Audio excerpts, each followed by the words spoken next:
Good morning, everybody. Welcome to day 2 of Countdown to Christmas. I'm Blaine Austin here at SMP. And guys, we're going to start the day off already with a giveaway. So we're going to give away, y'all guessed what color Jane and I were going to be wearing today. Guess what? All you who guessed green are in the drawing. So Kennedy, spin that wheel. We're going to see who all of you win. Looks like there was, what, 69 people got it right? I think there was 104. More? 104 people got the right color. Kathy Brooks. So Kathy Brooks, you got the color. You're one of the ones that got the color right, and you won our drawing this morning. And Kathy, you're winning, what did I win?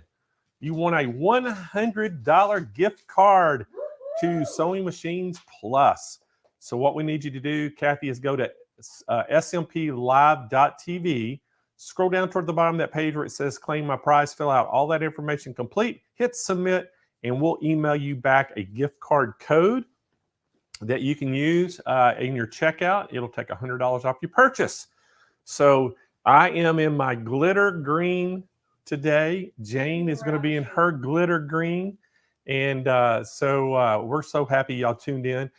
We started off yesterday, had a great day yesterday. But guys, I've got to say a big shout out to some of the SMP Nation watching today. We have Barbara Campbell watching. She's in North Carolina. We have Julie Nisa watching in Minnesota. We have Jenny Hess in Washington, Rebecca Kraft in Georgia, Beth Duncan in Oklahoma. We have Sarah S. in South Dakota and Denise Mooney in Illinois. And welcome to the show, Jane Klaus. There's Jane. Hey, Jane. Ho, ho, ho, Santa Blaine. Hi, SMP Nation. Good morning. Good morning. How are you today? We are awesome. And we had over 100 people guess what color we were going to wear today. So they got in the drawing. We gave a $100 gift card away first thing this morning. And to kick the day off, and great day yesterday. Looking so forward to today. Another packed day of demos. And then we have Ring Wilcoxon today at noon Pacific time, 2 p.m. Central, going to do the educational session today. I love that. I'm so looking forward to education, but I'm really looking forward to the entire day because as we're learning about all these great products, we're also getting tips and ideas on things to create, not only for the holiday season, but for all of our projects, what we're looking forward to in 2024. Yes. And, I'm so excited today, too, just because of all the great products that we're going to have. And I got to explain, Jane, kind of how this works. So guys, if y'all are out there and you're going to see the demos today, and Jane and I will be, telling you about the product and how you can get it. Well, some of them, we can actually tell you the price, I guess you could say the countdown to Christmas sales price. We'll be able to tell it to you. But if it says across the screen, blinking, it says call in special, that means that you call in, you're going to get a better price, because it is a lot of things that the manufacturers have what they call MAP pricing. Right. And that means it's the minimum advertised price that a dealer can advertise a product. So we can't say it on air, or we can't show a cheaper price than what we can sell it for sometimes. So we can, when you call us, we can give you that actually countdown to price. So what we do, Kyle and I work really hard. We call and work deals with all the manufacturers, and whatever we can buy it at, if we have to buy quantities or whatever it is to get a better deal and a discount to us, we pass that savings right on to you. So that's why sometimes you can't get the price online. Right. You have to call to get the price because we can't show it. So, but we also have a lot of great combos too going on, and with and then a lot of bundles and things too, Jane, that kind of works into that. So. We're going to inform you all throughout the day. Jane will, and I will let you know how it works. So yeah, pretty easy in it, Jane.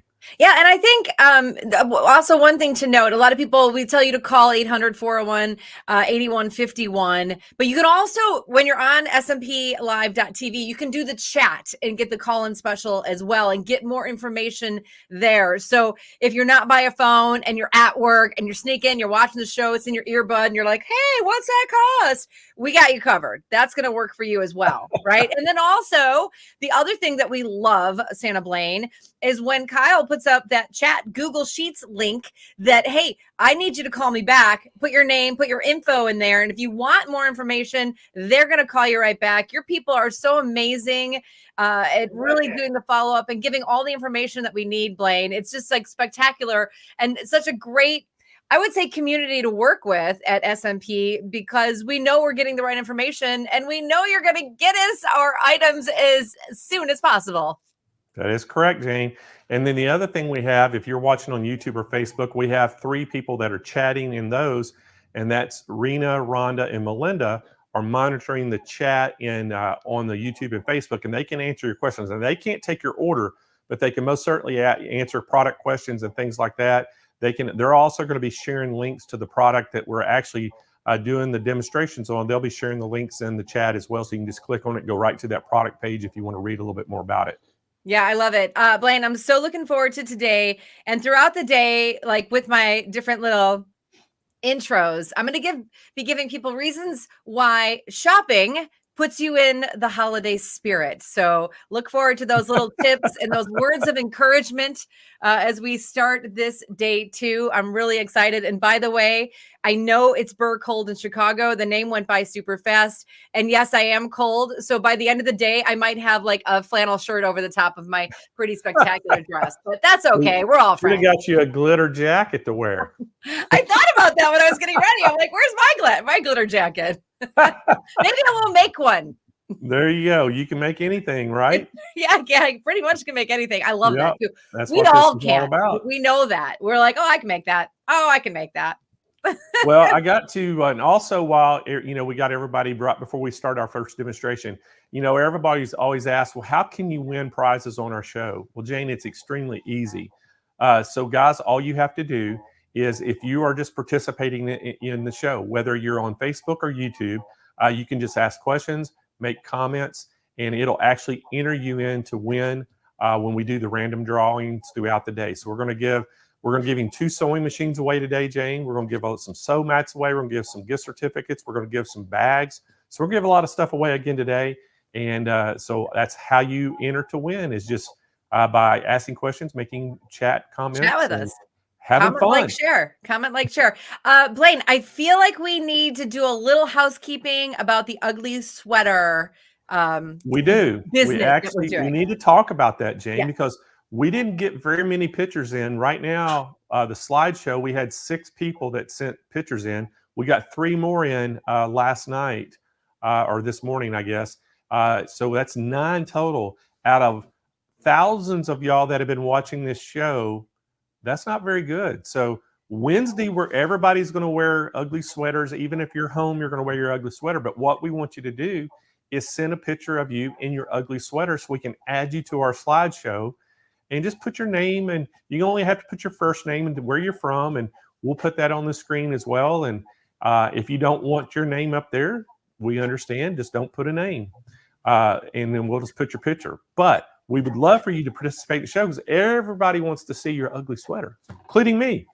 So let me ask you, where do we send it, Blaine? You got to send an email to contest, plural. So it's CONTESTS at SewingMachinesPlus.com. Contest, plural, at SewingMachinesPlus.com. That's where you send your photo. Maybe that's why there's only 9. Oh, we just put it right there. It's up on the screen. That's perfect. There it is. It's on the screen. So make sure that y'all participate, because we want to see your ugly sweaters. I'm wearing my ugly sweater, so I want to see your ugly sweater. I have so many ugly sweaters. I might change my ugly sweater throughout the day. So maybe that ought to be a contest too. How many changes of ugly sweater will Jane do tomorrow? That's a great contest. That's going to be our show tomorrow. We're gonna make that one of the prizes. Whoever gets that number right, we will put that. We'll put that in the chat or the spin the wheel. You'll have to put it in your comments. How many ugly sweater changes Jane's going to make tomorrow? I love it. I don't even know yet, so we'll see. I'll have to count them. You have to let me know pretty quick so we can make sure we get it all loaded up. Well, I'll let you know before tomorrow, but all right. There's a lot. Well, remember back, I don't remember what show it was, but if y'all that have been around for a long time remember Jane one day did, I don't remember, it was what, 29 different outfit changes? Was that through the week or was it in one day? It was like one day 9 or I think 7. it one day. Oh my God. It was a bunch. Probably before and after every segment for the full day. Yeah, I think I'm so. sure. It was a lot. Yeah, because my So- wardrobe was right there and I just put it on. Well, guys, we do have a few schedule changes. So those that have y'all, if you went and looked at the schedule on our homepage at SewingMachinesPlus.com, you'll see at the events tab at the top, it'll take you to, if you hit that, you'll go to the countdown to Christmas, the events page, but you'll see the countdown to Christmas page. On there is the schedule. Now, there's been a few schedule changes. We've had a few people that have gotten sick and lost their voice. They can't talk. So we're trying to really hard to make get different people to come in. But some of these we're going to actually probably have to end up playing a video, which I absolutely hate. I love doing everything live, but sometimes you have to resort to a video. We've had to do that in the past a couple times here and there because of things that's happened with people. And we normally don't even tell what happened. We just play the video. But this time I'm letting y'all know, when it's going to be a video, I'm just going to say, hey, it's a video because of just things that's happened where they can't be here live. And we love it being live. I do. I just think live is so much better. Listen, you're filling the space. We're still getting great information. Yeah, I've seen the videos, and a lot of times, Blaine, when something happens, we have to throw a video in. It's always still really good information. We're learning about the products, and it's very clear and concise. Yeah, it is. It's it's like this week we're going to show a couple videos, and they're good videos. I mean, they were actually from live shows that we did. We're just pulled the video from it and going to play it again. So it's the same product and a great educator. It's just not live, right now where we can answer questions we get now. But we'll try to answer any questions that anybody has through our chatters, and here you and I can try to help them as well. So, but that's kind of how it is, Jane. Again, guys, we're going to be here. We're going to be streaming 7.5 hours every single day. We're going to be here, all the way through Friday. We got a ton of things to cover, great educational sessions. We got Jane here with us the entire time. So what better way to start the day off? I love it. Jane and brother come into the house. So Jane, I'm going to let you take it away because we got Rosemary coming in, and I'm excited about this first product. So take it away. Okay, perfect. I'm excited to kick the day off, and I'm going to give you a tip or reason number 1 why shopping during the holidays will get you in a festive mood, and that is it is hope and anticipation. Oh yeah, you know that Christmas is coming in just under 2 weeks. You know that Santa Claus is coming to town. You know when you buy something from Sewing Machines Plus, that hope and anticipation when it arrives at your doorstep. Tell me how great that feels. That's reason number 1. Okay, let's move this party. Let's get the party started. I love this. I am excited to introduce Rosemary Castillo Sartin. She is a Brother national educator. She's been sewing for over 40 years, and her favorite Brother machines are the PR680W and the XJ2. I'm excited to say hello to Rosemary. Hey, let's get this party started right now. Woo-hoo! Oh my goodness, Rosemary, you're the best person ever to start the party with me. I love this so much. So you've been sewing. You've been sewing for 40 years. Did you start when you were 2 years old? Years old. Oh, you're so sweet. I started sewing as a kid. My mom sewed, my grandma sewed, and it was in our blood. So it's really great, and I really love it. I've been embroidering since 2008, when I got a very small machine, a 4x4. And of course, what happens when you get a small machine? You want to go bigger right away. I mean, right away. My first embroidery machine was the Brother 990D. And I immediately was like, oh, I have to have bigger than this. But that's how you start learning. Listen, you're talking about the XJ2 today. Is that right? I am. Love this machine. So I want everyone else to love this machine with the hope and anticipation of it arriving at their doorstep. So Rosemary, I'm going to let you take it away. Okay. So this is a fantastic machine. The XJ2 is a sewing and embroidery combo, which is fantastic.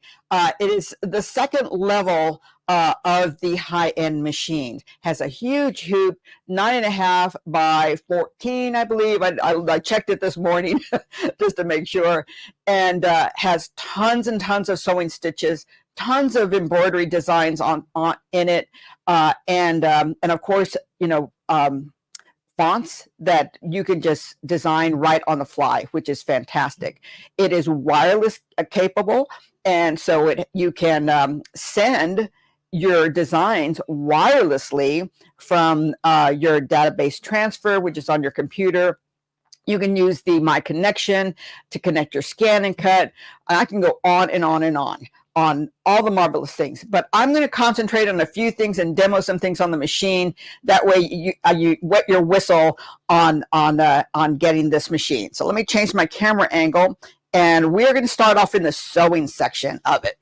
So here's our screen right here, and I'm just going to press sewing. Oh, I have to remove. I was testing everything out, so there we go.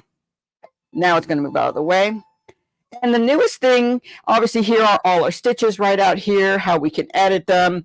But the newest thing on here is our tapered stitches, and that's this category right here. So when we select that, it goes to this screen. We have 20 stitches that we can select from it. So let's, since we're in the Christmas mood, this is our little snowflake here. Let's click on that one, and let's edit it now. Because when we click on that little button right there, we get to select our start and end angles. So when we hit select, we can choose from 12 different angles. And so you see how it all changes at the top? I'll leave it on the, what did I have it on? 30 looks good. We can click our end. We can select the same one or audition for a different one. And we can say, okay. And then it has two different ending styles. With this ending style, we would press as we are sewing, and when we're ready to stop sewing, we would press the reverse stitch button right here, and it would end that pattern, which is really awesome. The other one is a repeat pattern, and right now this was defaulting to each stitch, lack of a better term, item, like the whole snowflake is one item. It's going to be done 4 times, and that's going to include that first angle and the end angle. So there's 1, 2, 3, and 4. So you can decide how much you want, and it will, you'll see how the how it increases, how much bigger does it get. So that's another good thing. And once it does it the 9 times, for in this case, it will stop. So what will you use this for? I like this on just about anything. Home decor, in classes we were doing back in August, we were doing it on placemats, and that made just really elevated, just something that you get that's ready to wear, something to make it easy during the holidays, and decorate something and give it away as a gift. So love this new feature on this one. Let me make sure. I had a lot of notes, so I want to make sure I get through it. All right, so that's the sewing feature. Now, let's go back to the main menu, because in the embroidery feature, there are even more things to do. Tons of stuff to select from. You've got your fonts there, lots and lots and lots of fonts, lots of things that you can do. These big fonts are great for personalization. I just adore them. Of course, this is a Disney machine, so we have a Disney icon. And then the new thing on here is the couching designs. We have couching designs here, and then we have one alphabet that really comes out great. I really enjoy that one a lot. But we are going to select the, I'm lost, there we go, this one. I'm going to select this one right here and set it, because one of the best features on this is a no-sew feature. No sew, what does that mean? That means I can take out elements from this. So I can press edit, and right here, this no sew feature. I'm going to press that. And this first one that comes up is this mesh that's right in here. I don't want it. I'm going to select that. And now it's gone. Let's go to the next one because that's another part of the mesh. Select that. Now we have an empty space. I can leave it like that, but I'm going to go on. Why? Why not? That one. I don't want the roses. I want to put something else in there. I don't want the rest of the rose, and I don't want this green color. There you go. Now I have an open frame ready to personalize. So let's add some things. I can go back. I'm going to select from this category and this one right here. Set. And there it is. I can make this a little smaller. We can resize it 2 different ways. The normal way here, or this one will reduce the density and the stitch count in it, which is really great. Just a little tad. That looks great. Now that that's in place, I'm going to rotate it 10, 20, 30, 40, 1, 2, 3, 4, 5. And how good does that look? But I'm not stopping there. I can change the color. For this part, we won't change the color on it. But let's add and put something else in those little corners, like this little guy right there. I'm going to move him out of the way. That's a pretty good size, actually, for that little space. So I'm going to leave it like that. I would change the color before I would duplicate it and move it into those other areas. But let me go to Edit, and let me go to Duplicate, 2, 3, 4, and move them into each little section. How awesome. You can use the Move tool to fine-tune it right here. Love it. Now we're getting super fancy because I have a stipple button. Say I want to make a little pillow or quilt block or just something, a wall decor. I'm going to click on that. Oh, let me go back because I need to select the outside, not that little one. All right, now we have the frame. I can change my hoop. I don't want it in that big one. I want it in that 9.5, which comes in the machine on the XJ2. I'm going to increase the distance. And you see how it's a live edit right there. And this is all, designer preference here, how far you want to go. And that's how far. Oops, I don't want to go that far. That looked good to me. And then you can change the spacing, because if I just hit preview, it's going to look like this. That's not bad if you like little ones, just little stippling, but I can increase it. That's a little better. So there you go. That's great. I have an echo button. Echo quilting. How awesome is that? Let's preview that and see what that looks like. How great. But my favorite is an element from my design center here. It is those background fills. You can hit select. There we go. It takes a little time. Maybe it needs some coffee this morning. I'm going to select number 7. And it looks like that. And that's at 100%. So let's see what it looks like. That's not bad. Let's increase it because I don't want it to sit on the machine all that much. How about that? And then when you're finished, just press OK. Perfect. And now we're ready to send it to the embroidery section and stitching. Okay. All right. I'm going to bring up another because that one won't fit in what I'm going to show you next. And embroidery. I did this design yesterday, and it's pretty much that same design we had. I saved it on the machine. And there we go. Because what I want to show off now is the other new thing on here. And that is the, what are we calling it? 2-point positioning. So this machine does not have a camera. The Stellaire line does not have a camera in there like the Luminaire. So we have, oops. I'm trying to get that out of here. On the hoop, we have registration marks that we use an app to take a picture of and send to the machine. And that's all well and good. It works really, really well, and I really like it. But we have another way to do this. Let me change. Oh, we won't change that. I'm going to go to embroidery because that's where this lives. And then layout, I have this button right here. So when I press it, oh, I need to attach my frame. And it's going to move. All right.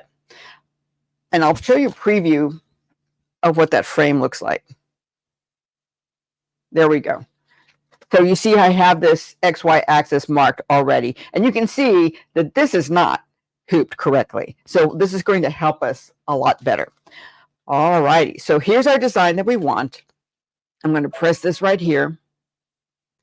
And we're going to select a point to align. We're going to start in the middle. All right. I can move to the side. You see how that dot changes the bottom. The bottom is great for pockets and stuff. But I want to be in the middle. Select next.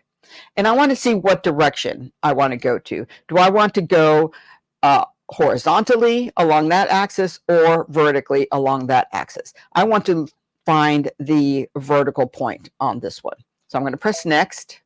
And now he's going to ask us to find the center of that. So I'm using the keypads here, and these arrows will make is the speed at which it's going to go. So using the keypad, I'm going to move it to find the center. So there it is right there. I don't know how close you can get to that, but I'm going to move it over and move it up.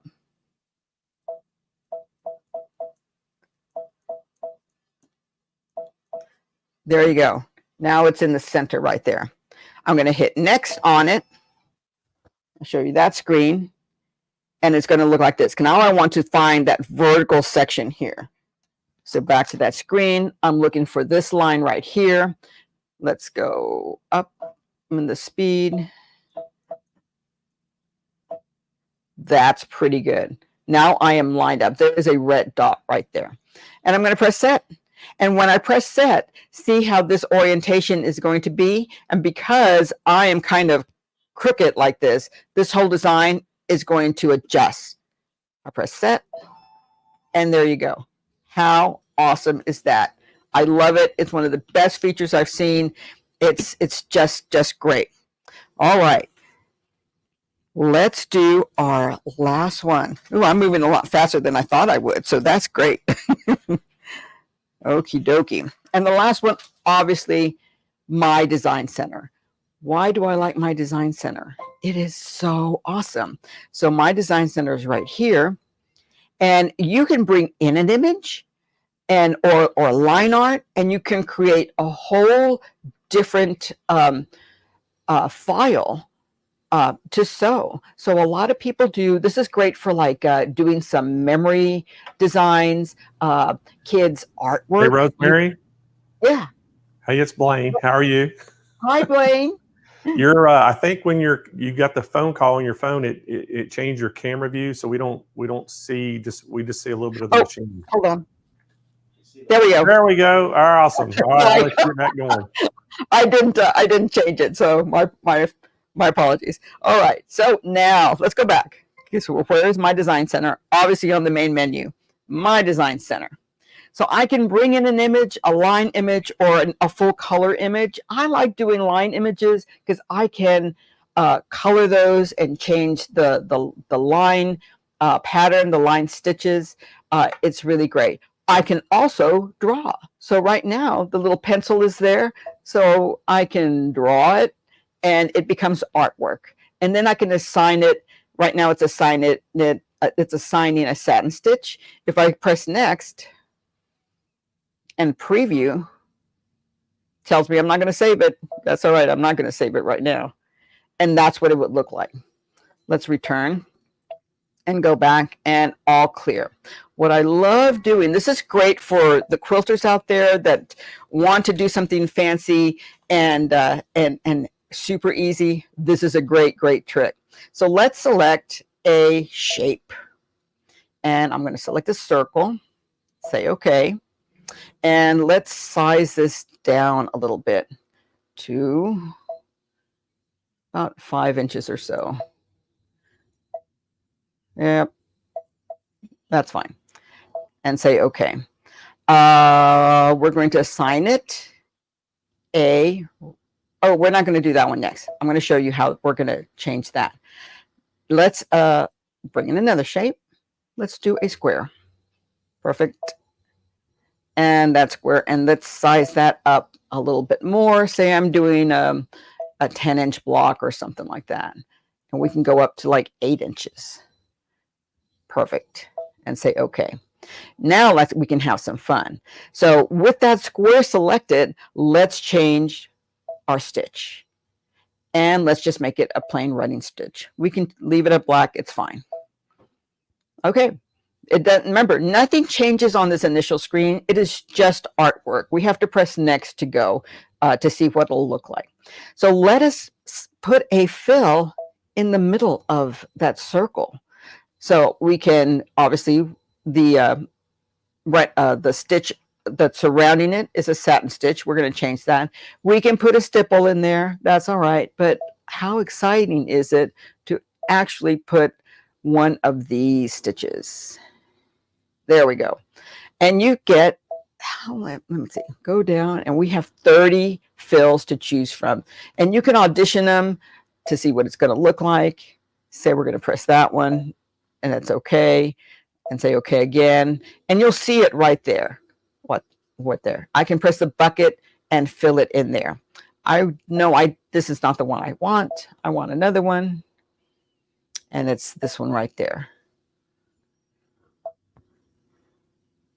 We'll leave it red so you can see it. And the bucket in the region fill does it. There you go. It doesn't look like much. It's still just artwork. So let's press next. And I can change the size, the direction, and whether or not I want an outline. Let's see what it looks like. Not bad. Not bad at all. I want it a little bit bigger. So let us go to 145. And let's see what it looks like again. Perfect. Look how great that looks. I'm going to go back because there's a few more edits that I want to do. Right now, we just have that fill selected. That's great. If I press select, it's going to take me to the outside of this. And let's change it. So that square, instead of a satin, let's make it a regular running stitch. Say, okay, we're not going to preview it yet. What's our next one? This one is also satin around the circle. Let's select that. And I'm going to change it. I can change it actually to a specialty stitch, something like this. But I actually love this candle wicking stitch right here. And let's change the color because why not? And preview it. Voila. Look at that. How fancy are we getting? We can increase the distance. Let's see what that looks like.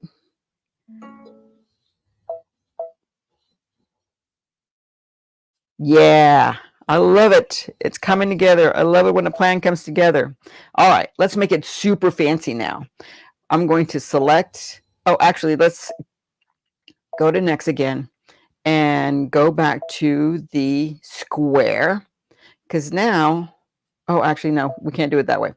Blah, blah, blah. There we go. Let's go back into regions and select, because we have that little candle wicking stitch. I'm going to select this one. And that's going to complement that really well. Let's change the color to this purple. And the bucket does it. Let's select next. Let's go ahead and increase it. What did I say I was going to increase this to? 100, no, that's too much. 120. That's what it is. And set. And ready for the reveal. And voila. How awesome.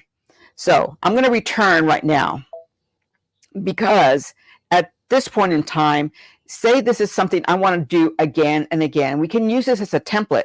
So I can hit this button right here with the pocket with the arrow going in and save it, because now it's a template. We can change it to whatever fill we want on that one. Always want to save our artwork if we want to reuse it. And now we can set it, and it's being converted into embroidery design, and you're ready to go and ready to stitch it out. You can save it right there on your machine or your USB, or you can send it wirelessly back to your laptop. So how awesome is that? And there you go. I'll save it because it's so pretty, and we're ready to go. And I think that's it. Those are all my, I guess, my wow features that I like to show off on this machine. Believe me, we can sit for hours and we can just play with this machine. It just does so much for you, and I really, really enjoy it. Questions? Do we have any questions out there?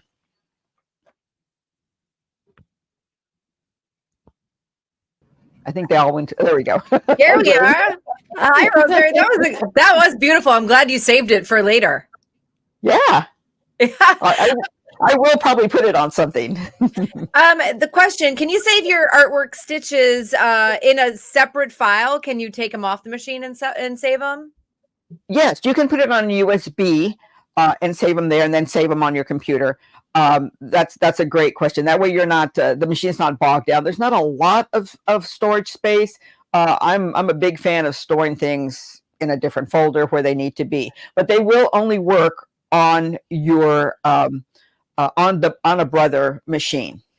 Yeah, absolutely. And again, we know Brother machines are so intuitive and they're so user friendly. Talk about the learning curve on this one with all the new features and all your wow factors. Oh no, I kid you not. I see a lot of machines and I play with a lot of machines just to see what they are. And I'm pretty smart, honestly.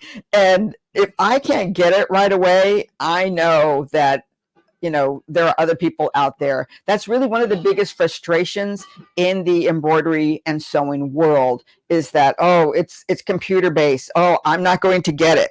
I won't understand it. And that's not true. This is so easy. All you're doing is pressing.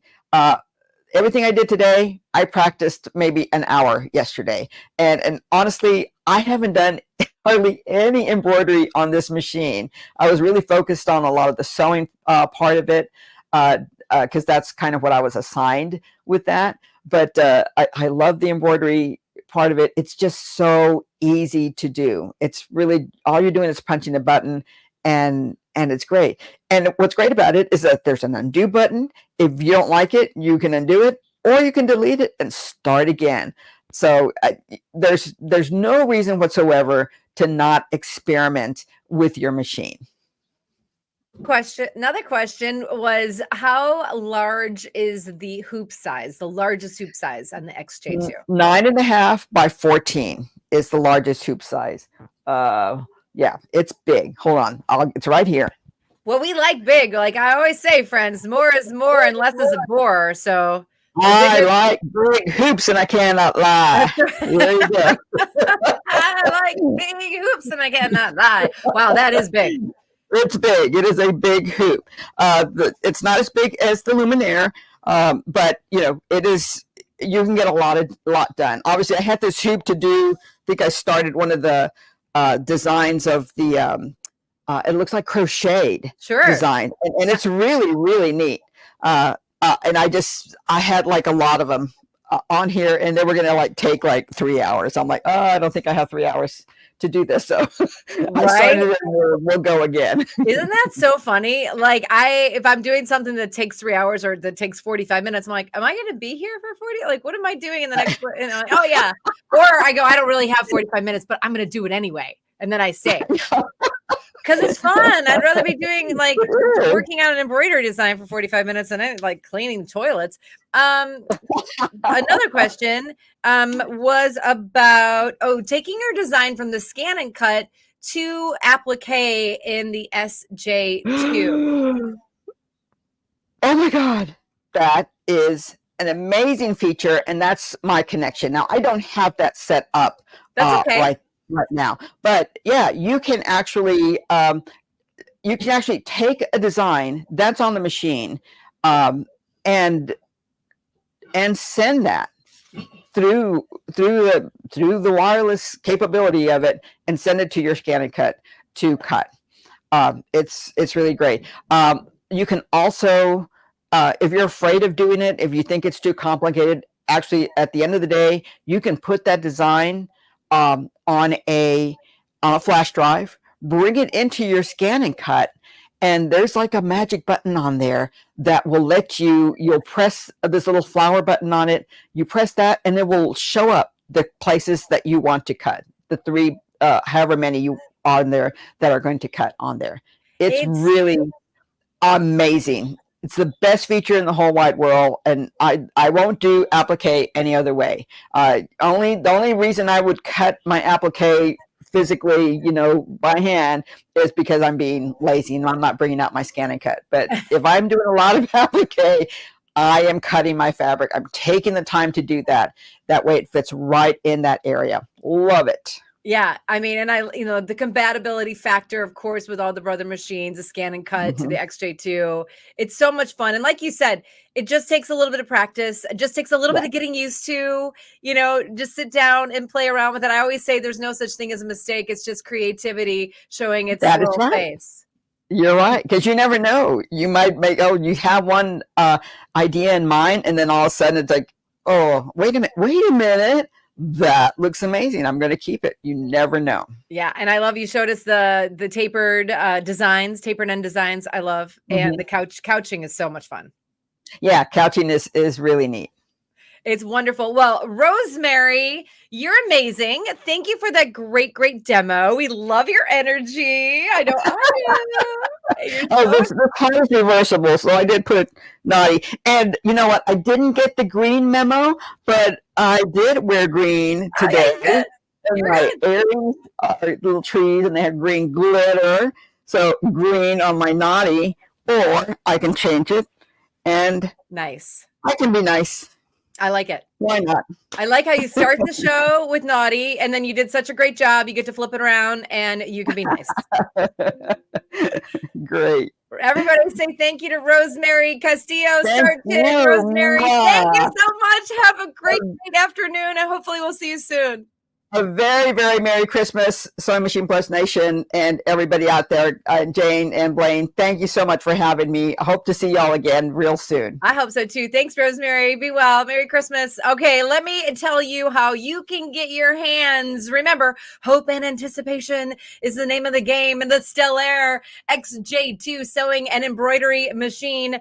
Oh boy, you've got your Christmas pricing there. I know you see it there on the screen, but guess what? It is countdown to Christmas Day too. So call for more information if you'd like to hear more about your Christmas pricing and you want to hear more about the XJ2 sewing and embroidery machines. Any questions we didn't get to, they can answer it. And again, you're getting a nice bundle there as well. You're getting the free print Moda, which is so very, very cool. I think we'll be talking about that either later today or later this week. You're getting the luggage set and the Visa prepaid card for $300. So all of that right there is helping you out. That amazing bundle. Again, 800-401-8151. Call for more information. That is your brother, Stellaire XJ2. Rosemary did such a great job of demoing that amazing machine. I saw this machine when it was coming out this summer, and I was like, this machine is fantastic. You absolutely need this machine in your sewing room, your makerspace. I love it. Okay, tip number 2. Reason to remember why we're so excited to shop today to put you in the holiday spirit, and that is the thrill of the hunt. Oh, wow. We just saw the Stellaire XJ2. That is like you're looking for it, and there it is. So when you're finding the perfect gift for yourself or for that someone else, it's the thrill of the hunt, and I am sure you're going to find all the great gifts that you need and all the things you want this week on Countdown to Christmas. Okay, what do you say we keep the party going? I say so. Good idea. All right. I'm excited to welcome to the show our next guests. It is Kim Sandberg and Christina Whitney. I'm really excited because they are from Handi Quilter and they've got some cool things to talk to you about. Kim Sandberg is the education manager at Handi Quilter. Now, she was taught to sew at an early age by her mother and her grandmothers, like so many of us. I love keeping that tradition going strong. And Christina Whitney was selected to be a member of the Handi Quilter Quilter Desire Inspiration Squad a couple of years back, 2017. And she's been featured in magazines and shows and on the Handi Quilter truck. Her little face is right there on the truck. Super exciting. Everyone say hi to Christina and Kimberly. Hi, Kim. Hi, Christina. Hi, how are you doing? How you doing? Good. How are you? We're doing good. Yeah, Well, excited we're to do some quilting this morning. Yeah, I'd love to hear all about the quilting and hear all about what you're showing us today. So I'm going to let you guys take it away, and I'll see you back here in a half hour. Okay, Sounds good. great. Okay, So today we are talking about the Amara 20. we are. It is a great machine. It is part of the Amara family. Yes. So there's 3 different machines in the Amara family. There's a 24. There's a stationary. So this is kind of the middle one. Yeah. Yeah. The middle sister. It is. It is the middle sister, and it's definitely it's our best-selling machine. This is an awesome machine. It has all of the features that quilters love. Mhm. It's got the 20-inch throat space, which is awesome. You can pretty much quilt anything in that size. Yeah. It's fantastic. It's got awesome lighting, adjustable lighting. It's got a needle laser that shows you exactly where you are going to be taking stitches. It's got adjustable handlebars. That's definitely one of my favorite things. It's got a nice big touch screen on it with a lot of great options. What are some of the other things you like about the Amara 20? You just I know, covered it all. I named a lot of them. Well, I think maybe we can just jump in, and as we're doing some Mhm. stitching, we can talk about some of the other features so people can see Definitely. it stitch Definitely. and hear us talk at the same time. There we go. I love that. I love that. Okay. So we have our we actually have another panel, just like the one we were working on yesterday. Mhm. We've got 2 of them we're going to kind of be working our way through this week. So what did we decide we were going to do? We were just in here talking. We're like, okay, what are we going to do today? Okay. Well, let's think long term here. Okay. So we're going to do some stitching on this today, Okay. but we're going to do it tomorrow as well on this same panel. Right. So we need to be able to take this off of the frame Mhm. to take to our stationary or The stationary our machine. ST machine. Yeah. So we were going to baste through this so that we can move it over to the other machine. Okay. So let me just pull this machine over here, Yeah. and I'm going to just bring up my bobbin thread. And on the Amara family machines, we have a basting stitch. Which is so nice to have that. So on the basting stitch, we have some different options here. So I'm going to pull this up so we can see. So I've got basting selected, and this is on the Pro Stitcher tablet, Mhm. but you can do it on, well, let's just do it on the Amara We screen. could do it on the Amara screen too. I'm being indecisive I know. today. I'm just so You could excited. do it one way or the other. Okay, so we've got the basting stitch. We can do the smallest basting stitch is a 1/4 inch. Mhm. We can do a 1/2 inch, a 1 inch, 2 inch, and a whopping 4 inches. For this, I want the basting to be able to come out easily, so I'm just going to do a 1 inch. Okay. Now, as I move the machine, every inch, it's going to take a stitch. Exactly. I love this feature about all the machines in the Amara family. It is so nice. Often, especially if you're going to do some custom quilting or if you're using different colors of thread, it is fantastic to be able to work your way through the quilt, baste everything in place. And then when you get to the bottom, you can detach the top from the leaders. And then you can work your way back and forth through the quilts. I think Christina and I both do this a lot when we quilt. It's really great for that custom touch. Yeah, and again, that's more for doing custom work where Mhm. you're going to be doing a lot of changing and stuff. It's not something that you need to be doing. No. Generally, if I'm just doing some stitching, I will stitch everything in my first throat space, Yep. advance the fabric, and then do the next throat space. So Well, this is a great way to do it. Oops, and I did a little tie off there. It's also super handy too, even just as you're working your way through a normal quilt, because you can baste the edges down. And then that way, if that stitching happens to be a little bit outside of that 1/4 inch space where your binding is going to end up, those stitches come out super, super easy. Yeah. You don't have to worry about trying to really get a seam ripper out or anything to remove those stitches. Exactly. Makes it a lot easier. Okay, so we've got this basted down now. It's all nice and locked in place. So let's do some stitching. So we're also talking about the Pro Stitcher. So I think we talked about maybe doing the same design 2 different ways. Yes. Okay. Because, you know, we like to do everything multiple ways. We like to do Exactly. our basting stitch multiple ways. Yep. So speaking of basting stitch, I'm going to go ahead and turn off the basting stitch so Okay. I don't forget. Yeah. Oh, that's a good Okay. idea. So that should take me back to my regular stitches. Okay. And I'm just going to adjust that a little bit there. Okay, so when I did the basting, I had the glide foot on. Mhm. Now that's another great feature with the Amara machines. Actually, all of our Handi Quilter machines Exactly. is that they have quick change feet. Yep. So you can easily change the feet. And I'm going to show you how quickly, How easy it is. as long as I don't drop the screwdriver or the Allen wrench, which I tend to do. Oh, always, always, always when you're filming. Yes. Yes. So I'm just It is really easy to change the feet though, and it's great because we have a wide selection depending on what you're doing, right? Exactly. Okay. So this is the glide foot. This is a great foot for any like edge to edge, Mhm. anytime you're using your computerized Pro Stitcher, things like that. And this is going to be a really quick change because I can't even get it in. Okay, I'm just going to loosen that screw. Thank you. And then lifting up, drop that foot off. Then I am going to change to one of our Echo feet. Okay.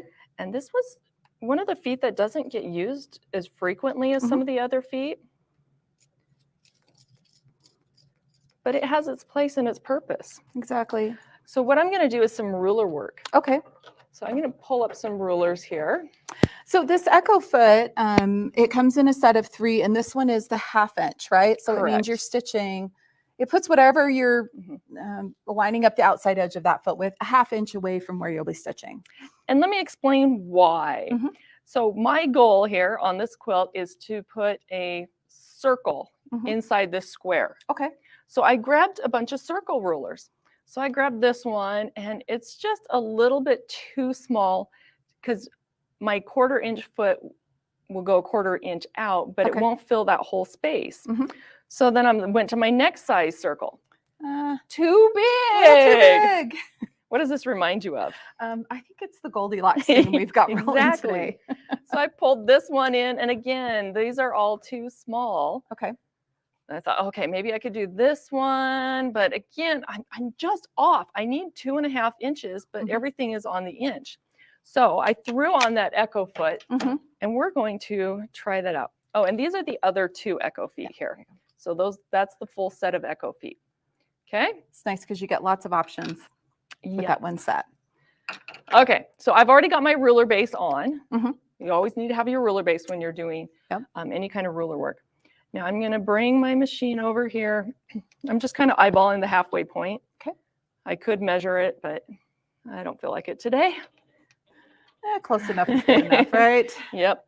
So now I'm going to take this is a 2-inch circle. Okay. Meaning it's going to stitch out a 2-inch. Okay. So when I put that down with the Echo foot, that's the 1/2 inch. Mhm. That's going to create a larger circle. Circle. So let's see how close it is. Okay. Let's see how much the fabric is going to shift. It's looking pretty good. Pretty close. I'm going to stop the machine so I can adjust my hand. Let's do a little gymnastics there with the ruler. Okay. And when I do ruler work, I like to have my needle stop in the down position. Okay. So That's pretty good. I could have done a bigger one. I could have centered it, Mhm. but yeah, pretty good. Yeah. So let's try this circle here, Okay. or this square, and see how we do. So it's going to be in just a little bit on that one side. Again, changing my hand position. Oh, I almost did my sound effects there. Controlled myself. It's not quilting with Christina if there aren't sound effects. Yeah, and then, if I wanted to, I could stitch up and across. And I could use a ruler for this also. And just outline those squares as I'm going along. Just get rid of those threads. And I'm going to just come down. And can I just say how smooth the machine is? Oh, yeah. And I have it set up right now so that it is stitching in what we call cruise mode. So I've got my stitch regulation. All my stitches are going to be the same size. Oh, I did my sound effects. Sorry. Sound effects. It's okay. I can't control myself. I know when you go around, when you go around that circle. Yep. Another fun thing that you could do here, if you don't want to just go up and down those straight lines, is you could just do like some scribble fills in here. Really make those circles pop, huh? Yeah, let's come down here and fill in this part. So I'm just condensing that section there to make the circle pop a little bit more. Your eye is always drawn to the part that you don't quilt. So when you really want to draw attention to a quilted motif, do some tight quilting or some like micro quilting, some quilting that really packs that fabric down around it, and it really will make those circles pop. Yeah, you can see that there. That's really good. Oh, Christina's in the zone now. She is in the zone. I can't even talk now. I'm stitching. She's just having fun here. And it's just laying down thread there. Yep. So it's fun to do. It's fun to do. so something different. Yeah. And if I wasn't happy with the placement of those circles, if I wanted it a little bit bigger, I could bump up to the next size of Echo Foot and give that a try. And I would, test this out and measure things prior to doing all of the stitching. Yeah. Doing a little more, this is kind of a practice as you go. Yeah. What is it that they say? One time is a mistake, 2 times is a design choice, right? This is a design choice. It's a design choice. I really like that. Yep. So that's one way that you could put a circle in. If you are very, very, very talented, you could just do your circles free motion. Yeah. Should we try it? Yeah. Go for it, Christina. on this. You can always do them. One of the things that's nice about using rulers is if you want that next level of precision, that's what rulers give you. The trick is just to be consistent throughout the quilt. Or, okay, so we've got 3 that we did with a ruler. Let's do 3 without a ruler. Okay, got to get warmed up for this one. Okay. Okay, I'm going to do this one a little bit different than I did with the ruler. I did a full circle all the way around. Okay, I've got to concentrate here. You got to think about, okay, I'll narrate because you need to talk here. I'm upping my speed just a little bit. You need to quilt here. I'm on cruise mode, 12 stitches per inch. Okay, here we go. Ready to go. So you're going to serpentine it? That's what I'm guessing. Oh, I broke my, nope. Did I run out of bobbin thread? Oh, goodness. Hopefully not. Well, if we did, I know we have some more over here. So there's always fun things like this that come up. So speaking of bobbins, oh, I've got some thread here. It just got too short. All of our machines use an M-class bobbin. You can get pre-wounds or you can wind your own. Yep. And the machines all come with a bobbin winder, which is really great, and a handful of bobbins to wind.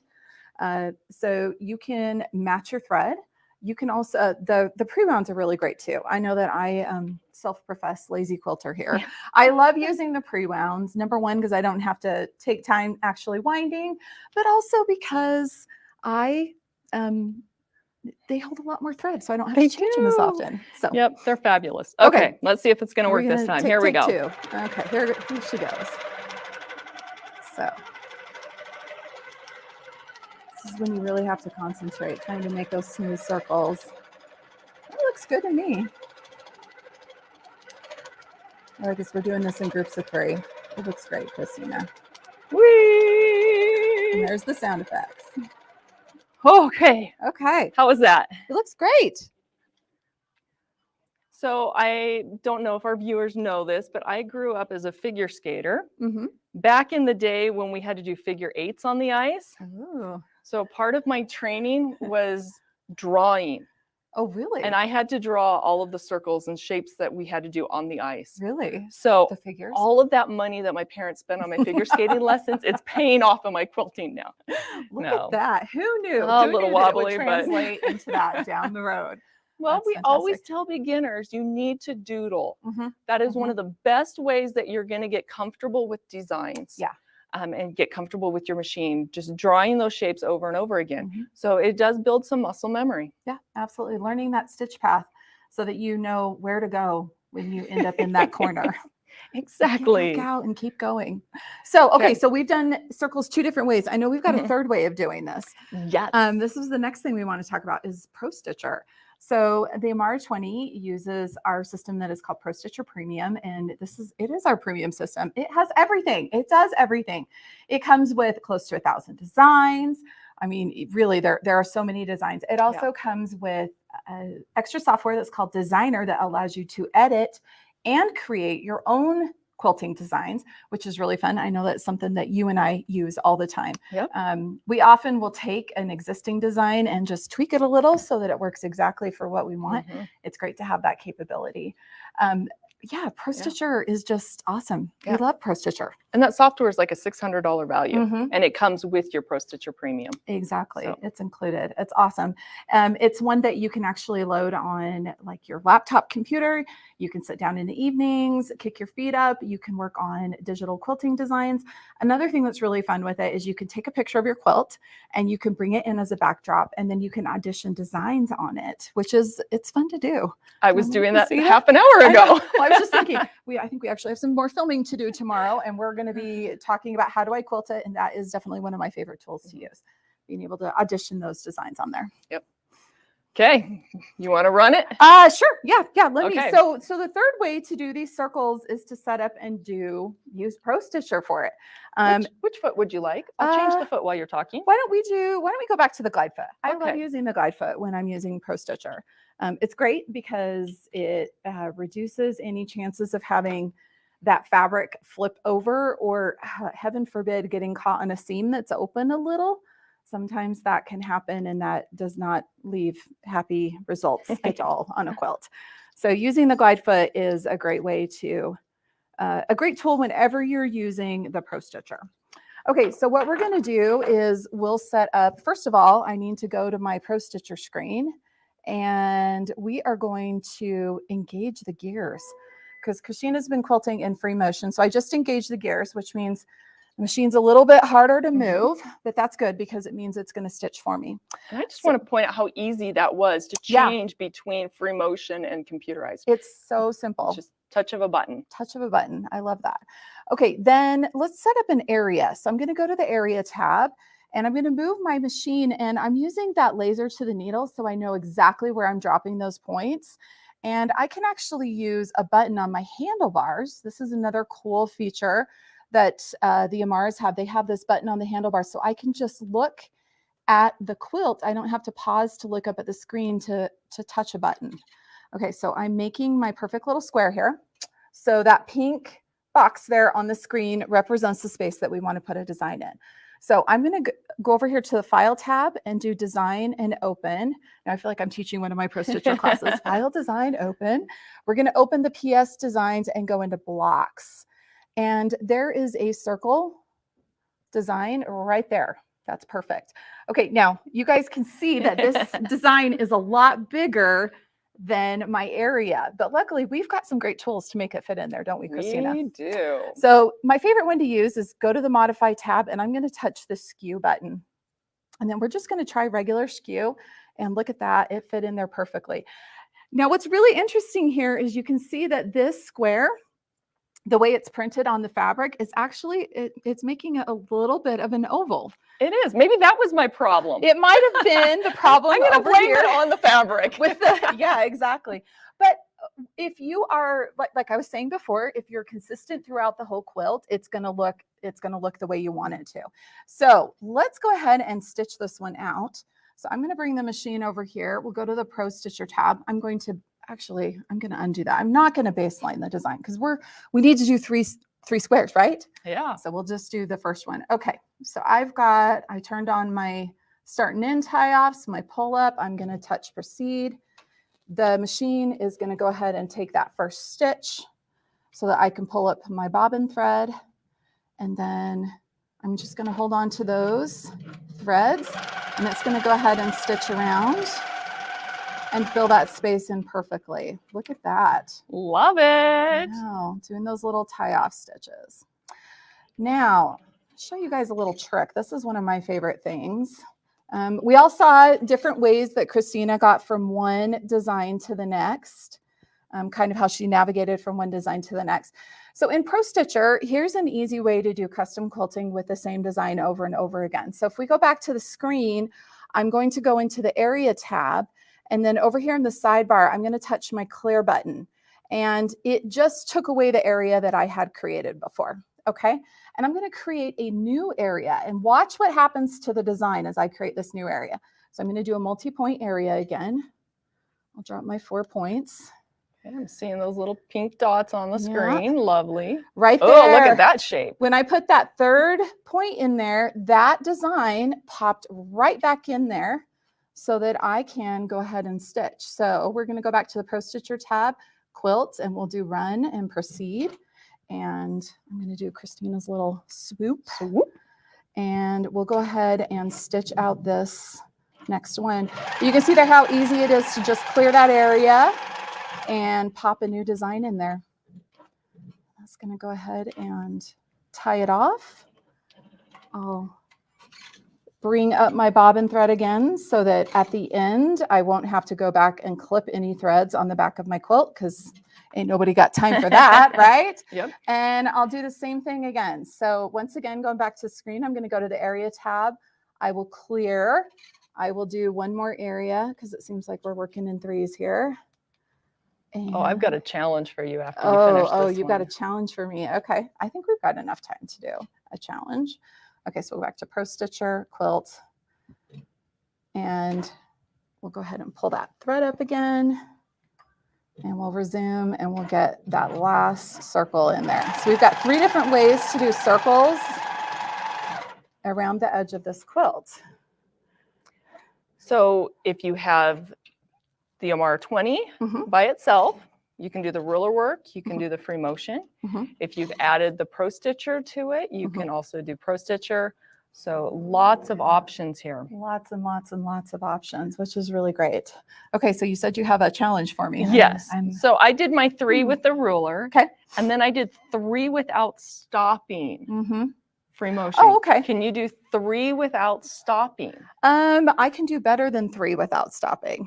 Oh, aren't you fancy pants? I'm so fancy pants. Well, there's a design in here that is called I think it's called Pearls Continuous. And so it's circles that are right next to each other. So I can actually take and make an area that would incorporate clear up here to the corner. So we've got 1, 2, 3, 4, 5, 6. So I'm gonna take that and double it. Okay.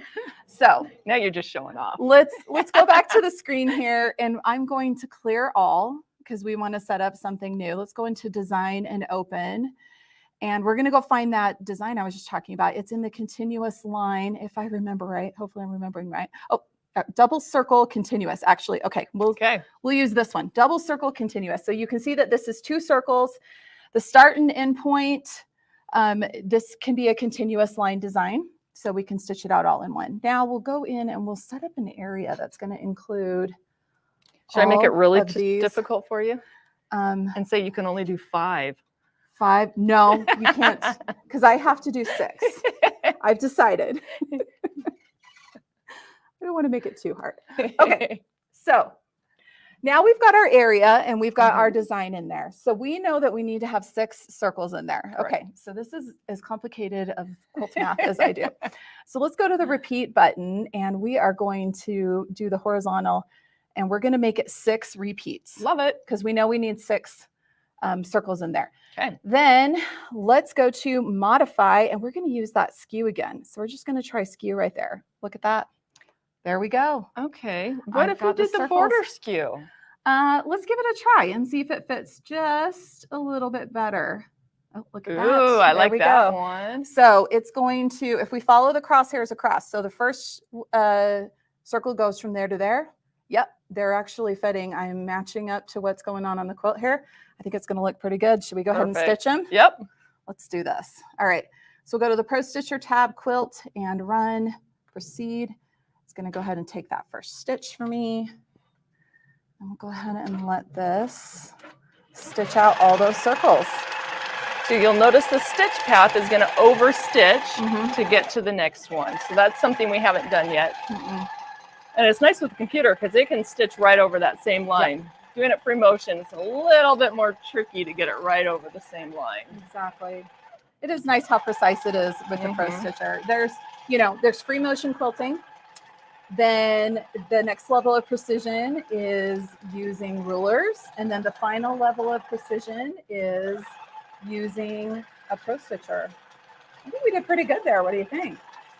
I think it's fantastic. Look at that. We did that many. Yep. So I'm thinking that's what we'll probably do for the rest of the quilt. We'll go ahead and put those in. But yeah, that's 3 different ways to do the same thing with this machine. It's extremely versatile. We can go ahead and scoot this back over out of the way. And yeah, the Amara is an awesome machine. Another really great thing about the Amara 20 is that it does come with a frame. So the frame that you guys see here that we're using, you guys can't see the whole frame, but we actually have this set up as a 12-foot frame. You can actually choose to get it in a 10-foot or a 12-foot configuration. And you could even set it up at 8-foot if you wanted to. It comes in 4-foot sections. So depending on the size you have, it's actually quite compatible. Yeah. With what you got. And if whatever size frame you choose, say you pick a 12-foot frame, that gives you 11 feet of quiltable space. Exactly. So just take a foot off. Exactly. Yep. And the frame comes with the leaders. It's got everything you need. There are some fun accessories you can add to the frame. You guys, I'm not sure if you guys can actually see these, but we've got this light bar that actually integrates now into the Studio 3 frame, which is so cool. Christina and I both in our studios at home have the old style where we have the external. We both have had to kind of jimmy rig things a little bit to make things work. But this is super nice because it's actually integrated in there. So there's a lot of great accessories both for the Amara and for the frame that just make it so that it will work for you to be able to just finish more projects, which is the goal. But the best part, though, is, again, when you purchase the machine, it comes with the frame. So you've got everything that you need to be quilting. You don't have to purchase other things. Yep. There are other things that you can add on, like the ruler base. You can also get handlebars for the back of the machine. Yep. It's the rear handlebar kit, and you can do pantographs and quilting from the back. Exactly. So there are lots and lots of different options out here for the Amara 20, things that you can do with it, things you can add to it, but it is a fabulous machine. And it is. Good speed, good stitch. Yep. So we have lots of fun with this one. We do. We love the Amara 20s. They're absolutely fantastic machines. So I think I'm just looking at time here. Do we have any questions that have been popping up? We've in the studio with us. I think we're good. Everybody is super excited about the demo, girls. It was really fantastic. Oh, thanks so much, Jane. Yeah, inspirational demo. I love the machine. I mean, everyone's just really raving about everything that you're doing there, and the Amara for sure. They love it. So let me tell them how to get their hands on it all. Sounds perfect. Great. Thanks. Okay, thank you, Christina and Kim. We'll see you later. I mean, so much. I love it so much. All right. So let's tell everybody how they can get their hands on the Amara 20-inch long arm quilting machine. There it is. You saw Kim and Christina using it live right there. Let me give you just a couple of little just reminders. You've got that 20 inches of brightly lit throat space. I love the idea of brightly lit. You got the 7-inch color touch screen. You've got the menu controlled Quiltmaster LED lighting package, the throat, the needle bar, and the bobbin. You've got the Quiltmaster front handlebars. They're independently adjustable, ergonomic. And you've got the Quiltmaster servo controlled stitch regulation that makes the perfect stitches every single time. And again, those programmable handlebar buttons. And you've got your stitching speeds up to 2,500 stitches per minute. Wow, that's a lot. And you've got consistent stitch quality. We love that. And of course, the 2 modes of stitch regulation, precision and cruise. So there you go. There's your Christmas pricing. But oh yeah, Santa Blaine, he wants you to call in for your call in special 800-401-8151. If this is something that you're thinking about, just remember, it's all about the thrill of the hunt. And I think you might have found it. Okay. And next up. Oh, there it is. You guys are so fast. I didn't even see it. You've got your Pro Stitcher Premium computerized quilting system. We love that. This is so cool. There's your Christmas pricing. Again, Santa Blaine wants you to call for your call-in special. Of course, you've got that Opti Stitch. That's a feature which automatically calculates the speed and the acceleration to match your chosen design and responds to the stitch performance with the utmost precision. You've got the manual control of the speed and acceleration. That's available within the program, so you can modify the performance if you need to. You've got the base stitch button. You've got the motors not locked at the end of the pattern, which you can change in the settings. You've got the design point views. You've got improved integration with the Infinity Thread Cutter for using it at the end of a row of a pattern. You've got the simulation license, which is no longer required. And you've got the functional tack stitch. Some of the icons have been updated, so that is fantastic. Price right there for that computerized quilting system. Again, call in for the special 800-401-8151. And finally, you've got, oh, it's just me. Okay. It's just me, back to me and more of me. I love that. Again, the thrill of the hunt, thrill of the hunt. I think we found something we really like. What do you think, Blaine? Well, I agree, Jane. And you know what? We're on a roll right now. Hey, we're going to keep this thing going. We've got a great lineup coming up, and I'll see you back here in 30 minutes, Jane. But hey, we're going to go talk to Juki. What do y'all think about that? We've got Juki in the house, and we have Kelly Latreille. Now, Kelly is the national account trainer at Juki America. She's an accomplished and performance-driven territory manager with a strong background in operational management, staffing, inventory control, training, and customer service. Kelly is the go-to person when it comes to all things Juki related. And Kelly, welcome to the show. And I got to tell everybody, Kelly, today we're going to talk about 2 machines that's going to blow everybody away. And we are the only dealer in the world that has this special from Juki today. And basically, you're going to be able to buy a sewing machine and get a serger absolutely free. What do you think about that? It's an amazing deal, Blaine. Oh my gosh. I can't, I mean, I've been talking to Rich and Joe for a while about this, and man, I just kind of threw it out there, and they said, okay. I said, you got to be kidding me, really? Fantastic. I'm not sure these are leading. These are wonderful machines. Oh my gosh. So you're basically buying a sewing machine today and getting the serger absolutely free, all for $899. So the special is on the screen when we show it. It's already on the website, so they don't have to call in. This is a price that we can show on the air, talk about. So it is an awesome special. So I'm going to get off here because I know you got to talk about 2 machines, and I'll see you back here in 30 minutes.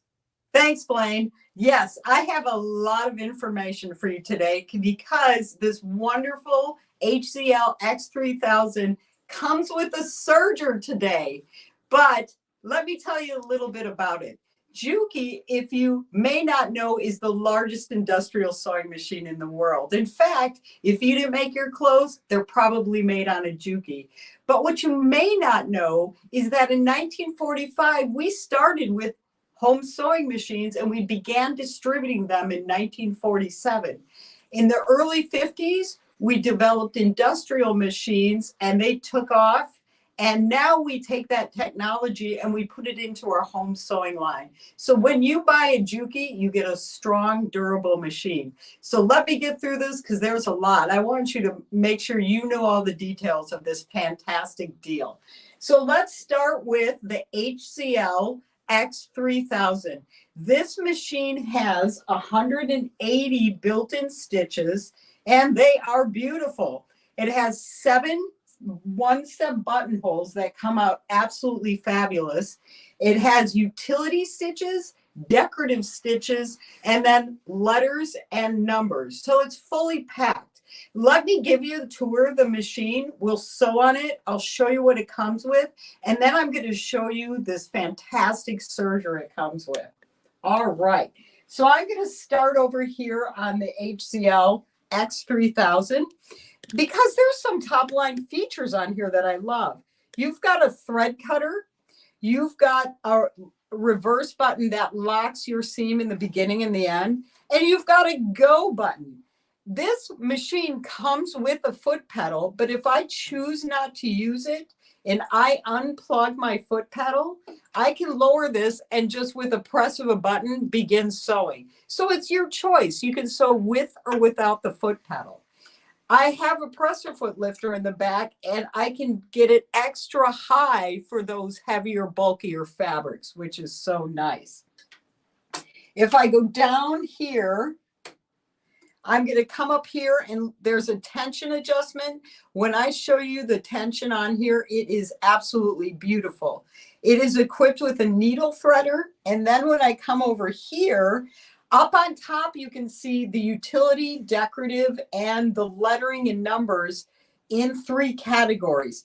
This is fantastic. So right now on my screen, I have it set for just a straight stitch and center needle position. First of all, I love an adjustable needle position. In straight stitch, if I adjust the stitch width, see all those, if I'm top stitching or edge stitching, I can move that needle wherever I want. If I'm on a zigzag stitch, I can adjust that width and the length, and the maximum width on this machine is 7 millimeters and the length is 5 millimeters. So a really nice range of adjustments. Over here at the top, I can touch this button and automatically get locking stitch and then trimming of my thread. I also have needle up down. Now needle up down to me, top of the line feature, because if I'm sewing, if I'm doing a pivot, so to speak, in the corner, I can take one stitch and put that needle exactly where I want it. I love needle up down. Okay, so I have here 3 categories of stitches. When I'm on utility, and then I'm on decorative or the letters. So it's really easy to navigate this machine. So let's talk about threading. I have the presser foot out so I can gently take this thread out of the machine, and I'm going to thread it starting on top, and it's numerical. It's 1,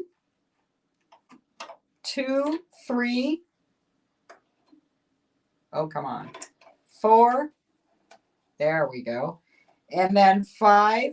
And then I have a needle threader. So I'm just going to push this down and I'm going to thread it on the left on that thread guide. And then here, when I release the needle threader, I'm going to release the thread too, because it's pulling that thread through the needle.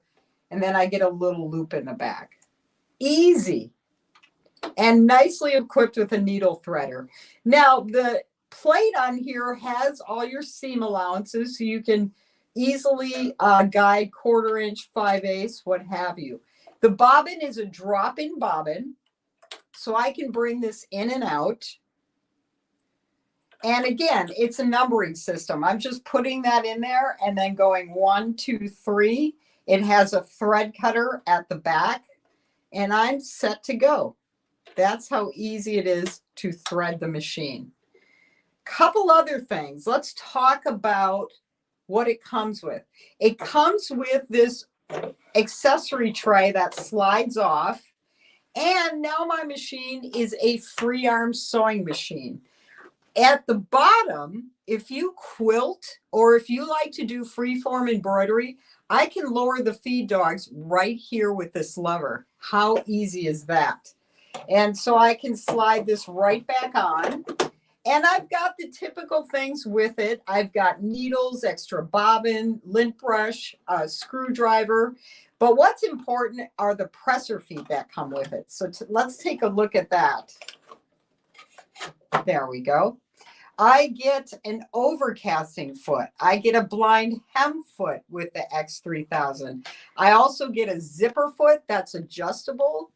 And then the clear foot for decorative sewing, which is really nice. The buttonhole foot is fantastic because it has a gauge at the back that'll measure your button and deliver the right size buttonhole every time. So you just load it like that and you are ready to make buttonholes. And remember, there are 7 styles of buttonholes built in on the X3000. The feet are snap on it. I'm just going to sew a stitch so you can see how nicely this sews.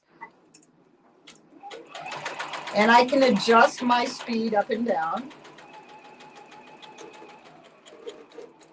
I put that accessory tray right over my thread. There we go. And I can reverse and then cut my threads. Very easy to operate. Now let's talk about how to navigate through the machine. Utility, I can just change my stitches. So if I want to zigzag, I go to 3. The screen's going to tell me exactly what presser foot I may want to use. So if I want to go to decorative, I go to the heart. And if I want to go to the letters, I just go to the ABC. And I can program in letters just by touching memory.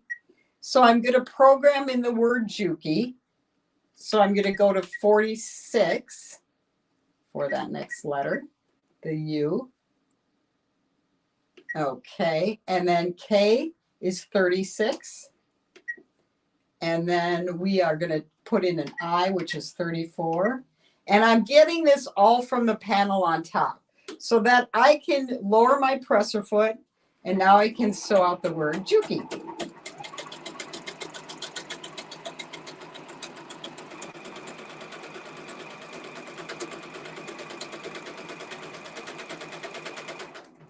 And it ties it off. What a beautiful result. Just a gorgeous, gorgeous result. That's not all. There's more that it comes with. I am so excited because it comes with this large extension table. If you're a quilter, this is fantastic, or a garment sewer. You can slide off the accessory table and slide this on. Now, folks, if you're thinking about this deal, machines in this price point by Juki, normally this is an optional accessory, but this comes with the X3000. How nice is that? But wait, there's more. It comes with a carrying case. This is a hard shell cover that slides over the machine and you can carry it with the handle. It's great for moving it to classrooms. It's also great for just keeping the dust off. So just to review, the X3000 has 180 stitches built in, 7 buttonhole styles, and those are the one step. So all you need to do is put the foot on and go. Put that button in and you'll get the perfect size every time. And remember, it comes with the extension table. Now, I am so excited that you are getting the Juki W654 serger with this deal. Let's take a look at the 654. All right, I love a serger. In fact, I'm a predominant garment sewer and the majority of my sewing's on a serger. If you haven't upgraded or if you've been thinking about a serger but never have gone there, this machine is wonderful. You can do 4-thread, 3-thread, and 2-thread serging, which means you can do seaming, you can do overcasting, you can do narrow hems, you can do flat lock, you can do rolled edges. It has several options. It is a 4-thread, 2-thread serger. And when I open the doors on this machine, this is a safety feature on Juki sergers that I love. The machine won't run if I touch the foot pedal. And I've become accustomed to loving that because there's a lot of times when you have these doors open. Now I'm going to show you the upper knife. It's adjustable, so I can move this back when I'm threading. Now look at that. You've got an upper looper, lower looper. It's color coded, and there's a map at the bottom, so it's easy threading. But if you threaded a serger before, the most difficult part usually is that lower looper. This machine, I should say, is equipped with a thread guide to accommodate threading the back of that lower threader. So it just comes up and goes back. You're not threading anything through this, which is so nice. Couple of things. And let's talk about basic serging, because it's amazing what it does. There's 2 loopers and 2 needles. The loopers cross each other to form the stitch, and the needles hold them in place. But it's forming the stitch on what's called a stitch finger, unlike a sewing machine. So you can run this without fabric, and you can go fast with the serger.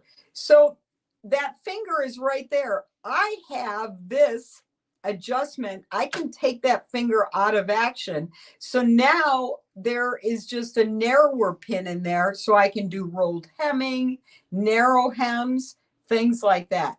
Easy adjustment that I love. This is the cutting width, and I put my knife up so you can see the range. I can go from narrow to wide cutting width, and I like that because it accommodates several different fabrics. It goes from thin to thick. I usually go up a little higher for heavier fabrics. And then rolled edges. Sometimes those stiff, fine fabrics don't want to roll. You can have them roll more fabric under if you change that width of the blade. So I love that feature. I'm going to put the knife back in action so we can do some sewing. And closing all this, and let's take a look at the side. Now right here, you can adjust these at your leisure. I have the stitch length knob on top, and that is going to make your stitches closer together or further apart. And then I have the differential feed. The differential feed is a game changer for serging, because what that does is enable you to manipulate the feeding system. On a sergers, there's 2 feed dogs. So when I move the number up, the front feed dog takes a larger step, moving more fabric in. So you can do easing in sleeves. You can start and gather. You can manipulate the stretch of fabric. If I move it down, it actually stretches the fabric. So if I want to get a lettuce leaf edge, or if I want to stretch that fabric, I can. So differential feed is a must on a serger, and this machine is equipped with it. So let's do some sewing. Now, if you're a beginner in serging, here's what you'll want to do. Now, the tensions are color-coded. I would start out with color-coded threads, but what I do on all Juki sergers is I'm going to start out on a 4 on all my tensions for a balanced stitch. And I've got a seam guide here, so I can follow right along with that 5/8 inch seam. I can go fast or slow. That's what I love about sergers. I love them because you can make t-shirts in a day, jackets in a day, all kinds of things. So now let's take a look at that stitch. That is absolutely beautiful. Beautiful stitch. So what I want for a serger stitch is I want those loopers to meet directly on top. I want the needle threads to be little dots in the back and to look like balanced straight stitches in the front. That's it. And I can use this on wovens and to seam knit. So I'm going to put a knit through here real quick. And this is pretty, there we go. And again, it's trimming my excess fabric while I sew.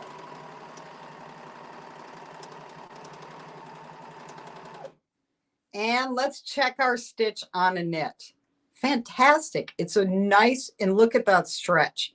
It is a durable seam that'll give. Beautiful. All right, I am going to show you my favorite stitch on a serger because it's so easy to do on this machine. I am going to eliminate the left needle thread, and I'm going to convert it to a narrow rolled hem. I'm going to take the knife out of action.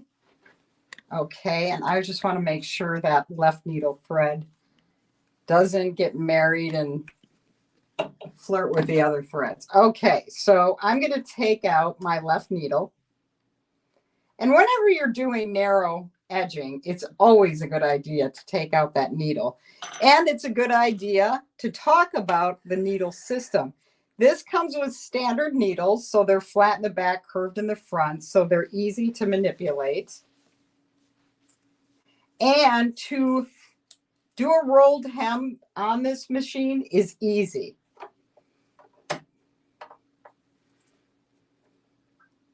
So that right needle came unthreaded too. So I'm just going to pop it in there real quick.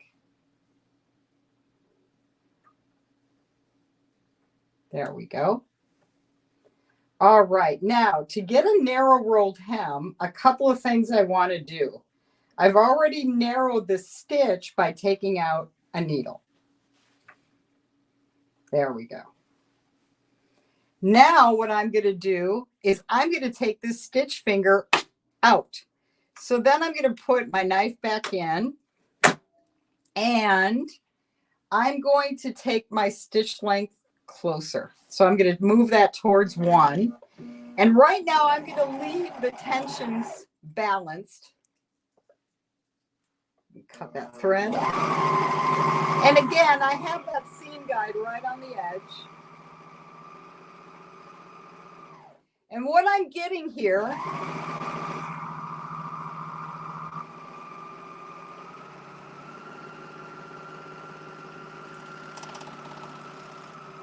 I'm getting a beautiful narrow hem. Okay. How do we switch this to a rolled hem? I am going to tighten my tension on my lower looper. So what it's going to do is it's going to bring that thread all the way around. And we'll do that on the other side so we can compare.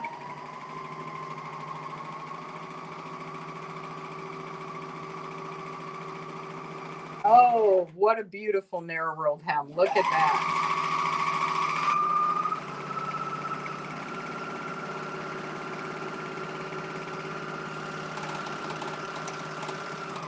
So I'm one of those people, I love holiday napkins. That would be a gorgeous edge for a napkin. Now, it's very narrow, and this one is actually really good. But on the narrow hem, you can see it has what we call the pokies. This is what I like to do. I like to go down here and go to a wider cutting width, because what that's going to do is force more fabric to roll. And you get a little heavier of a narrow rolled hem. Listen to that smooth stitch. Oh my goodness.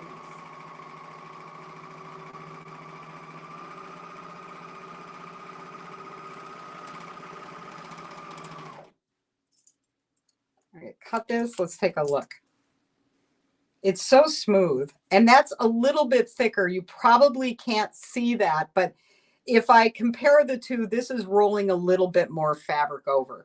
So the Juki 654 is a fantastic serger that offers 4, 3, 2-thread serging. So think about that. You can do flat lock. You can do decorative serging. Oh, the decorative serging, when you manipulate those tensions. I actually just did some baby blankets for the holidays for gifts. And that pearl crown rayon, that shiny, beautiful stuff went through, and I used cotton. Fabulous. But let's focus on the serger. What you're getting with the X3000 is a 4-3 2-thread Juki serger that is strong and durable, and frankly, easy to use. We've went from a 4-thread to a 3-thread narrow, and then to a narrow rolled edge in just seconds. It takes standard household needles.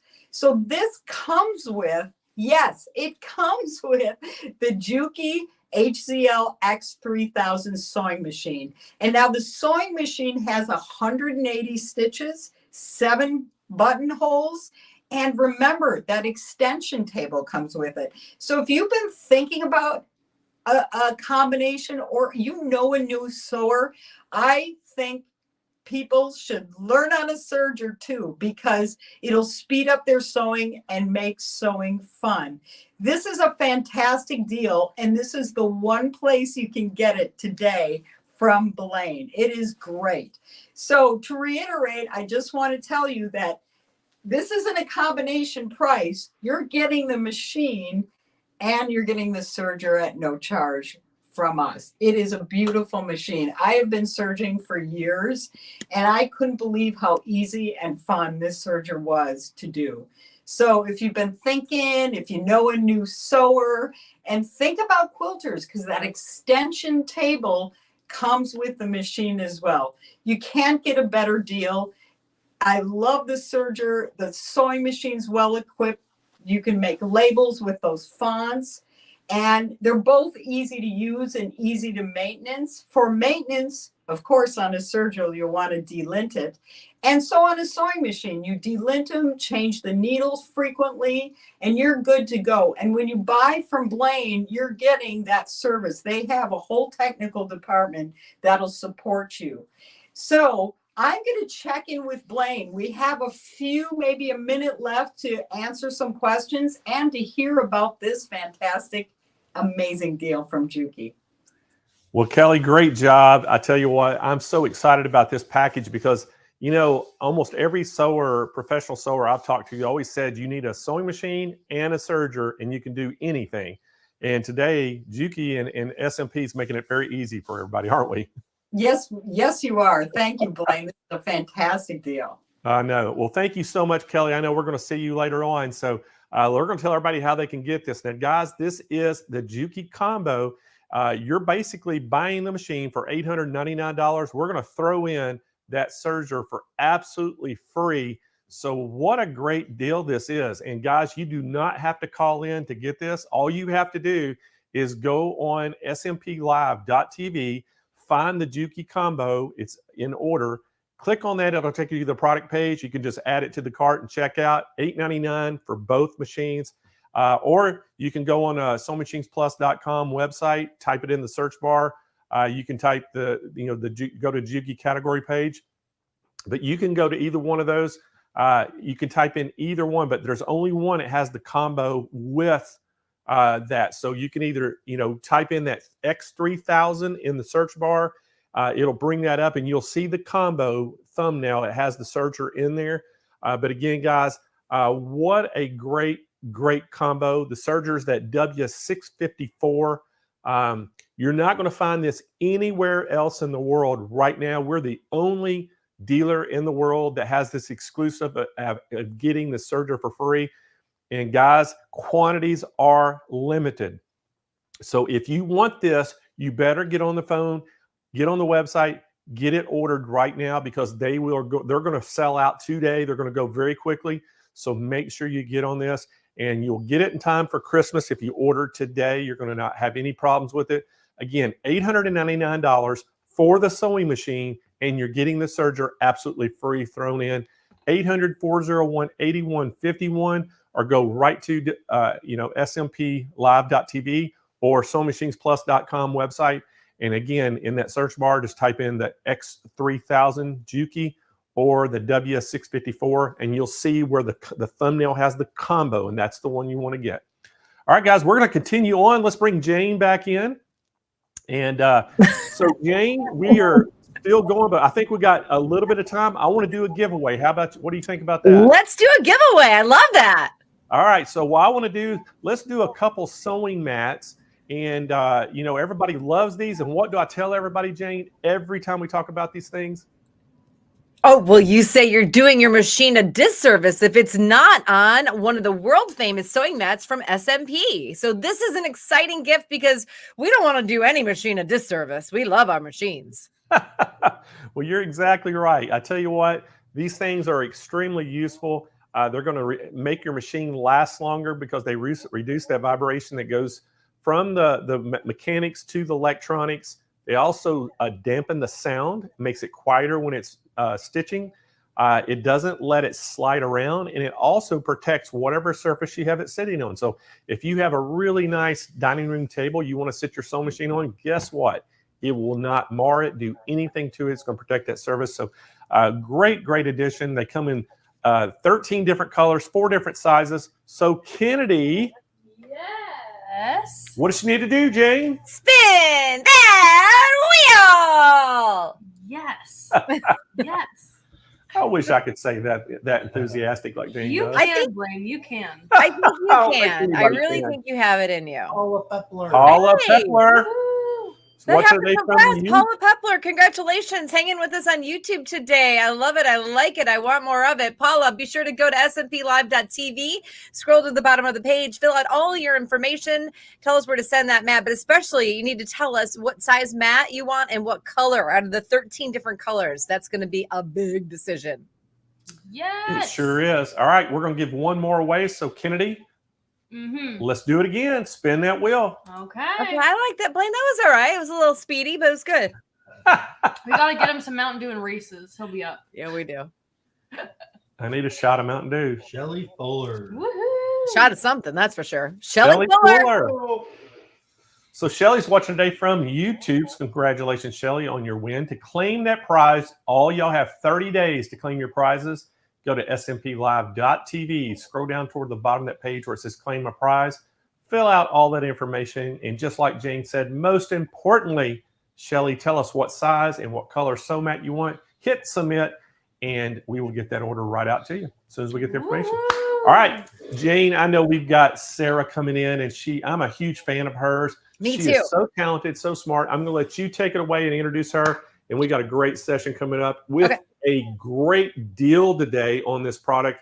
Unbelievable. So everybody, you're going to be wanting to buy this. So take it away, Jane. I love this machine. Sarah Betzer is going to talk to us about the Brother PR680W. But really quick, another one of your tips as to why shopping puts you in a holiday spirit. That's okay. You could have Sarah's face up there. It's giving the gift of joy. So when you're shopping, you're giving yourself a gift of joy, or you're buying this machine or this product to make something to give somebody else the gift of joy and the gift of handmade. So that is tip number 3, or reasons why shopping is going to put you in the holiday spirit. Okay, let's move on to Sarah Betzer, one of my favorite people ever. She is a sewing and embroidery educator, and she is a sustainable small business owner. I like to call her Sustainable Sarah. You can check out all of her creations at Instagram and Etsy at SAV_NYC. Put your hands together for my friend, Sarah Betzer. Hi, Sarah. Hi, Jane. Do you like Sustainable Sarah? I do. I like it a lot. I like it too. I thought of it in the kitchen and I was like, oh, I wonder if anyone else calls her Sustainable Sarah. No one, but I absolutely love it. Thank you. You for own it. letting me- You know what I love? I love this machine. I love this machine so much. Is this the year that you're going to gift yourself joy by getting one of these? I think perhaps in the next 30 minutes, Sarah Betzer. All right. Well, why don't you jump right in and tell everyone about this? Okay, so this is Brothers PR680W. This is a free arm embroidery only 6 needle machine. So again, embroidery only and free arm is this little arm right here. And what that means is that you can hoop tubular items like socks. All right. I love showing off these little fuzzy socks that I embroidered. And I'm able to hoop these without opening them up. I mean, there's no seam in a sock to open up anyway and lay it flat, but I'm able to hoop it right around this little arm and get my embroidery done without any fuss. Also hats. All right. Love doing hats on this machine. Here's my little sandwich. This is one of the included designs in the machine right here. You have 100 built-in embroidery designs straight out of the box. You have 100 different designs to play with. There's lots of fun ones in there, like the sandwich, of course. And we have some fun gardening designs. There's also monogramming fonts, different floral accents. So I created all of these hats with the built-in designs in my machine. And the hat frame is awesome on this machine. It is an optional accessory. I'm going to talk about a couple of optional accessories. But the maximum embroidery area that you get is 8 by 12 inches, and you get a lot of hoops included. So let me show you those first. So first up is our 8 by 12 frame, nice and big. You can stitch out a lot of beautiful things in this size. We love that, right? That's our maximum embroidery area. You also get a 5 by 7 frame. Great classic frame size, good for so many different projects. And you get your 4 by fell apart there. You get your 4 by 4 frame and your beautiful 1.5 by 2 inch frame. This might not look terribly exciting to you, but this is an awesome way to embroider on the side of a hat, or even I've used it to embroider on the back right above the Velcro or the clasp or anything. That's a really great use for the 1.5 by 2 inch frame. So as Jane mentioned, I'm a small business owner. I love to upcycle, so I buy lots of garments from thrift shops and secondhand stores that are kind of plain and boring, and I like to add my original embroidery designs to them to give them new life and make them exciting again. I have a little example here. And this 6-needle machine is the backbone of my business, because if you love to embroider apparel or hats or bags, sleeves, you could do bootlegs, baby onesies. Imagine being able to embroider all of those items without struggling to lay them flat on your flatbed embroidery machine. It makes a world of difference. I'm able to just churn out all of my stock one after another.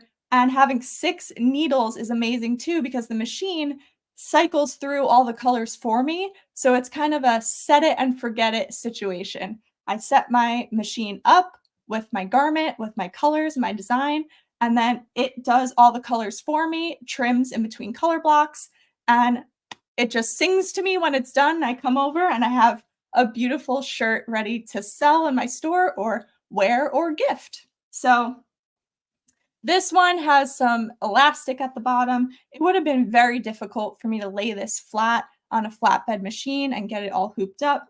But with the free arm design, all I have to do is slip it around this arm here and we're good to go. So today I'm actually going to embroider a t-shirt so you guys can see all of this in action. I have another sample here. This is a tote bag. I love doing tote bags. This is another one of the built-in designs.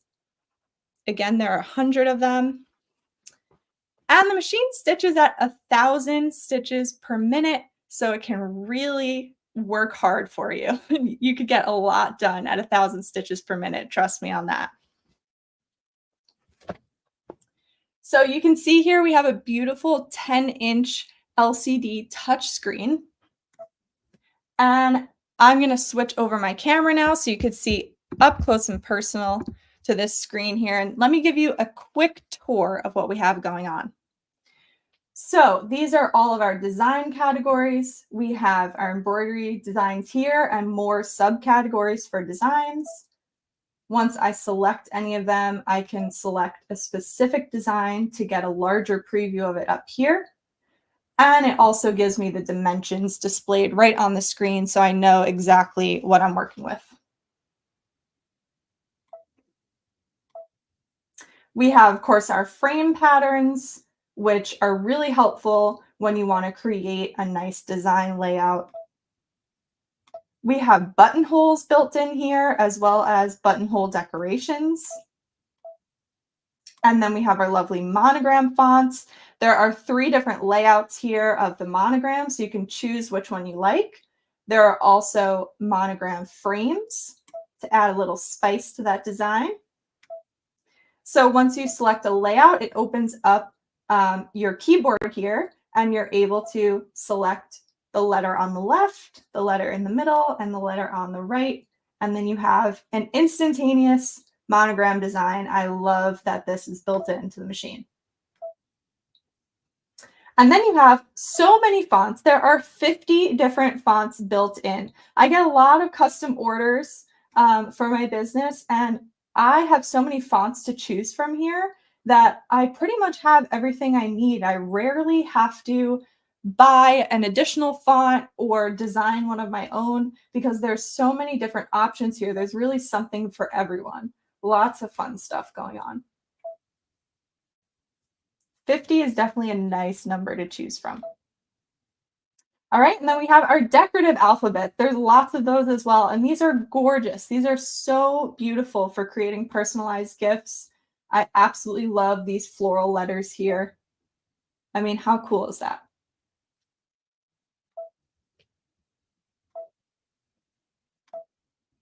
This machine is wirelessly enabled, so you can see all of my memory pockets down here. Yes, I know. So you can save designs to your machine. There are 2 USB ports. There's a port to connect directly to your computer. There is your wireless pocket as well as your cloud pocket, which works directly with Brother's new Artspira app. So Brother's Artspira app works with any of Brother's wirelessly enabled machines. And since this is one of those wirelessly enabled machines, you're able to transfer designs from the Artspira app directly. So that's on your phone or your tablet, directly to your machine here. And you can retrieve it and get stitching without having to use any USB sticks or transferring files manually on your computer or anything like that. It's so easy. Click of a button and it pops up right in your cloud pocket right there.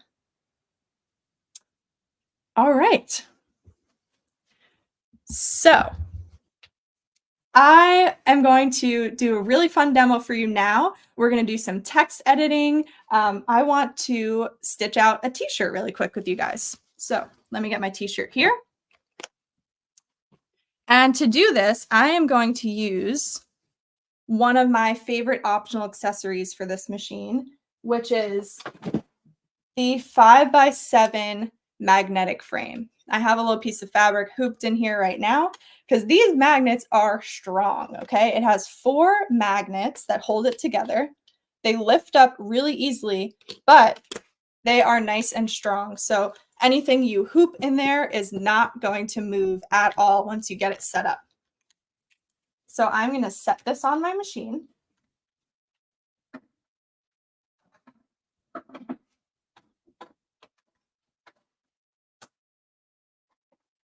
All ready to go. So I have this lovely t-shirt here, and I marked my center, and I marked about 2 inches down going straight across. One of the absolute best features of this machine is the 2-point laser positioning system. And that is going to help you position your design straight every single time with incredible accuracy. And through this demo, you guys are going to see that in action. And then hopefully you will see my finished t-shirt at the end. So I'm going to hoop my stabilizer here.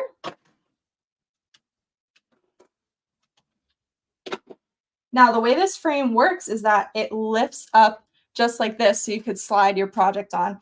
I use it for pretty much everything. Honestly, I love this frame so much, and 5x7 is the perfect size for so many different projects.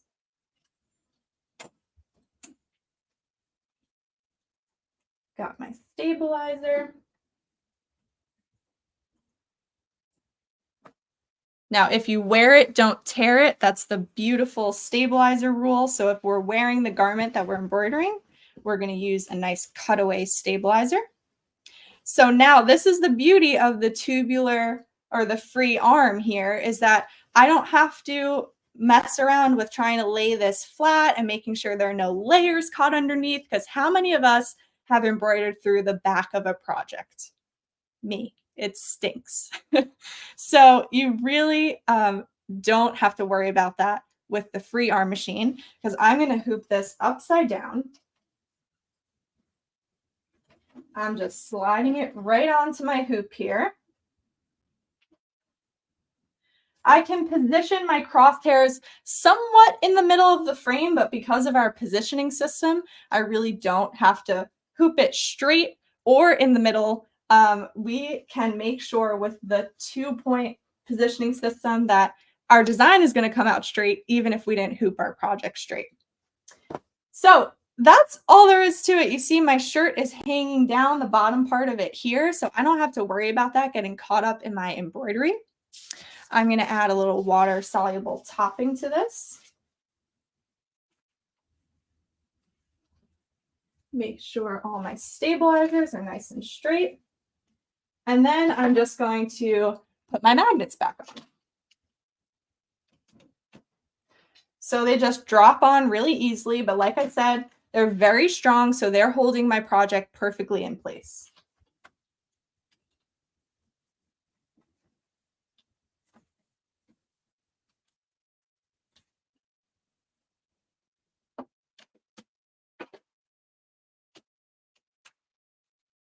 All right, and I love this water-soluble topping because it's clear. So I can see my marking that I made right there. Let me shift it down a little bit so you guys can see it better, because I think my positioning is not perfect for my camera angle. Okay, that looks better.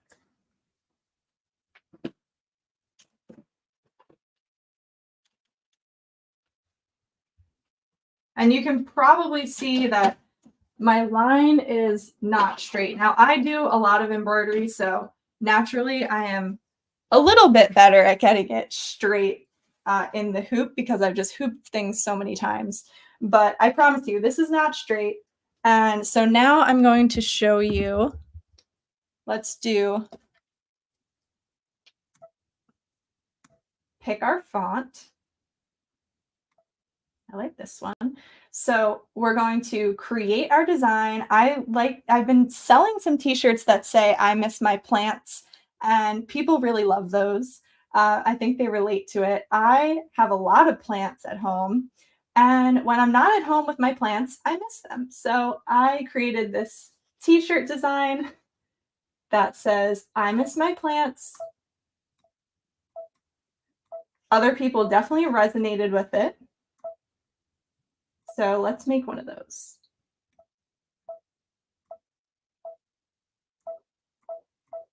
So you can see how easy it is to type out your lettering design with the keyboard here. You have all your letters. You have uppercase and lowercase are separated into 2 different tabs. And then you have a number tab, a symbol tab, and then special characters as well. And you have your large, medium, and small toggle down here. So it jumps right between large, medium, and small font sizes for you. You can play around with the spacing. You can put your text on the diagonal or in a curve with the press of a button, just like that. So it's really fun to play with. And again, this is all right on your screen. As you can see, I whipped this right up. It's very user-friendly. It works so much like our phones and our tablets that there's really no learning curve to this. And I love that about this machine. So you have some more editing tools here, and I think I'm going to size that down a little bit. So I'm going to use my size tool.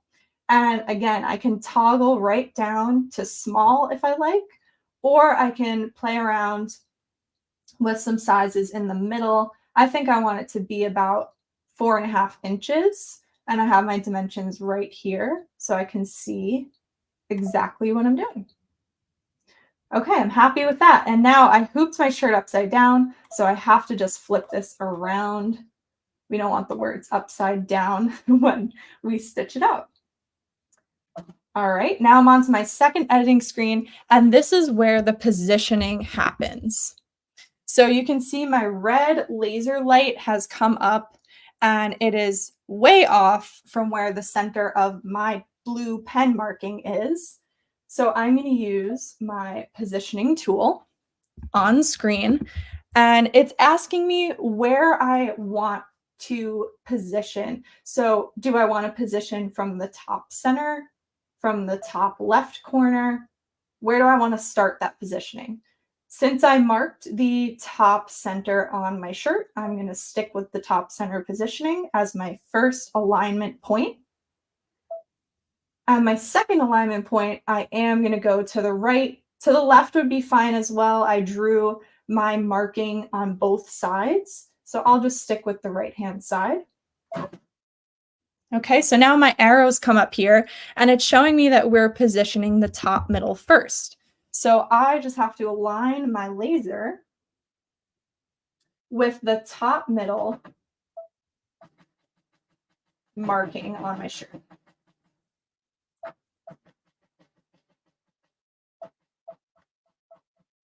And there are 3 different speeds that you could move this at. So you can, now that I got pretty close, I can get tiny, tiny little movements going here. You probably can't even tell that I'm moving it on the camera. And I'm just making sure that it is dead center. And that is dead center on my marking. I'm going to press next, and it's going to now position the right-hand corner. So this is where I can make sure that I'm lined up going straight across. And I lined both of those points up. So now on my screen, you see my design completely tilted for me. So it looks crooked because I hooped my shirt crooked, but now it's going to stitch out and it's going to be straight across when the shirt comes out of the hoop when we're finished. So we're going to go to embroidery. I'm going to go back one, and I forgot to change my thread color. So let me do that really quick. I want to do this in a teal. So when I press end edit here, the machine is going to tell me where it wants me to put my teal thread. So I'm going to go ahead and listen to it. Sometimes I don't listen.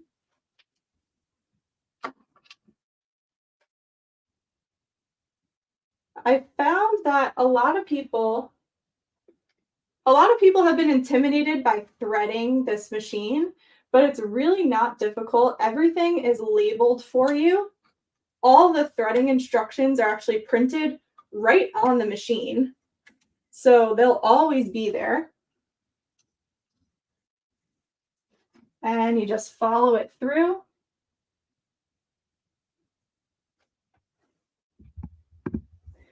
And of course, there's an automatic needle threading function built into the machine.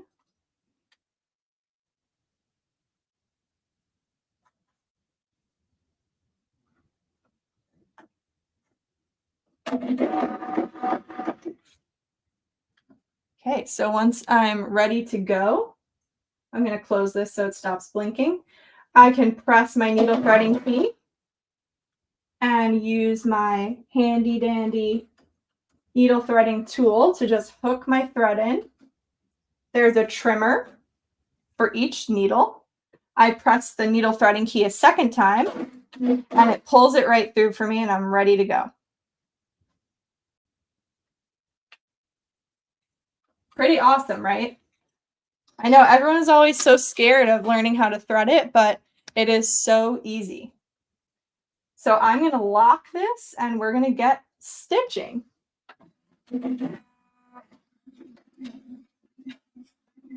Now, I have the machine set to 400 stitches per minute right now. That is the slowest it'll actually go. I don't want it to make too much noise while I'm talking here. But again, it goes up to 1,000 stitches per minute. So it can stitch really quickly.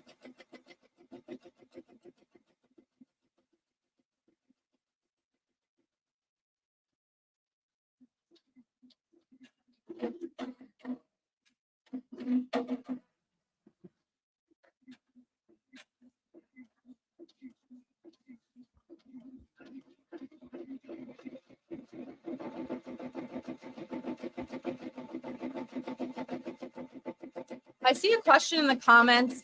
If your project has more than 6 colors, can the machine do it? That's a great question. And the answer is yes, of course it can. If you have a design, let's say with 10 colors, the machine will actually add a stop in there. So it'll do 6 of the colors out of the 10.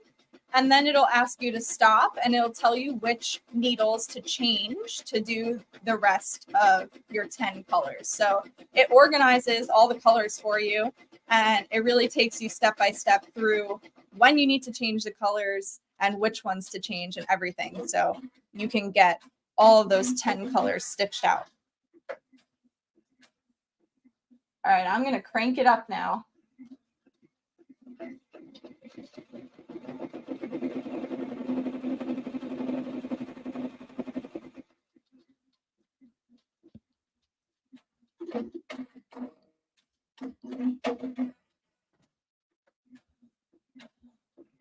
I see another question about why does the machine tell you where to put your color? Well, there are certain settings in this machine where you can kind of lock down needle bars to be black or white. So some thread colors that you might use a lot, like black and white, you can quote unquote anchor them. That's the term that the machine uses, to a certain needle so that that needle is always white or always black. And so the machine will automatically assign a new color for a new project to one of the needle bars that doesn't have a color anchored to it. So it knows which needle bars are open to use and which ones you want to keep the same.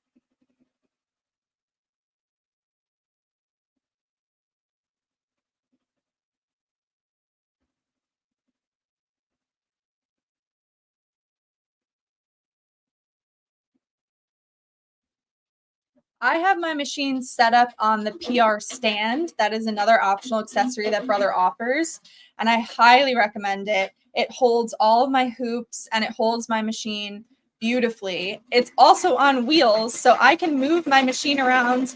Like today, I moved it around to set up my demo for you all.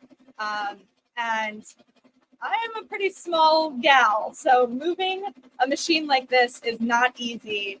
But it is easy if you have it on the stand with the wheels. It just glides around and I can effortlessly move it wherever I want. So it also has anti-shock pads. So like Blaine was talking about his mats for his machines that he sells. This has anti-shock pads on the stand. So it cuts down the vibration of the machine a lot when you're stitching out, especially at 1,000 stitches per minute.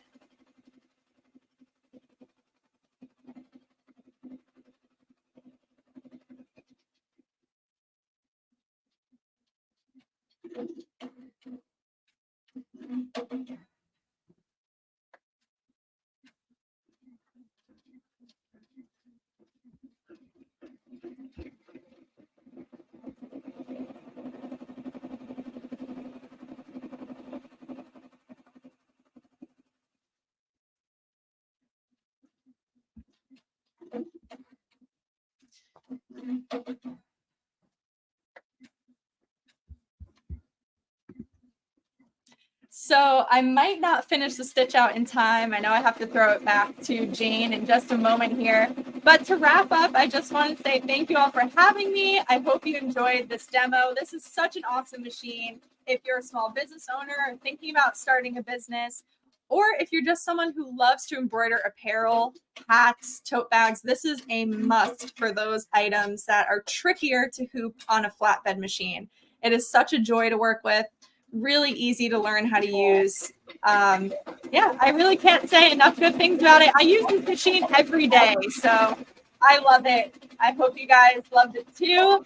And yeah, Jane, back to you. I mean, you know, I love this machine. I love this machine. You do it such a great job of showing us how to use it. You make it so easy. It's so much fun. Sarah Betzer, you are a joy. And by the way, you give us the gift of your joy, showing us how easy it is to use this amazing, amazing machine. I say you got to get it. I agree. I agree. Sarah, you're my favorite. I'll see you soon. Okay, let's tell everybody how to get this awesome PR680W. Oh my goodness gracious. Are you ready to take your embroidery passion to the next level? I am. This is the PR680W 6-needle embroidery machine. You see it there. You see the Christmas pricing, but no, it is the countdown to Christmas. So you must call for information. And by the way, look at Santa Blaine right there giving you this bundle. So you're getting the stand. I know somebody asked, is the stand included? Well, this is included in the bundle. You've got your 7-piece easy frame set. You got the cap frame, you got the flash frame, and you got the flash frame L and M. And by the way, this has got that 6-needle speed. You've got your wireless enabled connectivity. It's got that precision crosshair accuracy that we talk about a lot.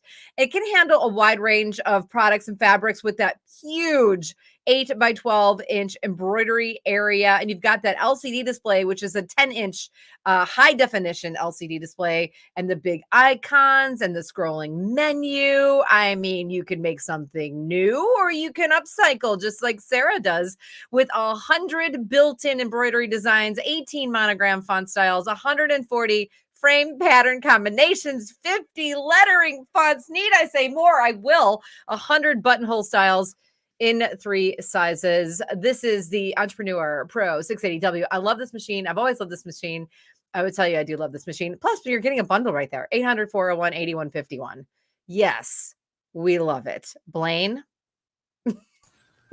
Well, Jane, I tell you, that is, probably out of all the things we have with Brother, that's probably the best special of the show. Yeah. The 680, they have such a good package put together for that. And, speaking of Sarah too, Sarah, just to let everybody know, if you're in the Southern California area and you want to meet Sarah Vetzer, you want to meet Carly Bell, you want to meet Alexa Galloway or Cindy Hogan, they're going to be working the Sewing Machines Plus booth and Brother booth at the Impression Show in Long Beach, California, January the 19th through the January the 21st. So if you are in the Southern California area and you want to go see that, it's going to be in Long Beach at the Convention Center. So Sarah has her finished stitch out. Oh, let's go back to let's go back to Sarah. She has the finished stitch out. I love it. Hey. Oh, Perfectly straight.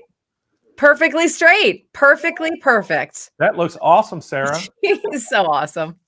So Sarah, I guess I'll get to see you in January for sure then. Yeah, looking forward to it. I'm That's so gonna be excited awesome. to be in California. So, yeah, I was just telling everybody that. I didn't know you're still on, but yeah, looking so forward to the Impression Show in Long Beach. And I want to invite everybody out to see, we got 4 celebrities going to be in the SMP booth. So fun. You'll get to meet all 4 of those. If y'all want to go, it's going to be a great show. And it's basically a commercial embroidery show, but it's open to the public. You can go and just buy a ticket. But I think it's just Impressions. I think it's just Impressions Expo, and they have it in different cities. But if y'all want to go search it, just do Google, just do Impressions Expo Long Beach, and you can get it to a website to buy tickets. And you get to see Sarah there. Yes. I'm so excited. I love we'll the celebrities. If I was there, I'd be have, stalking everybody. Yeah, and they'll have 4 Brother embroidery machines in the show. They're going to have the 10 needle, the 6 needle, and the 2 1 needle cylinders, the Persona and the PR1X. So they'll have all 4 of those in there, and I'll be doing demonstrations, and it's going to be a lot of fun. That's awesome. Yay. Well, thanks, Sarah. Thanks, guys. All right. That's cool. So yeah, so it's going to be a great time, Jane, and again, if they want to meet any of the ones I mentioned, it'd be a great time for them to go if they're in the area, and we welcome anybody or invite y'all to come out and see it. And what's unfortunate about the whole thing, it's the same weekend as the Road to California Quilt Show, which is in Ontario, California. But you could do one day and the other one the other day because they're road both trip together. Right. That's what I'm doing. Yeah, that's what you're doing. If Blaine's doing it, then we know it sounds like a fun idea. Yeah, so I'm gonna go to the Impression Show and work and help Sarah and them, and then the next day I'm gonna go over to the Road to California show because we're running the actual Aero Cabinets booth there. And if y'all want to come and see Valerie, she's going to be live in the booth as well. So you'll get a chance to meet Valerie from Arrow. She'll be there. How fun is that? It's so much fun to do live events and be in person. This is super fun too, because we can spend the whole day together. And actually, I feel like I'm always having a conversation because of the comments. But live, it's like you just really feel the energy, and it's just so great. And we met all these people this way. It's great to see everybody in person. Well, I think you're exactly right. It's always fun, just like to put a name, a face to a name, and just 3D. like we had our, a couple weeks ago, we had our customer appreciation Christmas party at the San Marcos retail store, and I went on that Saturday, and got to meet a lot of the customers and a lot of the people that watch our normal shows, and so it was so much fun because I see their names a lot, but you don't have any idea what they look like or who they are. So it's always fun to go, oh wow, yeah, I know your name. You're like, oh, I know you. You're my friend. Yeah. I do feel like it's so funny. I really, truly feel everybody writes, like we all write messages, and I feel like I'm friends with everybody. I just know that by their name. That's it. It's my friend. That's it. Well, Jane, I think we ought to give something away. What do you think? I love the idea of giving something away. Let's do it. Let's do some event bags, and let's give 2 customers a set of event bags. Guys, now they come in a set of 8. There's 8 different colors. They're $49.99 on our website, or you can buy them individually for $9.99. They all have unique sayings. They're all different colors. And like one of them says, I like big hoops and I cannot lie. So it's a lot of fun little sayings. And then one says they're called quilts, not blankets. So they have all these cool sayings on them.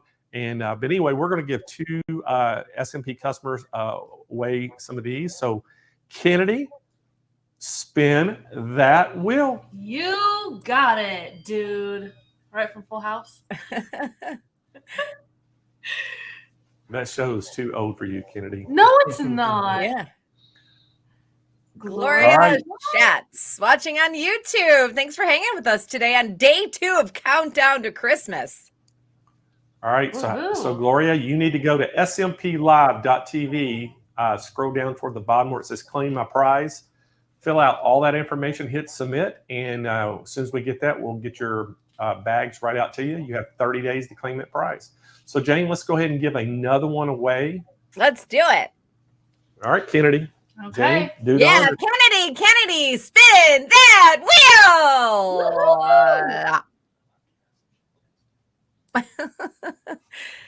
Okay, it's spinning. You got some muscle on that one, Kennedy. Sharon Ulrich watching us on YouTube today. Thank you. Hey, Sharon. I know her. You know her. It's I like know Sharon. Yes, I know Sharon. She was one of my old neighbors. Oh, I love it. well, look at that. Okay. She is a big time quilter. So congratulations, Sharon. That's awesome that you won. All right. Well, what does Sharon have to do? Sharon, you need to go. Just call me. No, I'm just kidding. Sharon, just need to go to SMPLive.tv. Scroll down toward the bottom where it says claim my prize. Fill out all that information. Complete. Hit submit, and we will ship you out some bags right to your doorsteps. That's funny. How's that, She's Jane? my neighbor. Yeah. Yeah, she's my neighbor. She's my neighbor. I love it. We really do know the people. They are our neighbors. Yes. So, but yeah, she really used to be my neighbor. So we still, stay in touch. So awesome lady. That's All right. So we are going to continue on with the show and without anybody here. So I guess it's going to be joke time for Jane and I for the next 30 minutes because our next presenters have not logged in yet. And Kyle is trying to get a hold of them. Oh, that sounds good. Well, I would say this show is Jingle Bell Rockin'. I like that. So if anybody wants to embroider that on a towel and send it to me, I will take it. Jingle Bell Rockin'. And the other thing I would like to tell you, Blaine, is that, I'm sure I can speak for all of SMP Nation, but we love you from head to mistletoe. Jane, you're on All right, fire today. Jane. He said no Jane's on jokes. fire. So let's everybody write all that down that Jane's talking about because I can see that on embroidered on towels. Like it could be, I love you from head to mistletoe. Yes. Yeah. And you give that to somebody. Or you can say, Blaine, we love you from head to mistletoe. Hey, Kyle, did you try calling Mike Johns? Jingle Bell Rocking. Let's review can we review the holiday tips? Why shopping makes you Yes, let's feel go to festive? you, and I want you to review those tips, and we'll Do be you trying to get a hold remember? of our next presenter and get this thing going. Yeah. Oh, just as a presenter here, can I do my tips? No, you can go ahead and do your tips. Okay, great. So do you remember the first one at all? Anybody? Anybody?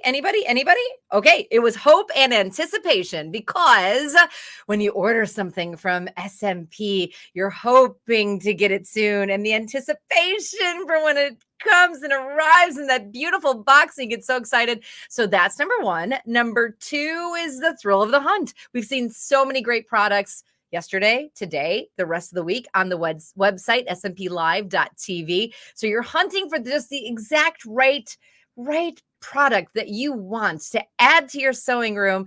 And that is why it gets you excited, because once you get the product, then you can make something and give it away, which brings me to number three. And that is the joy of giving. Giving makes you happy. So if you get your product, you make something, and then you give your handmade item to your friends and your family and your coworkers and anybody who will want one of your handmade items. Did I only do three? I can't remember.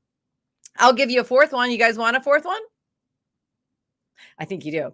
The fourth one, the reason why shopping gets you in the holiday mood is because you get to spend time with loved ones. Think about it when you're shopping. Maybe it's an afternoon of shopping with your family. You have some hot cocoa. But today we are spending time in our community, our SMP Nation. And you guys are loved ones, because guess what? I love you from head to mistletoe. And so today, this week is very special because we get to be together and spend time as a community and loved ones with like-minded energy and enthusiasm and inspiration. So that's four. I have a couple more, but I had to save them for the rest of the afternoon, right? Unless you want me to keep tap dancing some more. Yes, that's four. Okay. Well, we may have to start coming up with some more tips, because I got more. Lane, I got more. You want another one? Presenters are MIA. You want me to give you another one? What's that? I'll give you another one. All right, give me another one. So another one is that the reasons why shopping puts you in the holiday spirit is because you're feeling generous. When you're shopping, and this is you, Santa Blaine, because you like to give us prizes. So we're here shopping with you, and all of a sudden you're generous, and so you give away prizes. And we love it when you give away prizes. Maybe we can give away another one. Yes.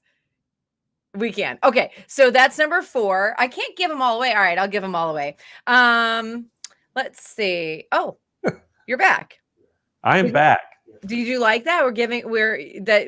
You're generous, and I'm asking for more prizes. All right. Let's give a prize away. Okay. Should we give away a mug? That'd be, speaking of mugs, Jane, this morning when I was leaving, Michelle comes out. She goes, "I'm going to order me a Jane Klaus mug." Oh, I love that. You want me to show you what it looks like? Yes. Okay, put me on hold. You talk, you tap dance. I'll go get it. Okay, hold on. I'll be right back. All right. So while Jane's getting her, her mug to show us, let's go ahead and give away another $100 gift card to SMP. What do y'all think about that? So you can use this on your purchase. So Kennedy, spin that wheel.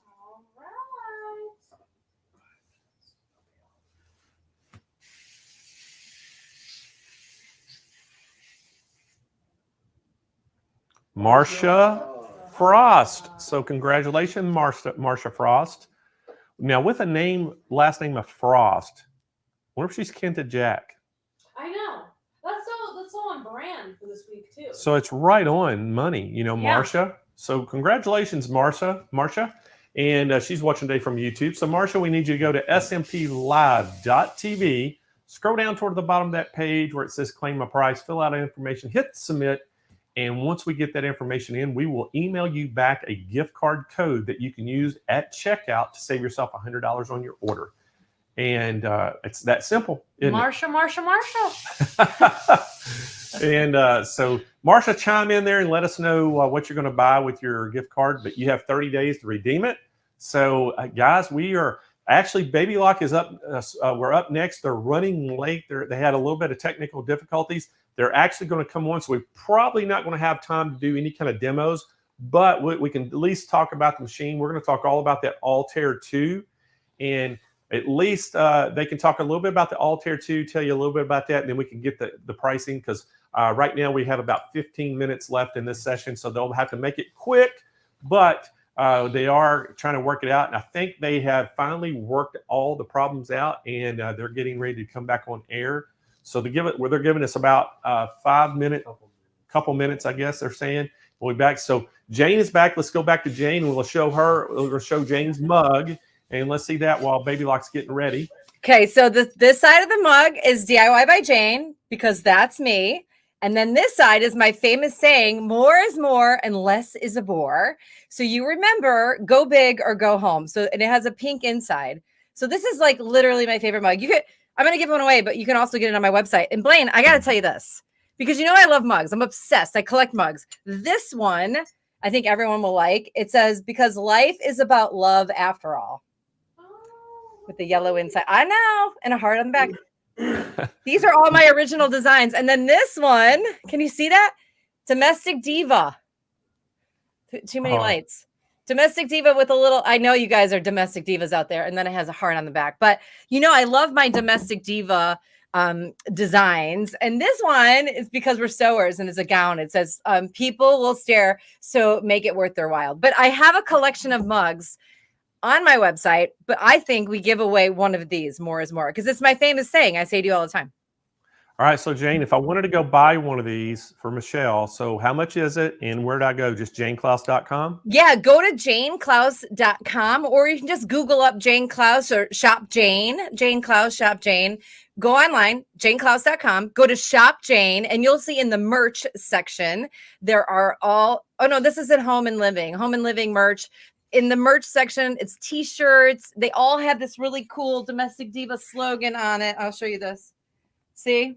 I love this one with the heel. I think Michelle would love this one. But this, I have this in sweatshirts and t-shirts. I have it in aprons. I have it in long sleeve, short sleeves, pullover hoodies. But you can go to JaneClouse.com, click on Shop Jane, and just browse around in there. I have some handmade items by me, but most of the merch is cool hoodies and cozy. And I just love this idea of being a domestic diva. I'm loving this. And the price point's not bad. Like these mugs, I think they're $15. And I think the shirts are like 30, sweatshirts are 35. But there's that print again in a hoodie. And I love this one so much. And it comes in a pale pink as well. But I have the army green with me right here. I've got aprons. I just love this idea of domestic diva. I have these beautiful designs. I had an amazing graphic designer create. And I've always wanted to share that with you guys. And something about it, you know, the heel and the stove. And I need to make one with the sewing machine. But that'll be my next one. But if you're looking for a really simple and easy, fun gift, this is it. It's super easy. They're not expensive. It's just cute stocking stuffers, maybe for a friend, family. Thanks, Blaine. All right, Jane. Well, everybody knows how to get their mugs, and we're going to go ahead and go to Baby Lock, and then we'll see you back here in about 30 minutes, or not actually less than that, about 12 minutes. So, all right, Jane. All right, guys, let's run to Baby Lock. We got Patty and Marty standing by. They had some technical difficulties. They are ready to go right now. So like I said, we're running short on time. So she's going to just hit some of her favorite features on the machine. We're going to tell you how you can get it and what the special is. Let's go to Baby Lock with Patty. Hey, Patty. Hey, Blaine. How are you? Great. Glad you got things worked out. We're going to let you get started because you only have a few minutes here. So just hit the highlights and I'll come back and we'll tell them how to get it. All right. Awesome. Thank you. Thank you guys for your patience with us. Yeah. So I'm here today to talk to you guys about the Altair 2. This is one of our latest sewing and embroidery combination machines that we have introduced into the Baby Lock lineup. So this also has a companion machine too. So if you're somebody who just loves embroidery only, we also have this as the Meridian 2. That's just the embroidery only component of the machine. So those are another option for you. But I'm going to show you guys some of my favorite things on this machine now. I love machine embroidery and I love playing around with it. And one of the things that I love is that some of the features that have been introduced on the Altair 2 are really high-end features, but you can get them at not necessarily a high-end price. So there's some really fun things on the embroidery side. But in addition to that, you have sewing and you have IQ Designer. So all of those play very well together. But let's go ahead and look at the embroidery side. I'm going to show you guys just some of the things that I love because I've got some samples here. So tons and tons of built-in designs in our machines, built-in fonts, built-in frames. We even have a category of yarn couching designs too that's been introduced into the machine. And so that's a lot of fun that you can play with. So I'm going to come in and just show you guys real quick. So we have some large built-in lettering that is part of the Altair 2. And this design number 6 is actually an exclusive font that's in this machine only. So I like to come in here and play around with some of these large fonts, set that design. And one of the new features that was introduced was that in our embroidery side, we've had auto stipple on the machine, but we now have auto echo quilting and auto decorative fill that was added. So what does that mean? I can come in here and choose a design, and with the touch of a button, I now have completely filled stippling around that design. So we can come in here and choose our hoop size. So I could come in and play around and choose the hoops that are available on the Altair 2, and you can see there's quite a few of them that are available on this machine. And I can say I'm going to choose my 6x6 hoop. With each of these different stippling, echo quilting, and decorative fill, I can choose and customize that by adjusting the distance and the spacing of that. So this is my stipple look. If I come to my echo quilting, it's going to take and it's going to actually add an echo quilting design around that lettering. Then the third tab is going to be where you can add the decorative fills. Now, these decorative fills are decorative fills that you would also see on the IQ Designer side of the machine. So they let you add a lot of different texture and pattern around your embroidery designs. So I could come in here and I could choose any of the 30 decorative fills that are available on the Altair 2, and I could choose one of these decorative fills, touch OK, and it's going to add that behind my design. Again, I could come in and adjust my distance, and I could play around with the size of the design or the size of the fill behind my design. Now I can touch preview, and it's going to give me a real-time view of what that's going to look like. And I can say, yes, that looks amazing, and touch OK. So that's one fun way you can play around with this. What I like to do, though, is come in and take this and go back into that same function, choose a different decorative fill, and I'm going to choose a different size hoop. So let me just choose my 9.5 by 9.5 inch hoop, because the Altair 2 has a 9.5 by 14 inch embroidery field, and that's what this whole area here is representing. So I can come in now and choose that decorative fill again, and maybe choose a different option of one of those 30 different decorative fills. So let me come in here, and I will try not to be too picky, and choose another fill. Let me just choose that one and say OK. And what it's going to do is it's going to add a border. So you can not only just add it around one design, you can actually come in and choose a border. And then I get a preview of it. Maybe that's not what I want to use. So maybe I'll come back in and choose a different pattern and say OK. And it's going to add basically a border around my design.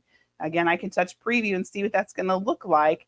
Touch OK. And then I've got a design now. And that looks like a really cool, fun design. So here's an example of that kind of stitched out. So you can see that I've actually stitched this out and created a pillow. And this is something that's available on our babylock.com site as a free pattern, as a free project. And there's actually a series of 3 different pillows that were done. So this is actually where I added 3 different borders around that one design. And I just kept adding borders, adding borders.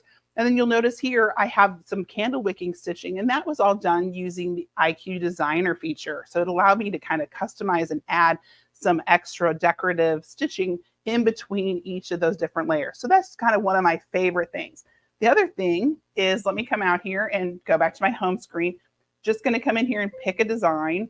And if you guys are like me, sometimes you have a hard time choosing exactly what design you want to use.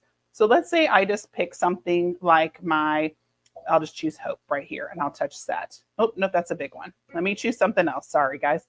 Go into embroidery. I'm going to choose needlecraft because there's some smaller designs in here. And say I pick this pair of scissors and touch set.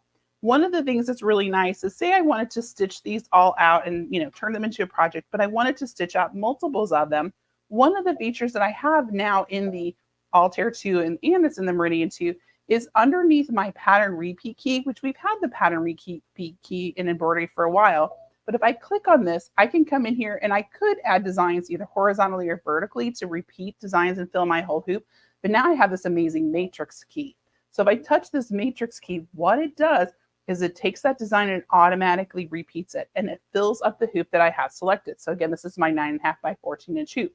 So I could go in here and adjust my spacing of them and space them out. So if you were somebody who was doing, say, freestanding lace designs and you wanted to stitch out a bunch of them all at one time, you could hoop up your dissolve away mesh or your stabilizer, stitch these all out, come in here, choose your design, repeat them using the matrix, space them out as you'd like them, and then stitch them all out at one time. So that's a huge time saver. And here's a really cool pillow that Mike Johns did. And again, this is another project that we have where he just took this really cute cross-stitch cherry design that he created and used that matrix feature and was able to stitch this out and connect two different patterns together to create this large pillow. But it's really a fun, easy way to get your designs evenly spaced, fill an entire hoop without having either copy and paste or to manually use the border function to be able to repeat that. So that's another one of my favorite features.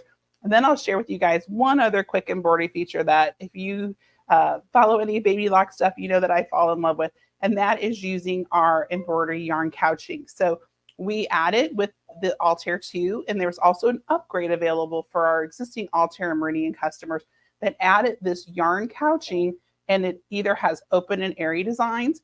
And so these are all stitching down yarn. So you still use regular embroidery thread, but you actually use the thread stand and yarn. So like acrylic yarns or different yarns you can use, and it'll couch that yarn down as you're creating designs. So it has open and airy designs. And then if I go back here, I also have some letters. So the letters, let me grab my sample here, allow you to create some really fun texture to your embroidery. So this has got just the words chill out and sewn on some kind of minky fur. And so that is just a really fun way to also add to your embroidery with some of those new collections of embroidery designs that are built in. So I think we're out of time. I'm getting it from the group that we're out of time. So thank you, Blaine, for letting us hop on, and we're sorry about the issues that we had, but hopefully you guys all got a chance to see a little bit more about the Altair too. Well, thanks, Patty.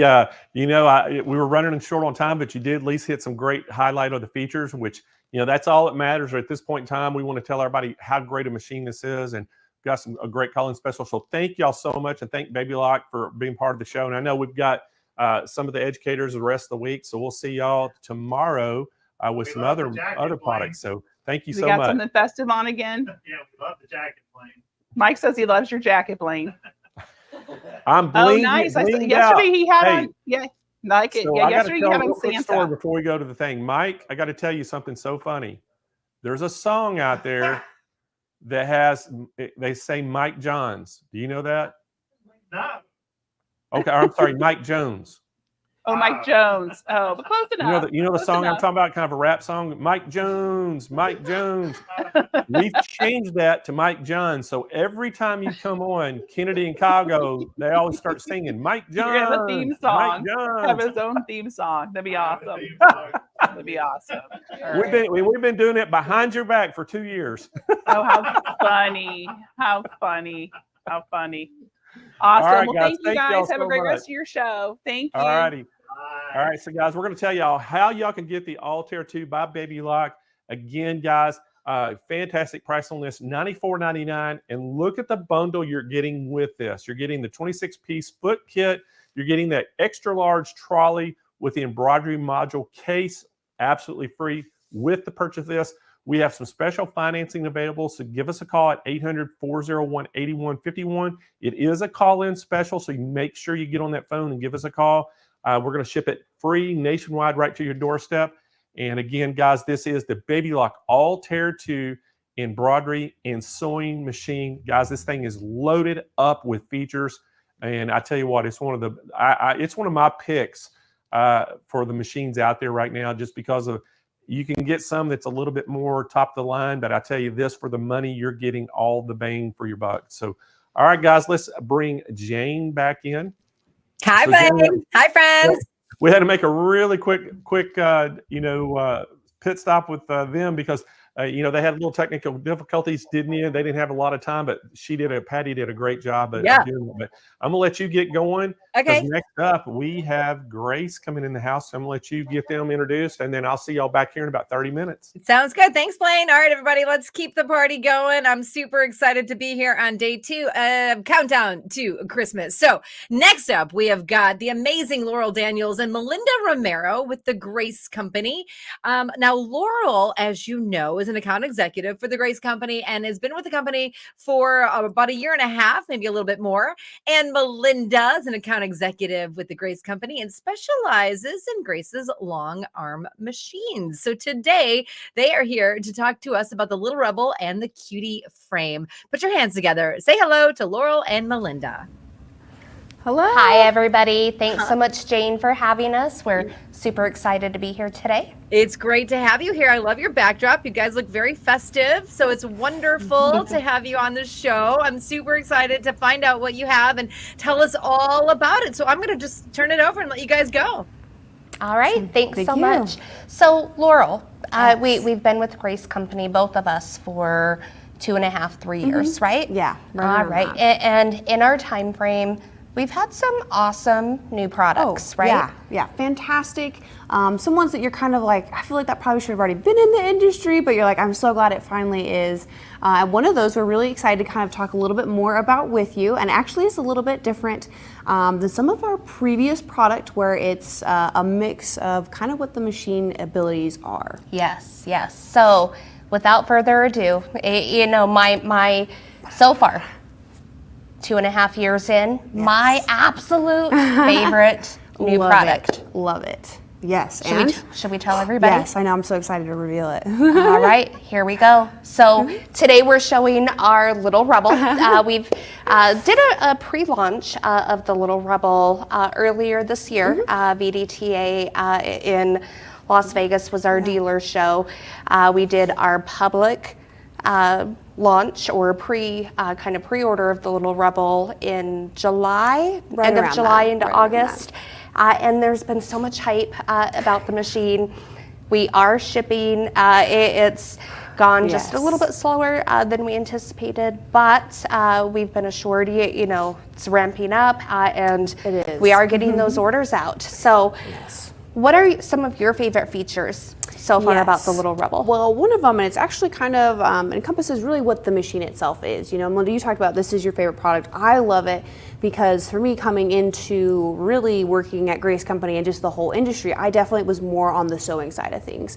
I had never really done quilting. My grandma, she did quilting for me, and she, gave me a few quilts, so I knew definitely of it. But I wasn't as much in that side of things, so that was definitely new for me to learn. But for us to be able to come out with a quilting and a sewing machine, or is it a sewing machine and a quilting machine? There you go, sewing and quilting, quilting and sewing. It does Take both. your pick. Take your pick. Yeah, so I love that, and that's really, again, my favorite feature is actually just the machine itself and its ability to be a sewing machine or also to be quilting, because again, I love that sewing aspect, and so to be able to kind of get more into what that quilting side is also very unique to find within a domestic machine. Yes, it's kind of an all-in-one. You have an all-in-one printer at home, I imagine, right? Oh, yeah. Yes. I have one, always seems to run out of ink, or the ink dries up before we can use a whole thing. But rest assured with the Little Rebel, it's a machine. You can go from sewing to quilting, push quilting, frame quilting. It's your all-in-one, just like our all-in-one printer at home, so to speak.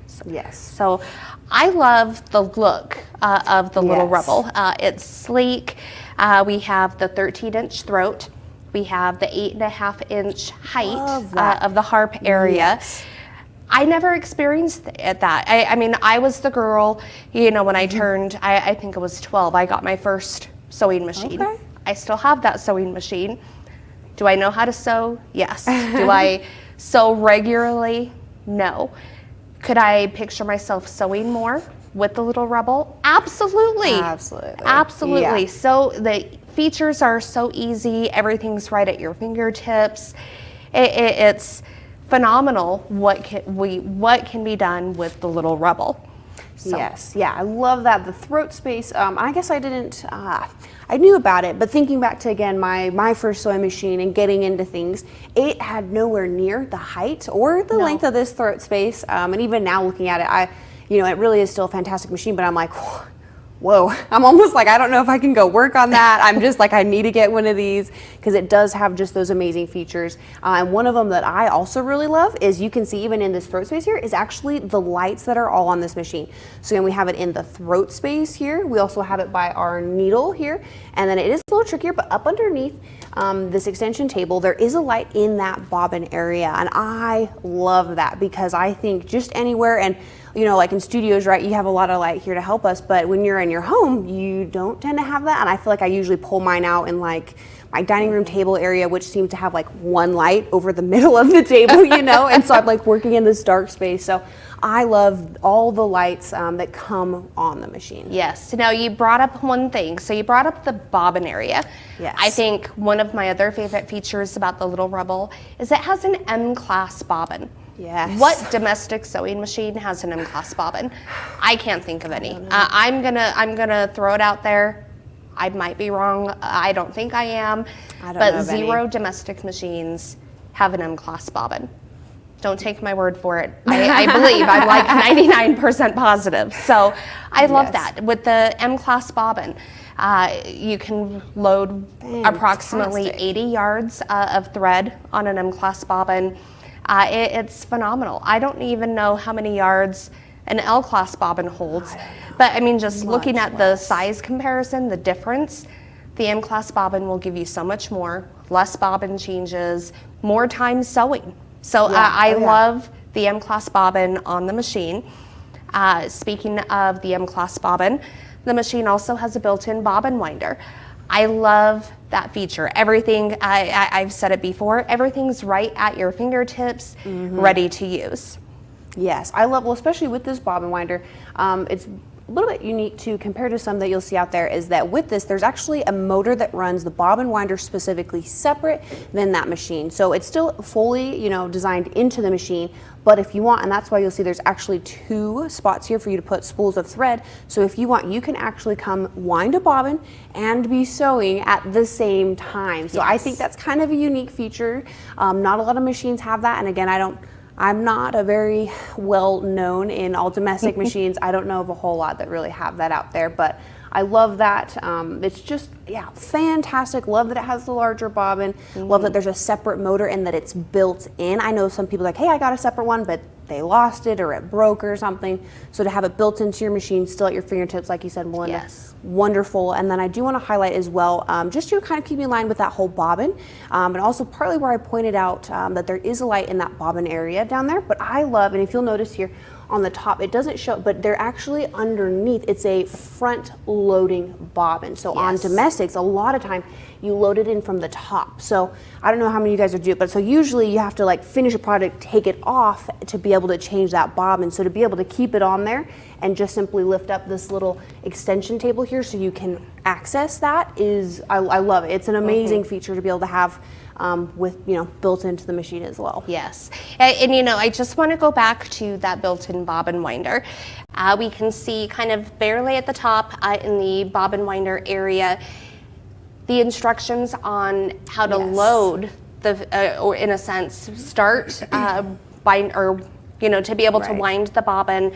There's the pad printed telling you how to, where to get that loaded. So it's quick, easy peasy.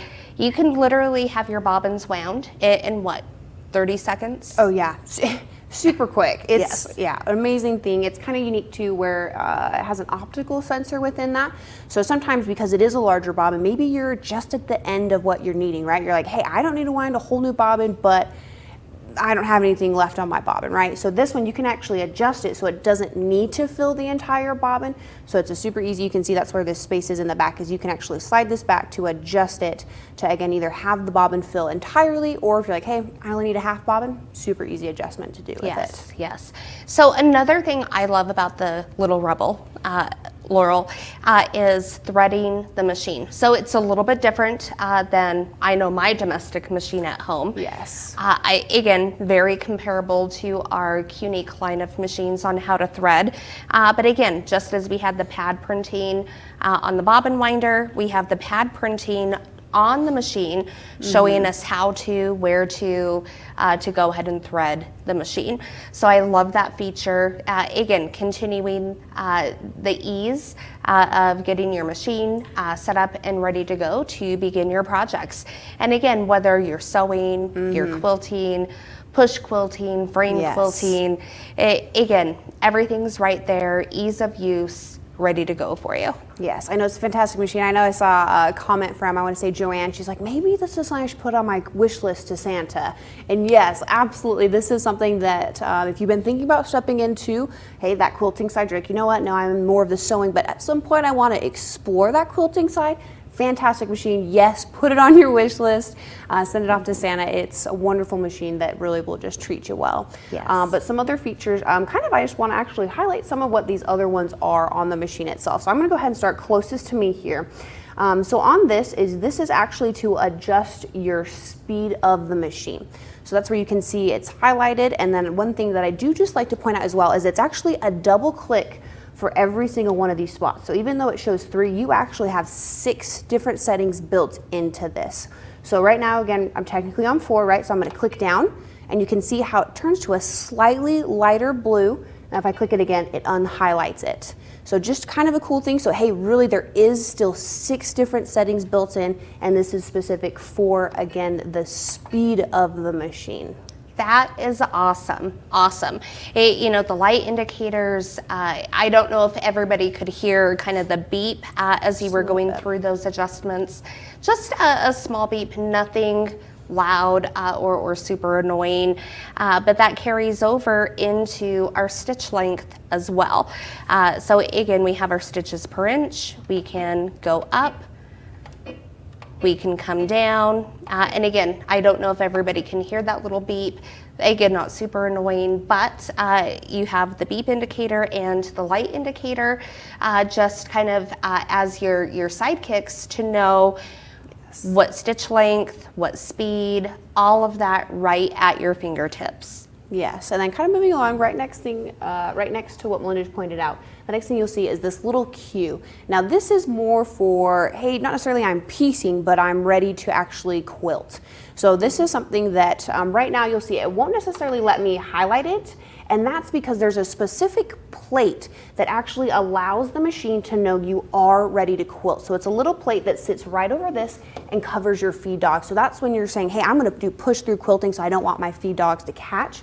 It's a cover that will, again, just cover those very easily, held on with magnets, but then you come over here and then that's when you'll see the little cue will highlight or light up for us when we're in that quilting mode.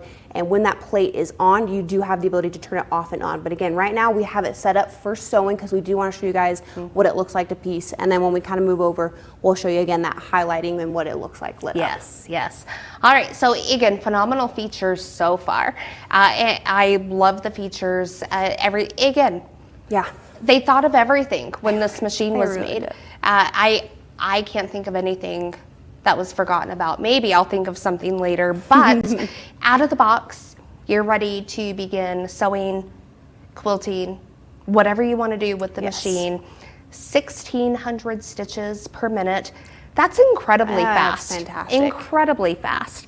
I don't know about you guys. I don't know if I'd be sewing quite that fast. Maybe quilting. Maybe. I'll work up to that speed. That's for sure. All right. So we've talked, about the awesome features of the machine. Laurel did briefly talk about the plate that will cover the feed dogs. Let's talk about the optical encoder. So why is the optical encoder important with the machine? Yeah, so really great question.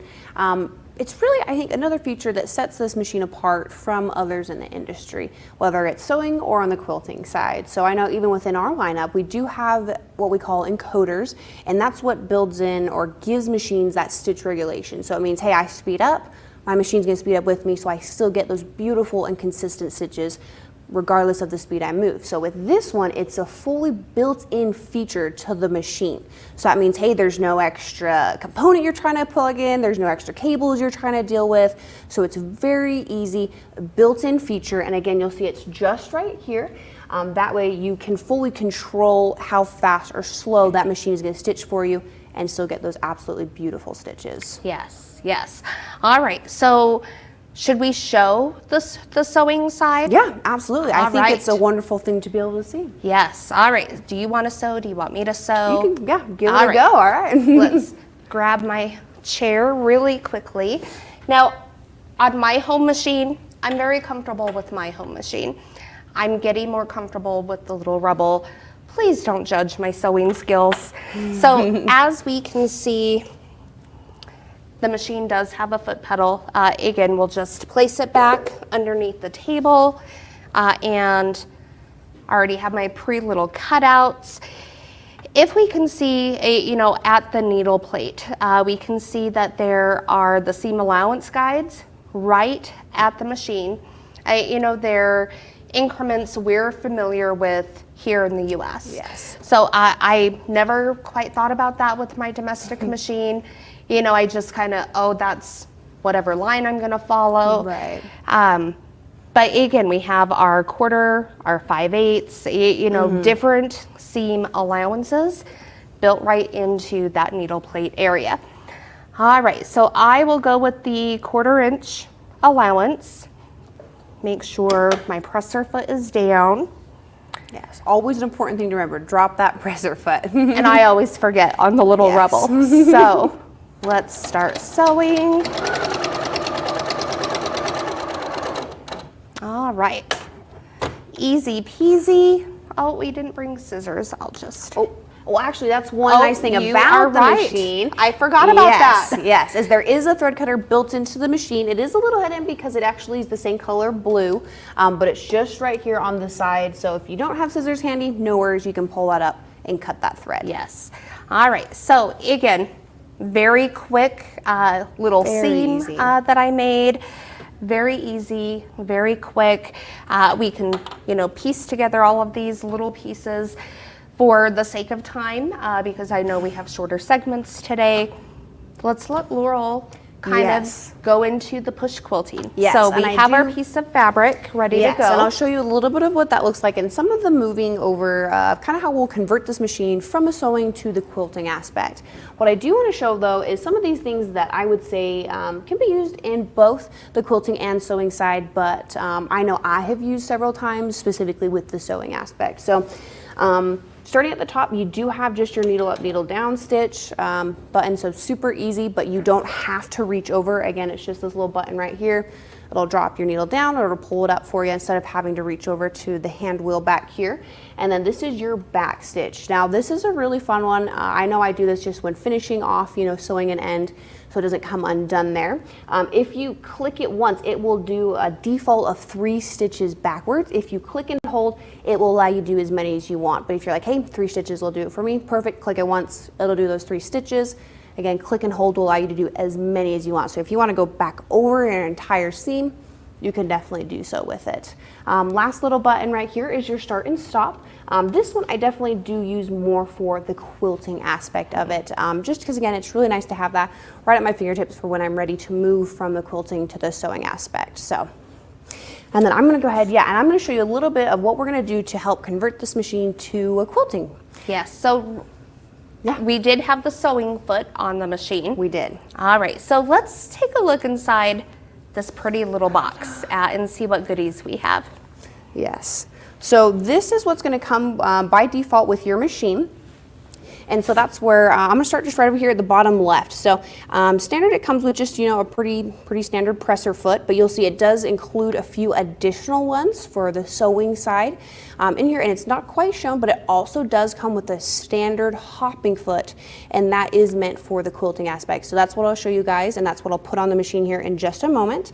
Right over here, this is kind of just a good assortment of different things. There's some needles, there's a hopping foot height gauge tool, there's some extra screws. If you let's say you're moving, you're changing over what foot you're using, this gives you a way to have extra ones just in case. And then this cute little blue tool here is actually to help you thread that machine. There's a few additional things in there, like you'll see a thread net. So really just a wonderful assortment of things to help get you started. Moving up right here, Melinda, why don't you go ahead and tell them about these top 2 items? Okay, absolutely. So a few minutes ago, Laurel had talked about the plate, which will cover the needle area. And when the plate is in place, it activates the optical regulation of the machine. So though you do need to have the plate placed on the machine in the correct position to begin quilting. So whether you're push quilting, whether you're frame quilting, and we can see, again, it's very easy to slide that and lock it into place. And that will activate. Yes. Not quite locked. Yeah, so yeah, you'll see. So it's a little trickier because we kind of have the machine typically how you'd sit it, but back behind here, there's a tiny little divot in the base of the machine, and that's so when you need to pull off this plate, you'll see I can get my finger up under there to pull it off and on. So that's where you do just want to make sure that little extra, and I'll pull it over here so you can see this little extra lip piece, you want to make sure it does face towards the back so it can lock in there. Yes, and then I don't know, again, if you could hear when the plate went into place, the machine did make a noise, and then we can see the cue is now turned on, so we know quilt mode is activated. Yeah, so that means that stitch regulation is going to be in place, and again, this is something you can always turn off and on. So very simple, but you see it there. That you'll see when I am highlighting it, it's saying, hey, well, what do you want that specific stitch length to be? So you still do have that freedom. When I unhighlight it, you'll see, hey, it actually kicks it back over and I can change my speed. So again, it's not gonna stitch regulate for me. Yes. Then go ahead and talk about the last item in the box here. Okay, so this last item. So if you could imagine, yes, we can push quilt with the little rebel, just with the extension table, on our table, wherever we're set up at. However, if we put the little rebel on a frame, so for instance, the cutie, there's an external start-stop because when you place the little rebel on a frame, you're going to rotate. So you won't sit at the machine kind of this way. The back of the machine will turn outwards. The machine itself will be perpendicular to you as you're at the frame. With that being said, it could be difficult, to kind of see and reach the start-stop and kind of, have that timing of, okay, I need to stop right here. Right. So especially if the machine is on a frame, you can install the start-stop on the handlebars, and then the cord will plug in where the foot pedal plugs in. Yes. So again, you have your start-stop, you have your needle up, needle down, right at your fingertips on the frame as you're quilting. Yes. I love this feature. Yes, I love it, and I love that everything we've pointed out so far is things that come with the machine, right? So, sometimes people say, hey, I'm getting into it, what are gonna be the additional pieces I need? And of course you can, everyone can use some extra needles, maybe in bobbins, but this machine does still come with some of those as well, including that component Melinda talked about, the plate, those additional feet. And I do wanna point out as well, even this table extension we have here does come with the machine. So that's an 18 by 24 table, and that's actually what I'm gonna use now to show you a little bit of that quilting side. So I know we're kind of getting a little bit close to our end segment, so I just want to show you kind of how easy it is to switch over from that sewing side to quilting. So I'm going to go ahead and take my seat here. So first thing we're going to do is we want to change out the foot we're using. So to do so, actually all it is a little screw right here. So it's a little thumb screw, super easy to release. I'm going to make sure I have this over here as well. And this is that standard hopping foot that I'm going to use for the quilting side. But again, this is that little screw I'm going to go ahead and release. Now there is a little screw that comes with it. I usually, will be honest, I usually just finger tighten, but I guess I should have tested this before. It might not be finger tighten. And the little screwdriver is not in the box. Here, do you got a hopping foot height gauge tool? Yes. It'll be right here. Sorry, give us just a second. I'm going to show you guys. And this is also another tool that I always carry on me because it is just a super helpful one. It's kind of an odd piece, but it's that hopping foot height gauge tool. So it can kind of act as a little screw because it actually can fit right in here for me. If I can get it. Maybe. Whoever put that foot on, put it on super tight. There we go. There we go.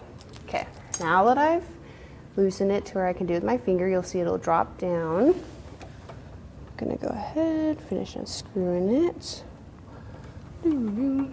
There we go. Okay, now I've pulled off that presser foot. I'm gonna go ahead and just set it back here. Now for this one, super easy. This one, I am gonna come and put it in on this side. So this is kind of how Melinda was talking about. When you go to do the quilting, you'll actually be facing the machine from this side. So I'm gonna put the hopping foot on as if I'm facing the machine that way. So I'm gonna go ahead and do that.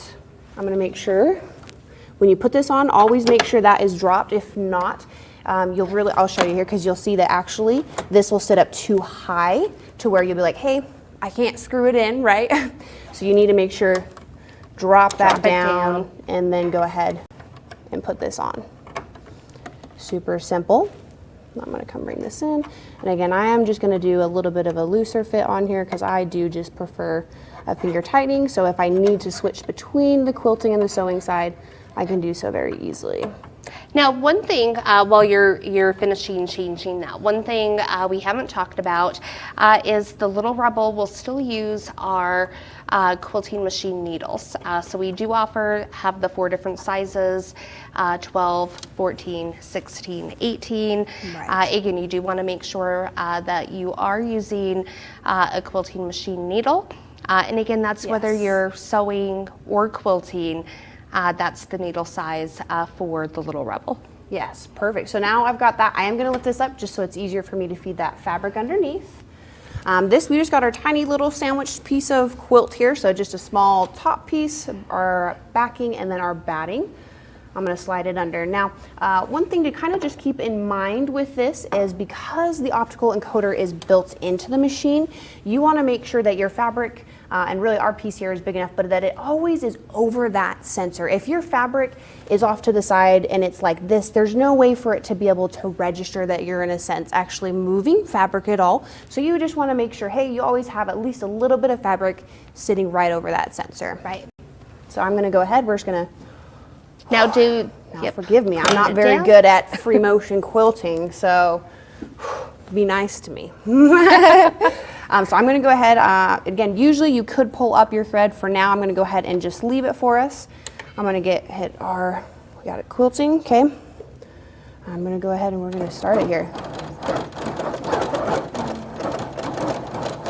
There we go. Ooh. You know, I always say push quilting is not for the faint of heart. We've done a few little projects here at Grace Company where we have quilted, and it is harder. It's a lot harder, absolutely, than what it looks. And I'm always amazed, when I see these awesome quilts, and then I learn, that people were push quilting, and I will be the first to say, I would not push quilt if my life depended on it. My job depended on it when we did training, but that's probably the only time I can see myself push quilting. Yes, so. I definitely am more of a machine quilting on that just because I'm a little bit more used to it. But that's where this machine is still fantastic because it is completely versatile. That if you want to use it on a machine, you can. Because some people, they are really good at that push quilting, and some of it is just experience. We haven't done it nearly as much as some out there, but that does make a big difference. So super simple though. I'm going to lift this up, and then again, we do have that wonderful little thread cutter here. So I'm going to do that, and that allows me to keep my fabric loose. Yes, yes. So many fun features. The ability to do so much with the little rebel. I know I placed my pre-order at the time. I don't have my machine yet. We're shipping in the order that orders were received, so I still have a little bit of time. I can't wait to get this machine home. Yes, So- yes, very excited. Like Joanne said, they're a little bit earlier on, but yes, definitely put this on your wish list. And actually now is just the time to get it, especially because we are finally being able to release some of those orders. So definitely get yours now because it comes with everything you need to be able to sew and to quilt, whether it's push quilting or that frame quilting. Yes. All right. Well, I think we're pretty close to being out of time. Let's go back to, I believe it's Jane. I think so. It is me. It's me. Thank you, Laurel. Thank you, Belinda. Great demonstration. Super exciting to have you on the show. Let me tell everybody how they can get their hands on the Little Rebel and the Cutie Frame. Awesome. Thank you. Thank See you. you soon. Absolutely. Okay, guys, let's talk about this. We'll put up that full screen. Let everybody know what to do. And of course, you always know, call 800-401-8151. It is day 2 on the countdown to Christmas. So yeah, put this on your wish list. We've got a call-in special on this one. You see the great price right there, $26.99. But guess what? Because it's Santa Blaine, you call in for that special 800-401-8151. This is the Little Rebel straight stitch sewing and quilting machine. And I think that demo was great as well. We love the quilt. We love the demo. Great demonstration from our friends at the Grace Company. Blaine, this is an exciting machine, don't you think? You know, it is, Jane. And, you know, the first run of those that we got in completely sold out very quickly. We had a lot of pre-orders for them, too. So that's one of those machines that people are jumping on. They're putting it on their cutie frames and having them a really nice, you know, little quilting, long arm quilting setup to get into it inexpensively. And it doesn't take up much room. So it's a really great combo. Yeah, absolutely. All right. Well, Jane, we're going to continue with the show. We're going Okay. to see you back here in 30 minutes. But guys, we are going to talk all about our very own quilting machine, which is called the King Quilter 2. And guys, we were talking about the sit down today. Now we had Belle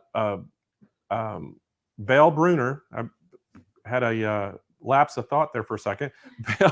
Belle Bruner scheduled to come. Belle got sick and lost her voice, could not do our demo today. So we sure hope Belle gets better. But guys, we have somebody who's a lifesaver. Deb Donovan is going to come in and save the day. And so Deb, are you ready?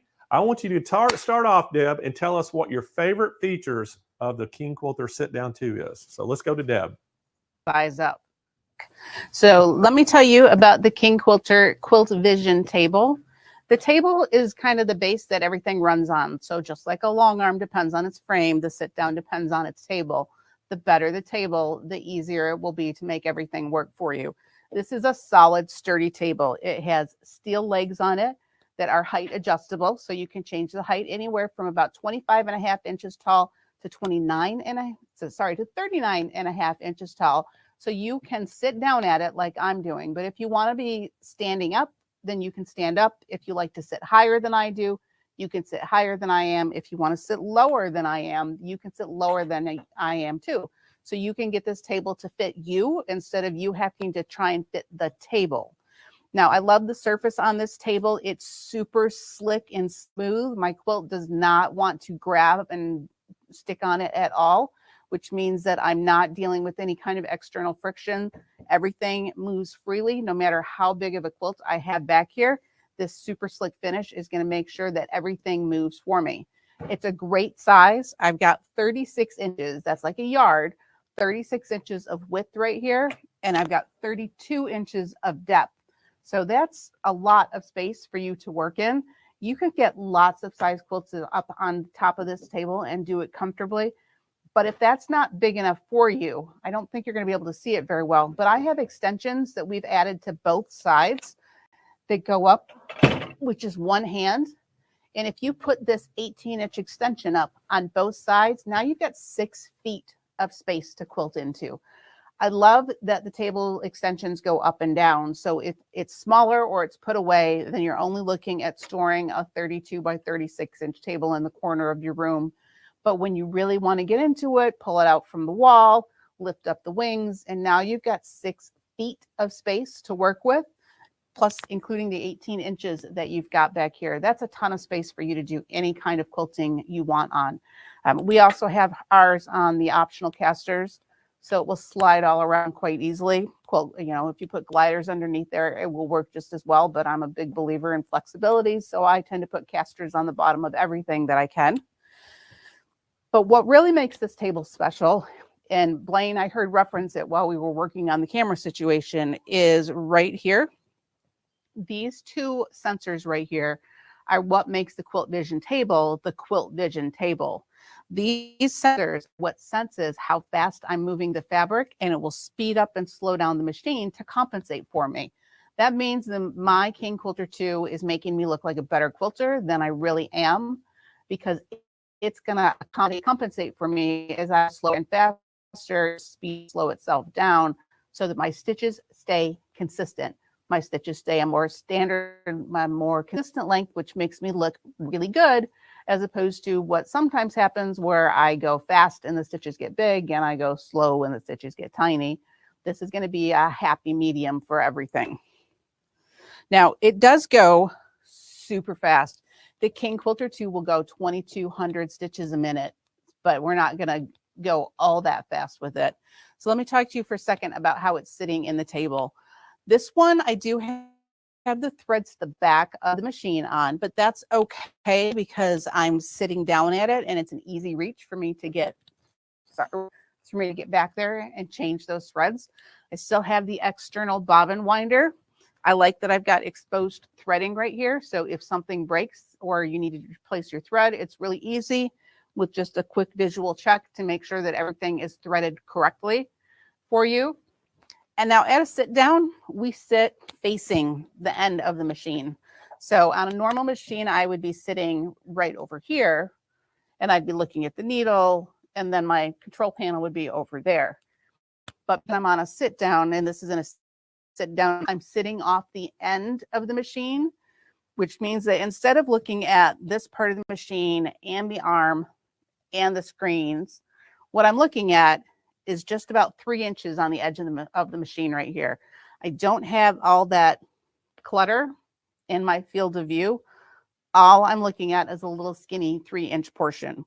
I've got lots of room to see what's going on at the needle because this is about 4 inches of space right here. So it doesn't really matter how crumpled up. I don't think I can get enough fabric, enough of a quilt around there to really kind of get it tied up in that space. You can always see what's going on at the needle because you've got 4 inches of height right here. I do have a smallish screen on this. It's a 3.5-inch touchscreen.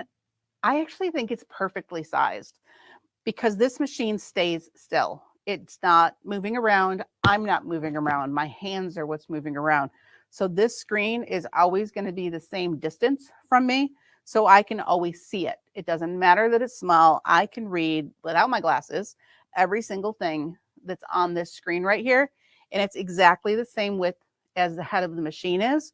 So it really is not in my field of view either. It's something that I can easily kind of ignore down here focusing on the quilting, but I can just kind of flick my eyes up and see what's going on the screen if I would like to see what's going on the screen. Jumbo bobbins are a thing. I love the bobbins that are in these King Quilters. It is a front load bobbin, so I can get to it without looking at it. Look at the size of that. This is an M bobbin. It holds about twice as much thread as a standard bobbin is going to use. Twice as much thread means half as many bobbin changes, which means that you're not going to have to stop and start quite so often. It is just a regular front load bobbin case. Nothing special about it. And you can peek at it, but after a little while, you'll be able to snap it into place without even looking. It is open and exposed down there. There's nothing that you have to kind of fiddle around or behind. There's a couple of cords for this, but there's no doors or anything else that you have to work your way around. They've also closed the area off down there so that it's going to stay cleaner down there, and the lint from your sewing isn't going to have as much opportunity to get to the back of the machine. With that dam, it's going to keep everything up front where you can keep the machine clean and don't have to worry about all that lint that quilting creates. All right, so I've talked about the screen and the machine. I've got the tension or the threading all right in front of me with a tension dial right here that anybody can easily get to and adjust. There are no markings on the tension dial, but that's because it's reading that information into the screen for me. So I don't need to be able to look at this dial. I just need to know that on my screen right now, it says my tension is at 355, which is fine. That's what I need it to be for the King Tut bobbin and the King Tut thread that I am working with right now. That's what works for me. Depending on how you quilt, your number might be different. But if I all of a sudden switch from this 50 weight and decide to go and use a skinnier polyester thread instead, then I'm going to have to adjust my tension, but it's going to be really easy because the number is going to show up right here on my screen as I adjust it. And then after I'm finished with that and I want to move back, I can just the tension back to the number that it was at originally, which is right there. So you don't have to worry about changing your tensions. I do kind of like to write the tension number down somewhere when I change it on the bottom of the spool of thread or on a little sticky so that I'll know how to go back to it. But it's not blindly having to try and figure out what your tension was and what you need it to be. You've got a number here, so it's really easy to go from a number back to another number when you go from one brand of thread to another brand of thread. So the King Quilter 2 sit down was based off of the Elite, which means that we've got some extra features in here that you wouldn't normally be able to find in a sit down long arm, in addition to my beautiful sensors that are down here. The thing that surprised me the most when I sat down at it is that I have a basting mode on a sit down long arm, which is not something that I'm familiar with seeing most of the time. So I can go and baste the edges. Oops. I can baste the edges of my quilt. I have it set so the needle is going to go up and down every 1.5 seconds. So that's going to let me baste the edge of my quilt or a block section or whatever I happen to need to want to baste in place. I can very easily do it right here and get that extra support without having to deal with spray baste or safety pins or anything else. That's just pressing one button on the surface of on the screen, and that'll take me straight into the basting mode. So let me grab my scissors and cut that real quick. I don't generally prefer to work that close to the edge of anything.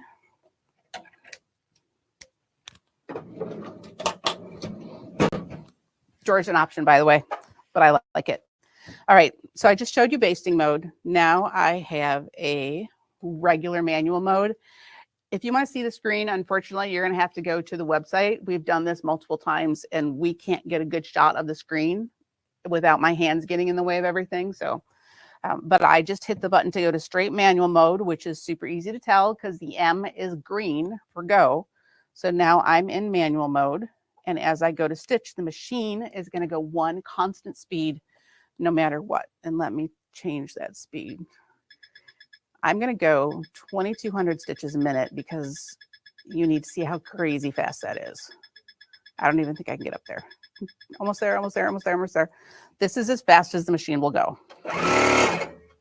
And I'm never going to do that again. Nobody quilts that fast. But the reason that the machine will go that fast is so that we can go the speed we want to go. You can slow that machine way down. I've got 2 presets on here. So I have, come on, I'm going to drop the speed back down. Oops. I changed the set speed to 2,000 instead of to slow it down to what I wanted it to be. So if I slow that down to about half of the speed, the maximum speed of the machine, that's the speed that I can work with. That's what's nice about having that crazy fast speed, is not so that you can quilt that fast, but so that you can quilt at whatever speed it is that you like to quilt at. I have somebody that I know that likes to quilt super slow. She is very methodical, so she can quilt at this nice slow speed and have her stitches do exactly what she wants to do. My stitches got bigger because my hands move faster than her hands do. So I'm going to put it back up to the speed that I like to quilt with, where I'm going to get the stitches per inch that I feel the most comfortable with. This is manual mode, which is exactly like on your home machine. You're in charge. So I can control the speed of the foot pedal, and, which is kind of what we do at home because we don't really have this kind of level of stitch regulation and control. But because I can set this to a maximum speed using one of the presets, I can put my foot to the floor, not have to worry about how fast the machine's going, and then my hands are in control of everything, and my hands are the only thing that I have to think about. So I can come in there and do whatever I would like to do. Oops, that was a fail. So I can get in there and do my quilting right at 1,000 stitches per minute. But I can do it because the only thing that I have to worry about is right here, is what's going on with my hands. So it's like quilting on your home machine, but better because you've got ultimate control over the maximum speed of the machine. You don't have slow and fast. You don't have 4 speeds. You have an infinite number of speeds to pick from. So you can pick the speed that is the best one for you, not just the speed that is closest to the best one for you. You also have 2 presets on here. Sometimes if you're doing something you're super comfortable with, you could probably go a little bit faster. You might want to go a little bit slower if you're going at another speed. You can get those speeds preset into the machine so you don't have to remember what they were every time. You can just hit that memory recall button and it'll bring them back for you. The regulated modes are the ones that make you look like a better quilter than you really are. The regulated ones are where these sensors come into play. They're going to sense how fast I'm moving the fabric over them, and they're going to speed and slow down the machine to compensate for me, which is what makes me look better than I really am. So right now I have it in regulated mode, and I am in precision. In precise, go anywhere until I tell it. So if you trust that I have the foot pedal down, which I do, the machine's not going anywhere because I haven't moved it anywhere. So it's not going to take a single stitch until I start moving the fabric like this. So as I move the fabric, it will stitch. As I stop, it will stop. That's going to give you a second or 30 seconds or however long you need to slow down my hand up when I speed up my hands so that it's going to compensate me and keep my stitches at a nice even length. This one right now is set to 12 stitches per inch, which is a good length. I do kind of prefer a different length between the stand up and the sit down, but that's just me. Your mileage may vary.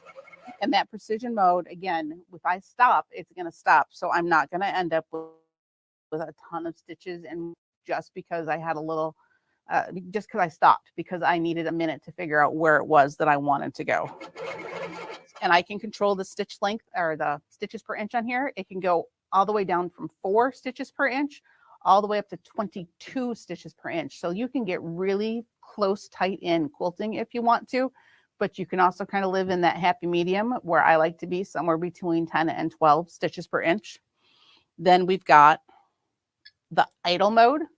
Idle's like your car. When your car is going down the road, if you are stopped at a stoplight, the engine is still running. The engine is still idling. Idle mode on your King Quilt 260 is going to be exactly the same way. Oh, that's my basting. As soon as I put my foot down, it's going to start to sew, which means that it's moving all the time, no matter what I do. So if I kind of come up here and start to do that little Christmas tree, it's going to be a bad Christmas tree, guys. See how it's kind of, when I stop, it's pausing, it's continuing to stitch. That's giving me super pointy points right here. I cannot have a half stitch. It's never going to be a blunted point. If I pause there for just a fraction of a second, the needle is going to go up and down, and I'm going to get that pointy point that I want instead of kind of having rounded edges on the ends of my stars or on the edge of my Christmas tree. And it's just going to keep going and doing that wherever I go. Boy, he's kind of tilted to the side. You can come in and do echo quilting around the edges of things with it. See, I'm doing it two-handed now, so it was much better. You've got all that quilting that you can do with the King Quilter 2, sitting down, 4 different modes of stitch regulation, which is fabulous. 4 different modes of stitching, 3 modes of stitch regulation, and 1 that is that manual freeform mode for you. So you can do whatever type of stitching you are the most comfortable with. I mentioned earlier that we based this off of the King Quilter 2 Elite stand-up. The reason that we did that is because it's going to give you some extra bells and whistles. You're going to get a low bobbin estimator with this. So you are going to have warning when your machine is about to run out of bobbin thread. So you can choose to stop at the end of a block and not start the next one, or you can choose to play bobbin chicken and run it all the way through. That choice is up to you, but you have the ability to make that choice, which is what's great. It has a quilt alarm on it. If you need something to remind you to stand up every 30 minutes and go take a walk, this will do it. It has a timer. It has a stitch counter on it. It's got all that stuff built into it that you've got on the King Quilter 2 stand up, but it's in the King Quilter 2 sit down version as well. There are so many features in the King Quilter 2 sit down that it amazed me when I first got mine. Finally got the prototype into the store. It was absolutely fabulous. A couple of other things that I have on here is the ability to sew without having my foot down.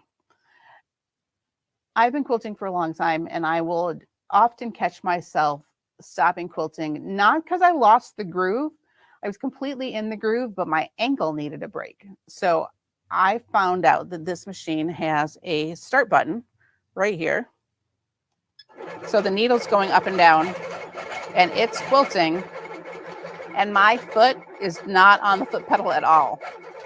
I don't have to worry about my foot pedal. I can sit here and adjust my legs however I want to, do what I need to do.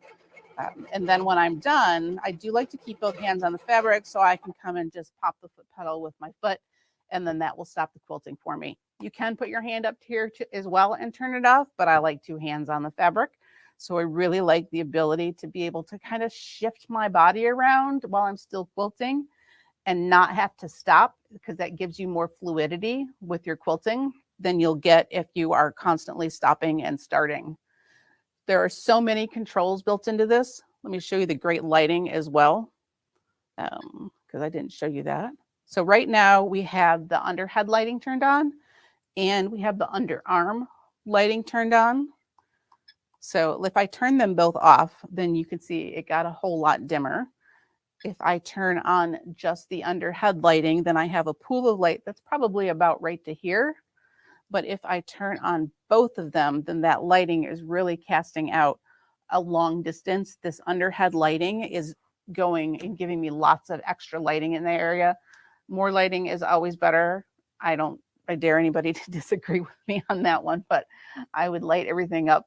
I was going to say like a Christmas tree, but that's kind of like thematically appropriate for the week right now. So there we go.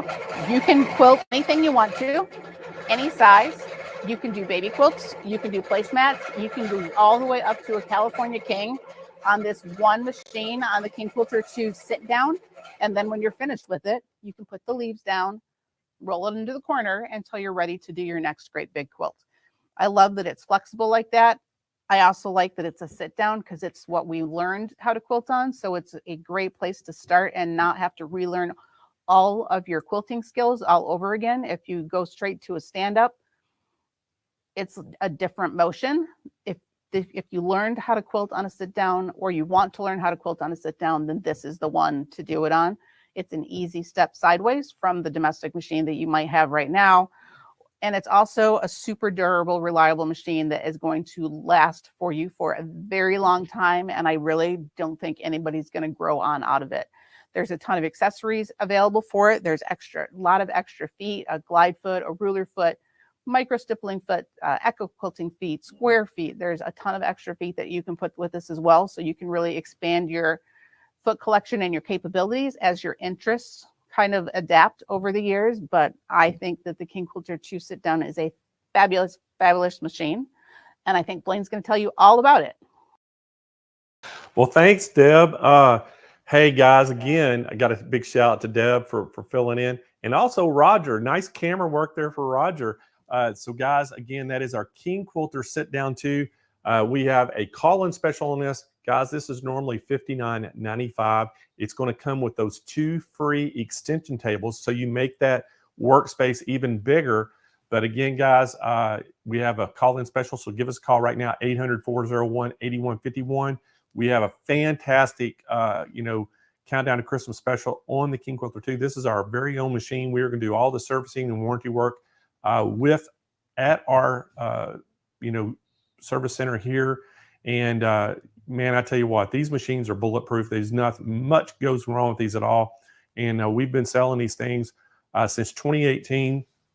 Is when we launched it, and we've had little problems at all with these things. So again, guys, a great machine, great offering today for you for Countdown to Christmas.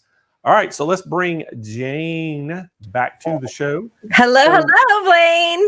So Jane, we're continuing on, but I want to give a sewing machine away to the people just watching right now. What do you think? I think it's a great idea. Let's just give a sewing machine away to the people watching right now. Everybody put the keyword in. All you have to put in your chat is Santa Blaine, and it's going to enter you to win right now if you're watching. Oh, Blaine, look at you getting all fancy and jazzy. Santa Blaine, and just the people watching right now will be entered. So y'all do it right now as quick as you can.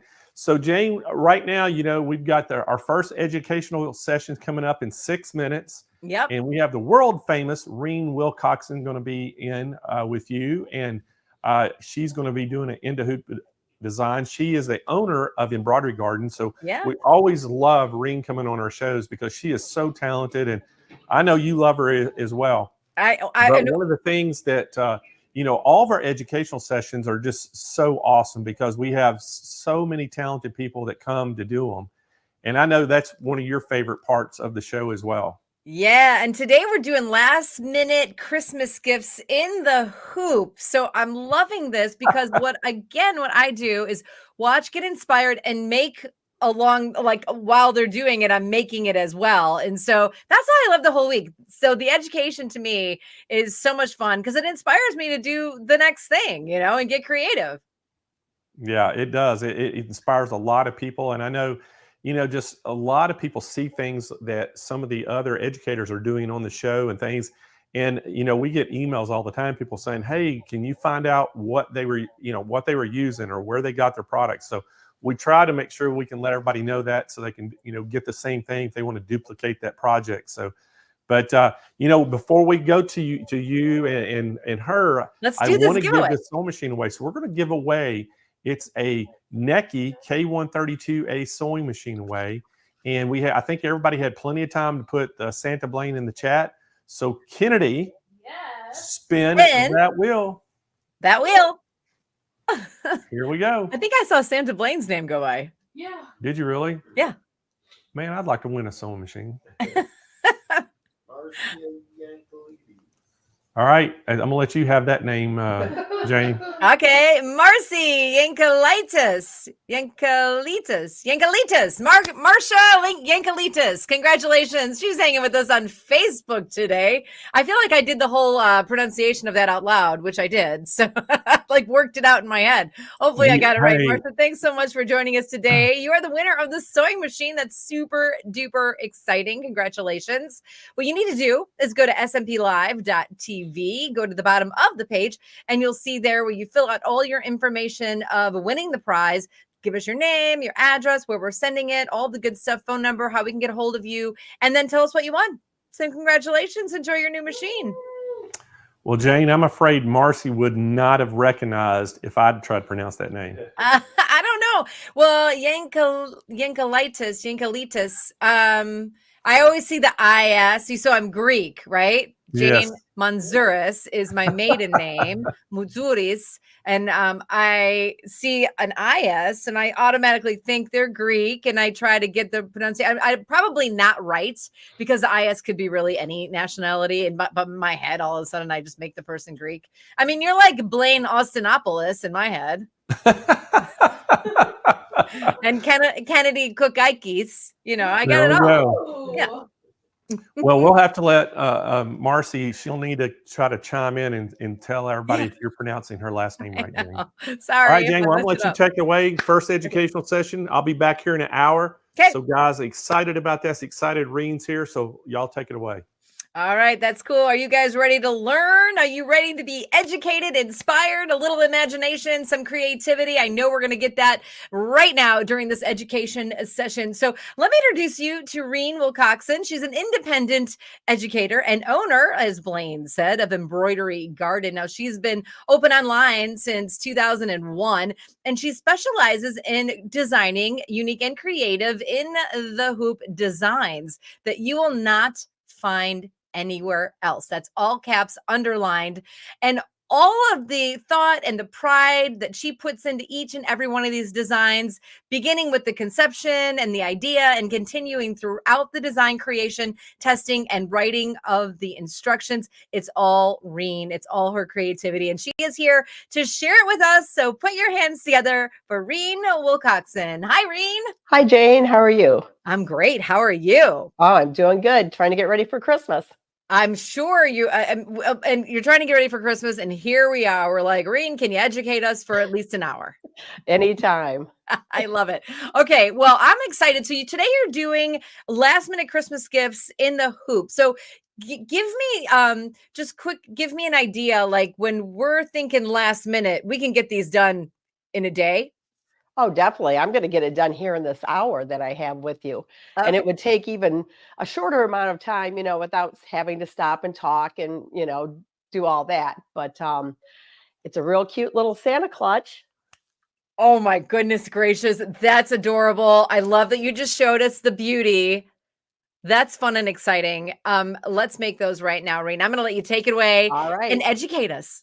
All right. Sounds great. Thanks, Shane. So I am Reen Wilcoxon, and today I am going to show you how to make this little, what I call Santa clutch, completely in the hoop. And it's made in a 5x7 hoop. So just about any machine out there can make it. So I'm going to give you a little bit closer look at it. And on this one, I use sort of I'm going to call it a Sherpa fabric, but really I think it's kind of a fake Sherpa. And I'll show it to you a little bit closer here in just a second. Also, it's featuring a little Santa belt, and this is just vinyl, a piece of black vinyl with a gold buckle. This is not embroidered. I kind of like to have a little bit of dimension to my designs. So this is just sort of freestanding, not embroidered, this part. We're going to put a zipper in the hoop of the embroidery machine and create this little fully lined clutch that has no raw edges in it anywhere at all. The little wrist fob that I made, this was sewn on a sewing machine, but it is so quick and easy. And if I have time, I'm going to go over how that's made. So let's get started and let me show you what you need. So I've got my kit cut here. I have my fabrics. I'm going to line it in the same fabric that I lined my sample in. This one, though, I'm going to use this like buffalo plaid check. I needed some batting pieces. This is what I called my Sherpa. And as you can see, it's not real Sherpa. This kind of has a little bit of stretch to it. It's just something that I found in my stash, but it has that nice kind of furry look that reminded me of Santa's clothes. So I'm going to be using that. And again, here's the belt pieces, which again is just a piece of vinyl, some more lining, some more Sherpa, some more batting, and the rest of my pieces. I also have my zipper, and this is a number 3 zipper that I'm going to use today. This one, you might think, oh, she's going to use a metal zipper. No, you would never, ever use a metal zipper.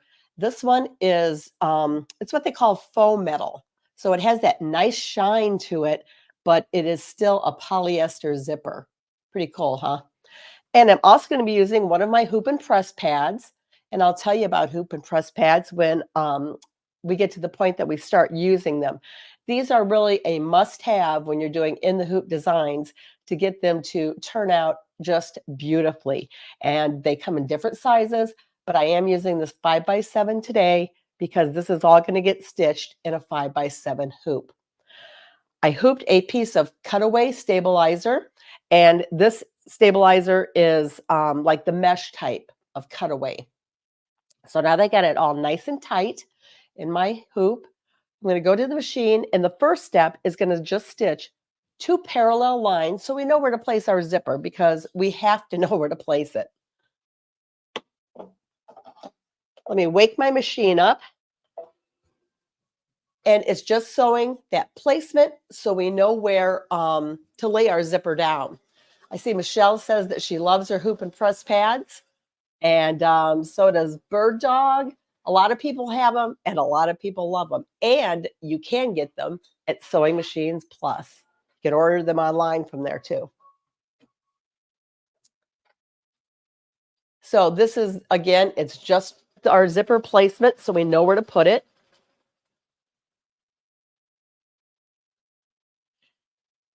And I'm getting some tape ready because I am going to have to tape my zipper in place. I always get anxious to take the hoop off the machine. Go back over to the table. And now you can see this is the placement for my zipper. So I'm going to place my zipper right side up. I'm going to put the pole near the top. And I'm going to take a couple pieces of tape and just tape it in place. Just make sure it gets centered in that those 2 parallel lines.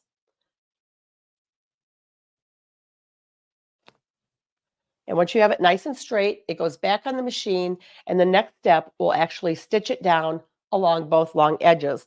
One other thing I'm going to do is I'm going to take the pole and I'm going to tape it down because I don't want it flopping around and possibly, you know, getting down by my needle. So I'm going to go put it back on the machine.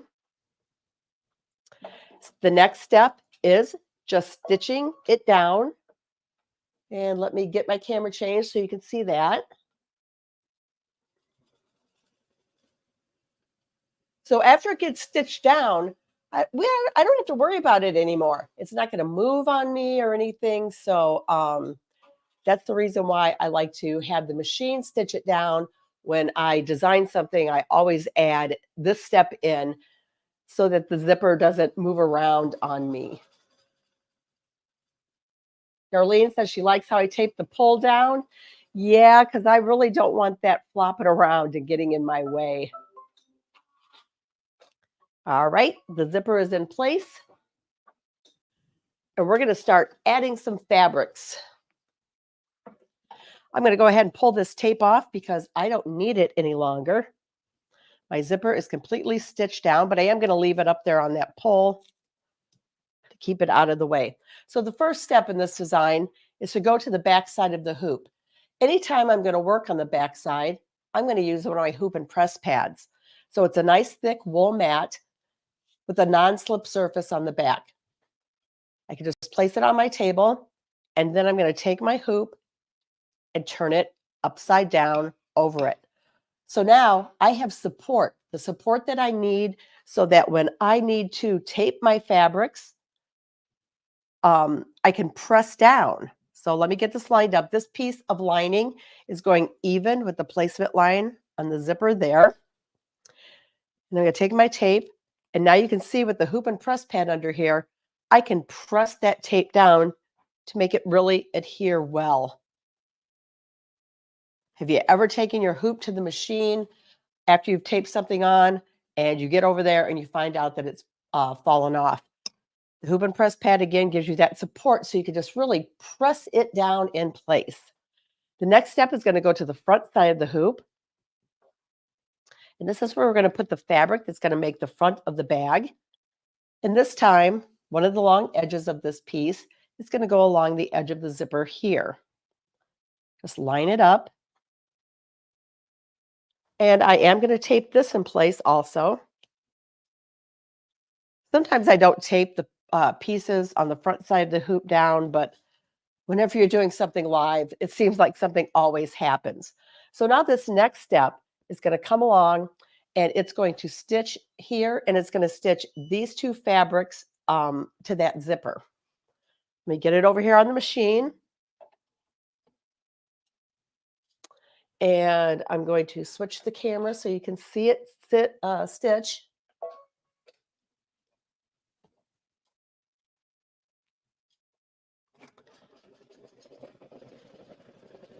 So it's just stitching those 2 fabrics down to the zipper. It's almost as if you were sewing it on a sewing machine, but you're letting the embroidery machine do it. And that's kind of the, what makes an in the hoop design.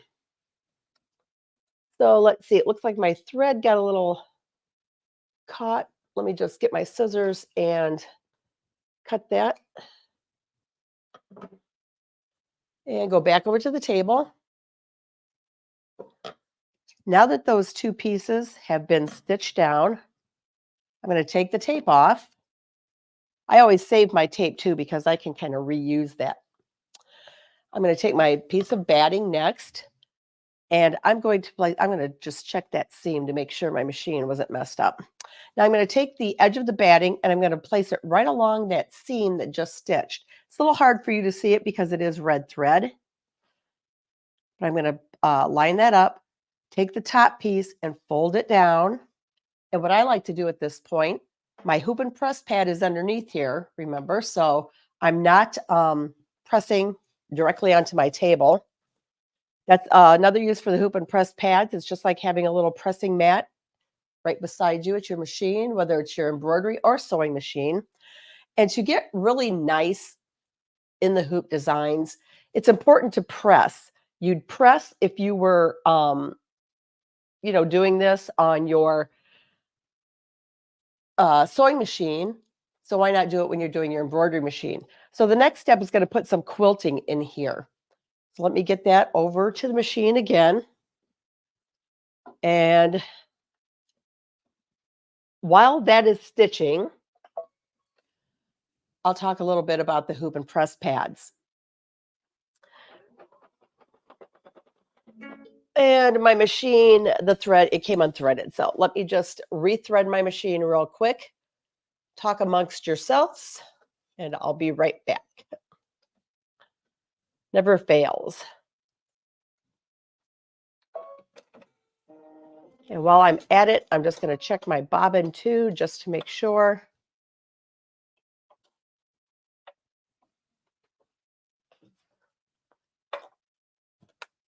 All right, and I'm just going to back my machine up. So easy to do on this machine.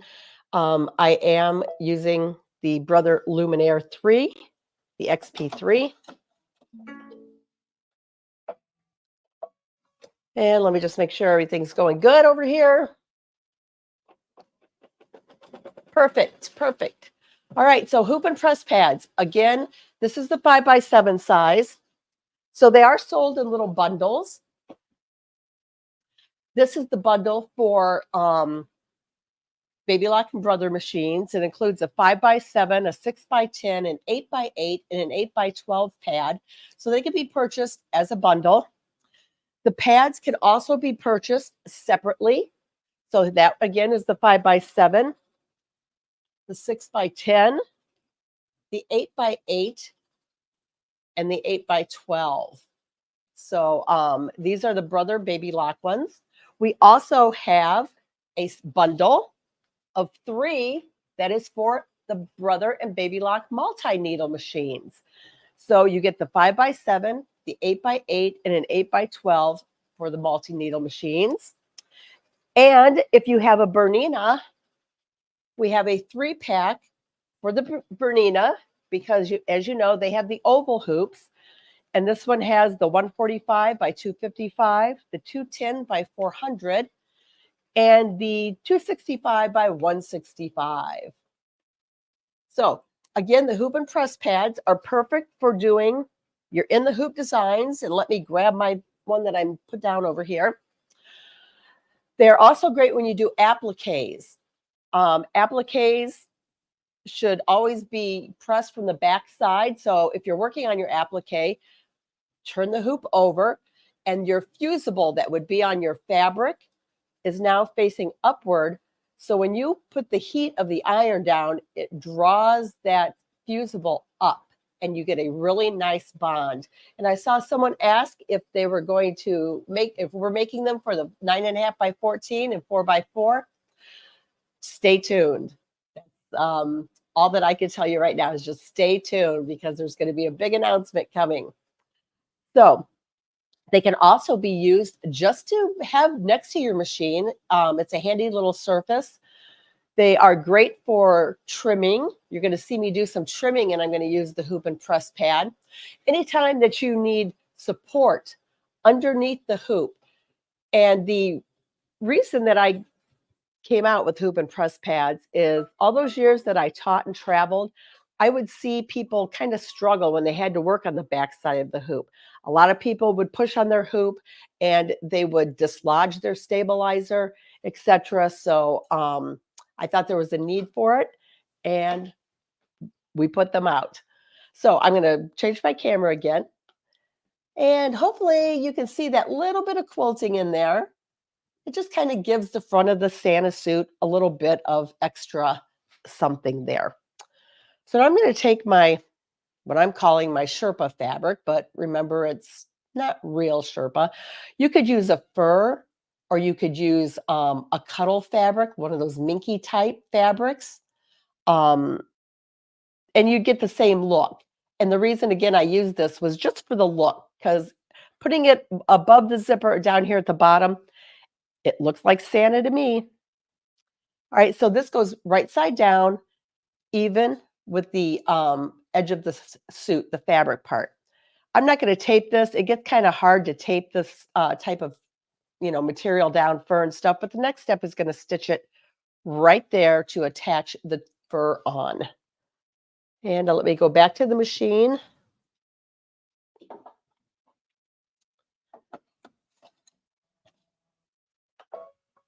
But I am going to watch it as it stitches. And I might just kind of hold it in the back.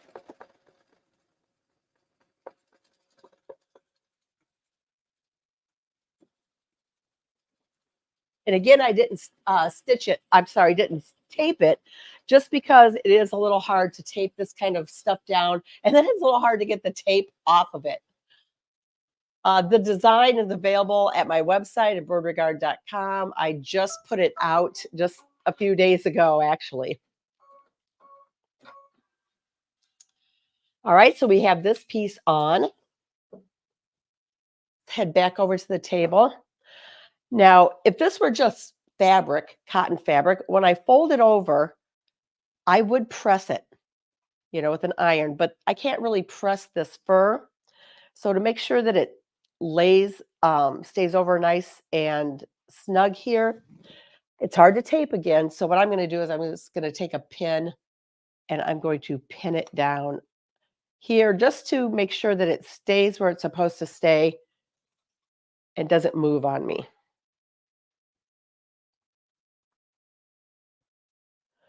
All right, now that that is down, I'm going to go to the back side of the hoop again. So I'm just going to turn my hoop over, put it on top of my hoop and press pad. And again, now I have all the support that I need. I'm removing the tape off of this lining piece. And I'm going to take the lining piece and fold it over. So at this point, I'm going to press with the hoop and press pad underneath. One thing too, if you don't press as you go, sometimes you get what I call the bubble. And I know it's hard to see because of this black fabric, but if I just folded it over and taped it down, a lot of times you get the bubble and you can see me kind of move it. So this is how you avoid that. You pull it nice and tight, take your iron, and with the hoop and press pad underneath there, you could get a nice crisp seam, or a fold, I should say, I guess. Sometimes after pressing it like this, I don't even have to use tape, but I'm going to use tape today because, like I said, if something's going to happen, it's going to happen when I'm doing something live. All right, so the next step is actually going to stitch a placement here and a placement up here. And that's so we know where to put our belt. So let's get it back on the machine. And again, it's just stitching 2 placement lines right now. And it's going to help us to center the belt across the front of the Santa suit. It's going to stitch one there at the bottom and then it's going to go up and stitch one near the top.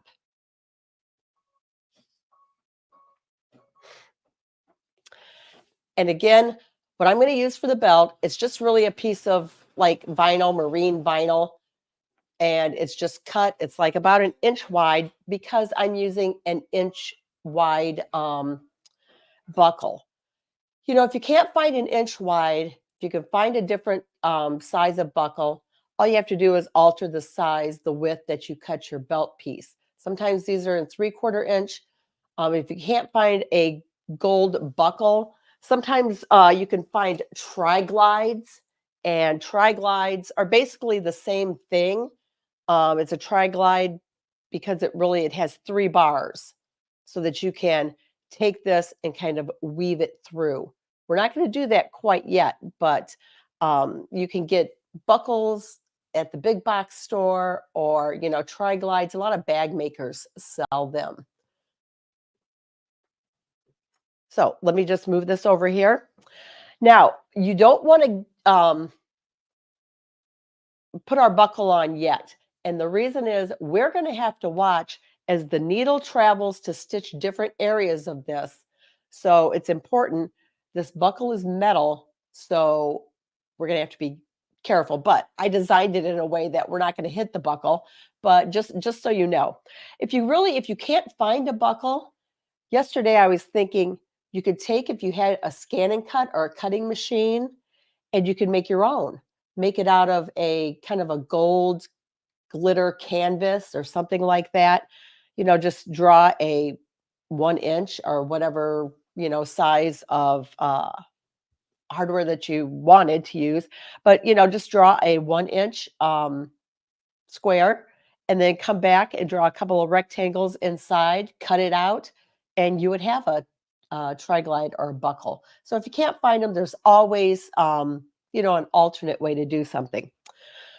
It is hard for you to see my placement, but it happens to go in line with these diamond shapes. It just kind of ended up that way. But I am going to take the top end of the belt and line it up with the placement. And I'm going to make sure that my belt extends, you know, at least 1/2 inch past this stitched line right here. Let me see if I can get you to see that. You could barely see it. Black might not have been the best color to use, but I can't help the colors that Santa wears. Okay, so I'm going to tape this end down, this end of the belt. And the machine is only going to stitch one end of it right now. And let's go back over to the machine. And it's just going to tack down that end.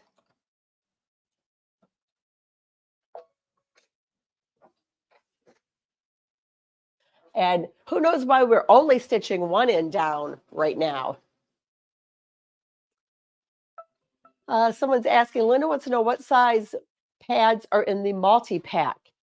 Well, if you are getting the one for the Baby Lock Brother flatbed machines like I'm using, it's a 5x7, 6x10, 8x8, and 8x12. So now it is stitched down the one end, and I'm going to take my tape off. I always remove my tape as I go. Now, the reason we didn't stitch down both ends is because we do have to get our buckle on. So I'm just going to put it up through here, down across that middle bar. And right now, it's going to slide. Don't worry about, you know, oh, it has to be right in the center. Not right now, it doesn't have to be. In fact, I kind of want it up towards the top a little bit. So the next step is we need to get the buckle and make sure that it's going straight across the front of the bag. And again, I kind of apologize that the black isn't really showing up. It's not showing up for me that much. Let me see if I can move a light. See if that helps a little bit. All right, so I want to make sure that it is straight. And I am going to tape this edge down. Make sure it's taped down nice. And the next step is going to come and tack it down on this end. Let me get it back on the machine.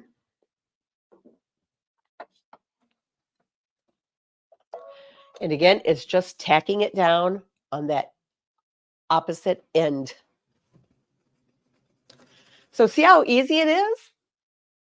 I mean, don't be afraid of in the hoop designs. They are easy. And I try to make my instructions be as thorough and, you know, I write them really for the beginner as much as I can. So I'm going to take that tape off. And the next step is to go to the back side of the hoop. So I'm going to be using my hoop and press pad.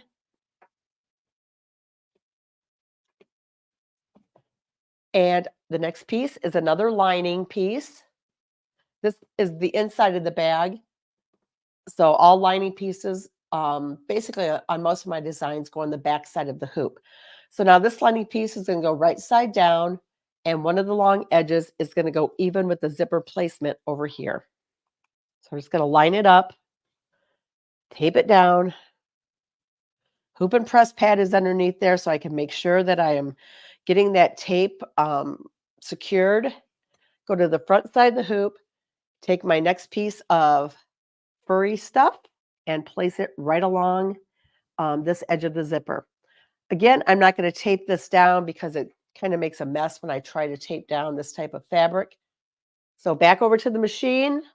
And now these two pieces that I just put on, that lining piece and this furry piece, are going to get stitched down. And again, I'm just going to kind of hold it and watch it.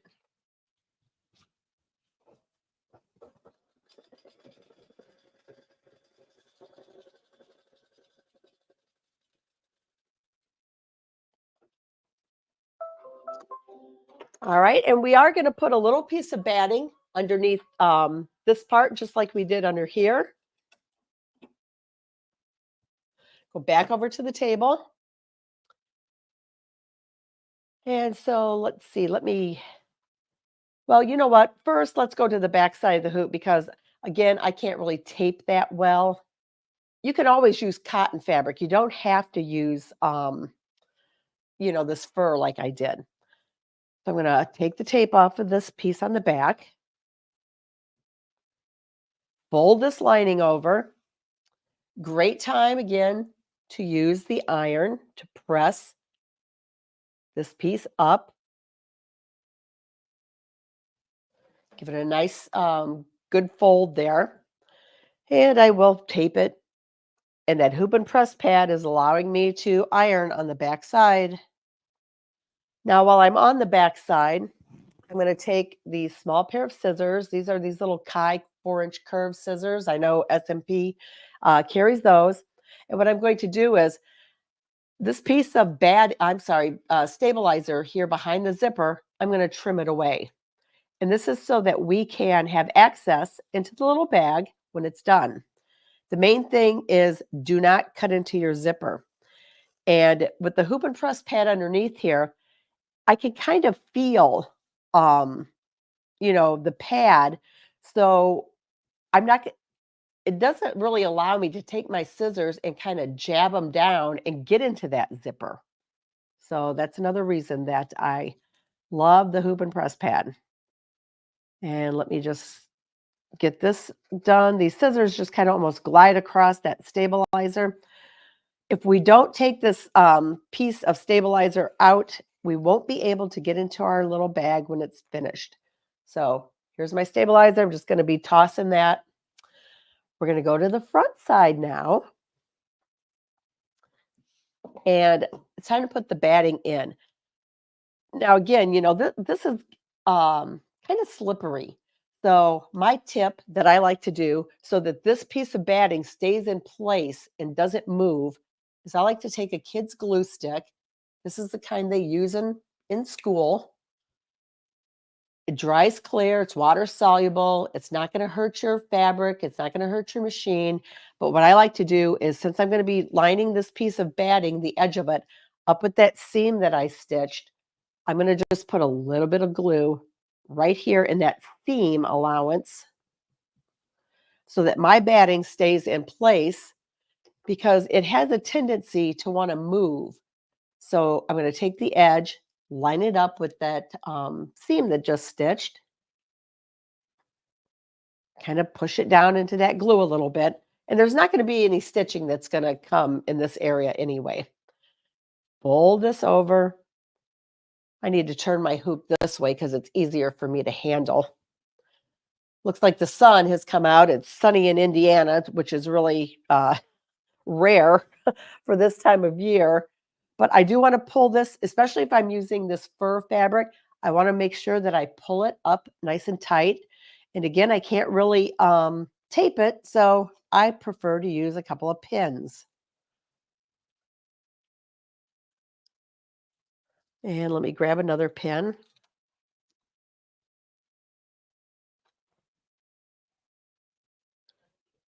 And that's just to keep it out of the way. All right.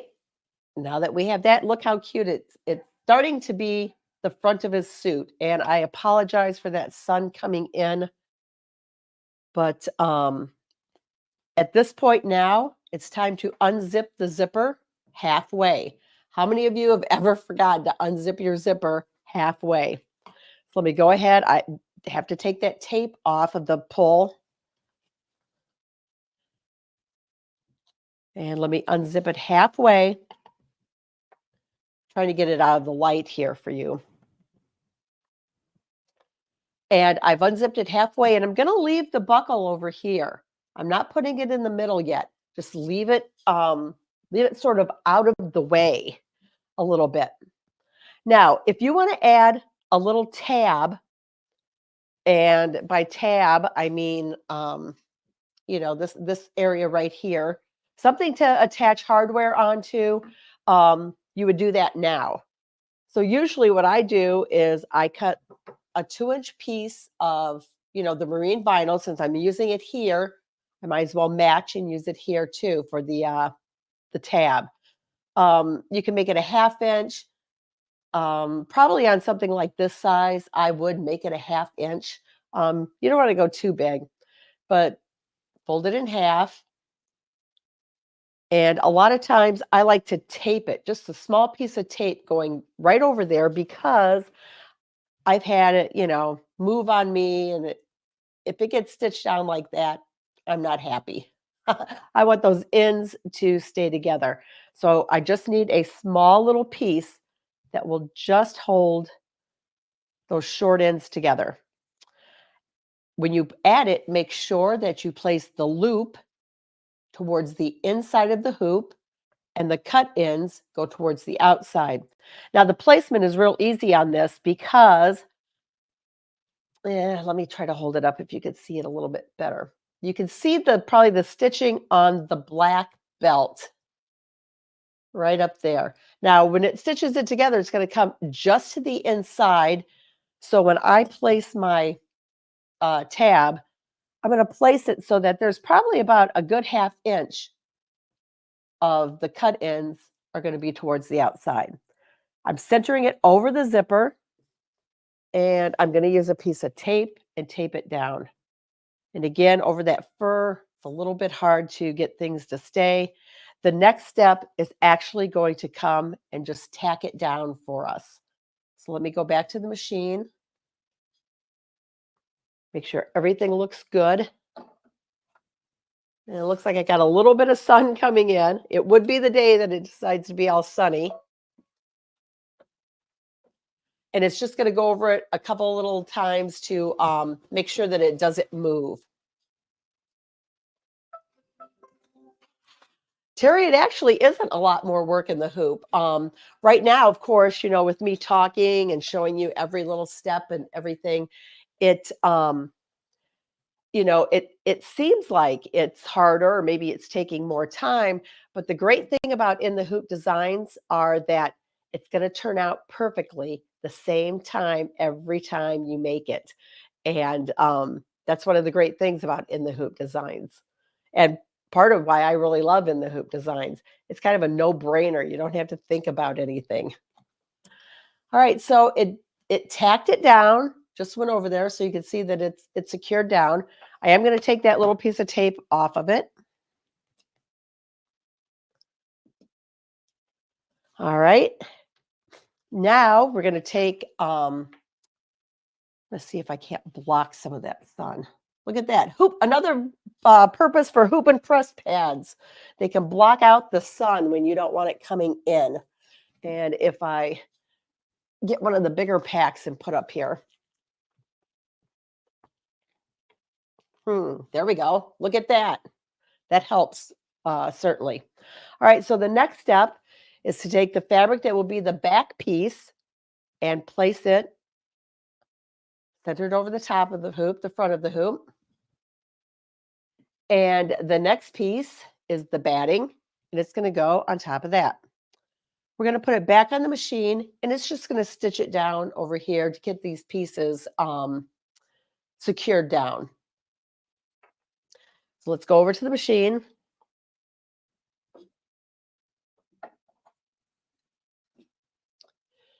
And while it's stitching, I'll see if there are any questions that I can kind of answer now. Let's see. Rita loves In the Hoop designs. They are like really fun. A lot of people can't sew a straight line, and the machine can certainly do it for you. Either or is asking a good question. She wants to know if I change the height of my embroidery foot for doing something like this. You know, sometimes it all depends on your machine, and it depends on the thicknesses of the layers.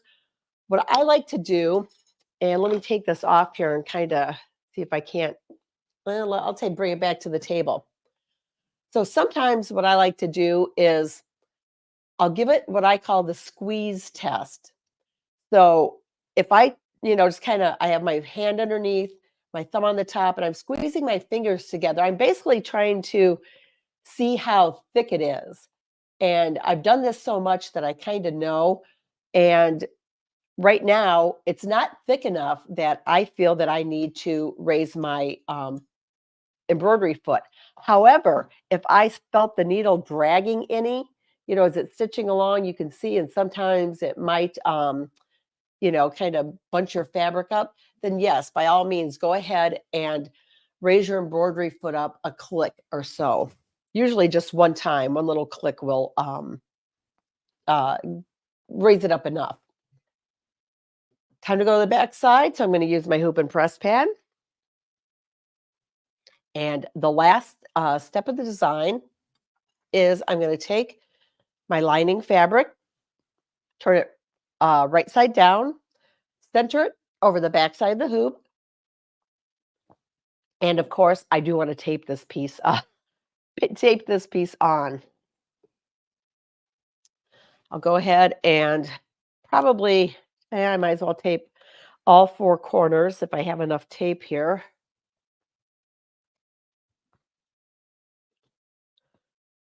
And then now the next step, the last step we're going to stitch, is going to continue stitching around the bag.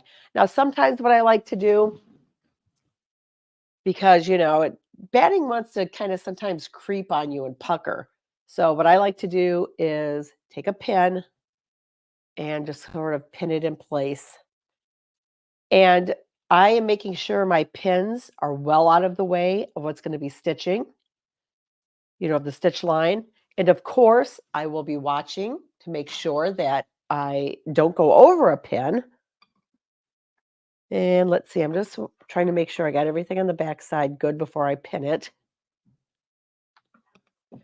And I think on this, just a couple of pins will be good because I am going to be watching it. So now it's time to go back to the machine and get this last step stitched.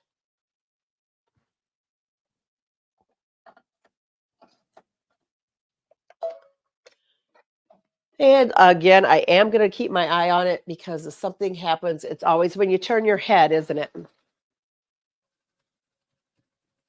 Now, when it gets like about right here, that's where my zipper is and where that tab is that we put on to attach hardware to. And earlier, I think someone asked, what size needle am I using?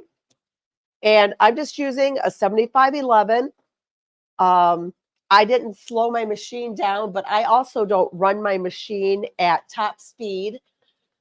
My machine will go, it's 1,050 stitches a minute, but I usually run mine around 700 or 800 stitches a minute.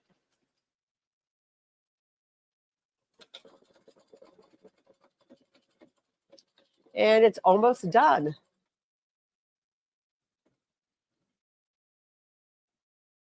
And it's time to take it off the machine.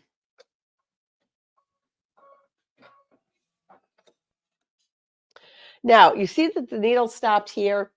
There is one other step in the design, but we don't stitch it. And the machine, I'm sorry, the instructions tell you you don't stitch it. I put a little X here in the design, and what that does is it keeps the needle in the foot here for me to remove the hoop. Some different brands of machines go back to the middle when the design is done and take an anchor stitch. I don't know why, but they do. And you know we have that buckle underneath here. And if you hit that, you would probably break your needle and maybe break something else. So that's just a little design thing that I put into the majority of my bags, because sometimes you make a bag and you have a strap underneath here or something else underneath there, and it's added bulk that the foot could get caught on. Another tip I always do is before I take it out of the hoop, I always look at the back side, because if one of your corners happened to flip up when it was stitching this last step, you could fix it now instead of taking it out and then trying to have to fix it. So I'm going to go ahead and take it out of the hoop. And I have these pins here, remember, that I put on that first. So let me get those out. I only put a couple of those in. And now I'm ready to trim it. What I like to do on my designs is I trim this top batting first, and I'm only cutting through the top batting, and I'm trimming the batting close to those stitches all the way around. And what this does is it gets the bulk out of your seams and the bulk out of your corners. So when I go to turn this, I'm going to be able to poke those corners out really nice, and I'm going to be able to get my seams pushed out really nice also. I mean, I don't have to get exactly right on that stitch line, but I do want to get very close to it. And now that I've done that, on the back side is where the opening is. Here's the opening here where I'm going to turn it. So I always turn it to the back side to start trimming. And at this opening, I'm going to stitch, or I'm going to cut on either side of the opening. I'm cutting to about 1/4 inch to that stitching right there. And I do it on both sides of that opening. First thing, because sometimes I don't pay attention and I'll trim around my bag, and I've trimmed this area, and this area, we need something to turn in where our opening is to hide it. Now I leave this about 1 inch long here. The rest of it, I'm going to trim down 1/4 inch. That stitching all the way around. Now, another tip is I like to leave my zipper ends longer. I don't like to cut them really short, because have you ever had your bag, the zipper start to pull away the seam of your bag? And it's probably because you cut your zipper ends really short. So I'm cutting the fabric at 1/4 inch, but I'm going to leave my zipper ends about 1/2 inch long. And now this, I believe, yep, this is the side that has the tab on it. I know it's hard to see because of the black tab and the black zipper. So I'm just going to work around this area just a little bit here, just because I don't want to cut that tab off short either,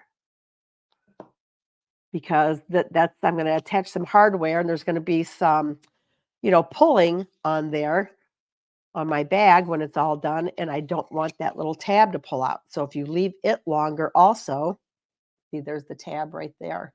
If you leave it longer, it makes it stronger. Let me just trim this down a little bit, and then I can go around the bag some more. Remember, it is a 1/4 inch.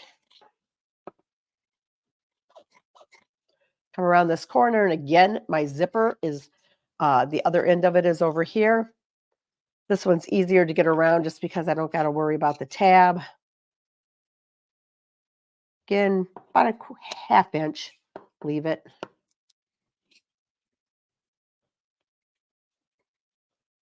Around that corner.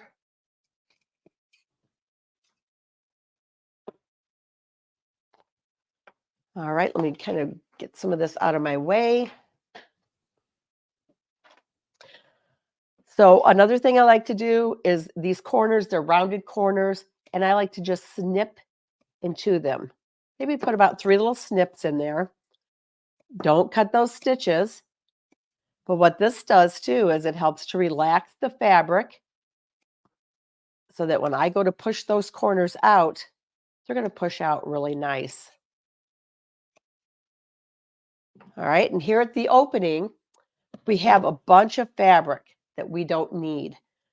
All I need is the 2 lining pieces. These make the opening that we're going to turn it through. So all of this stuff behind here is all bulk.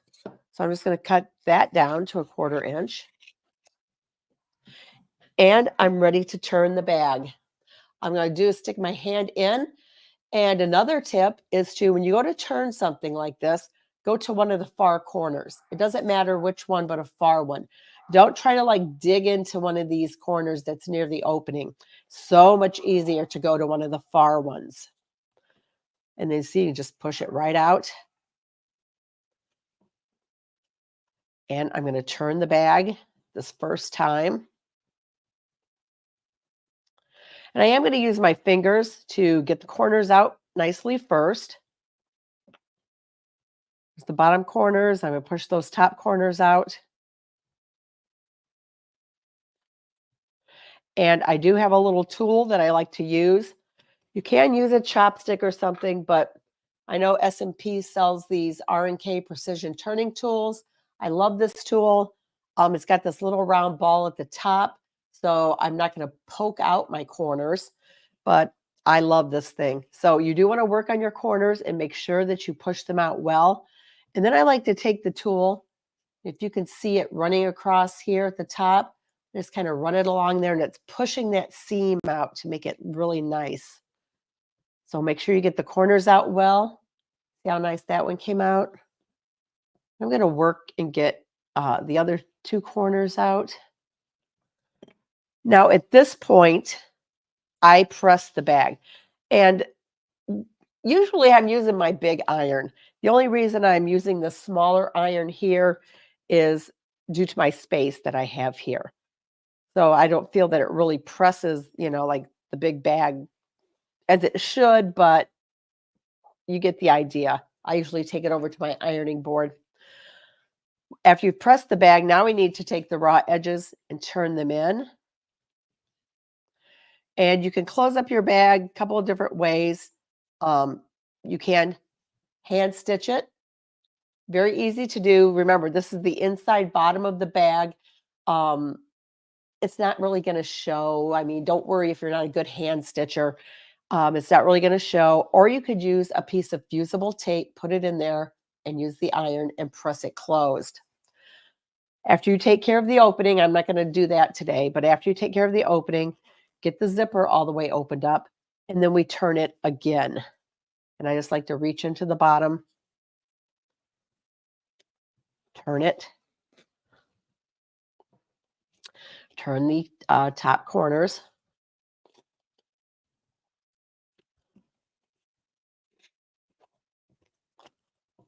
Get the bottom corners turned. It's already looking so cute. I'm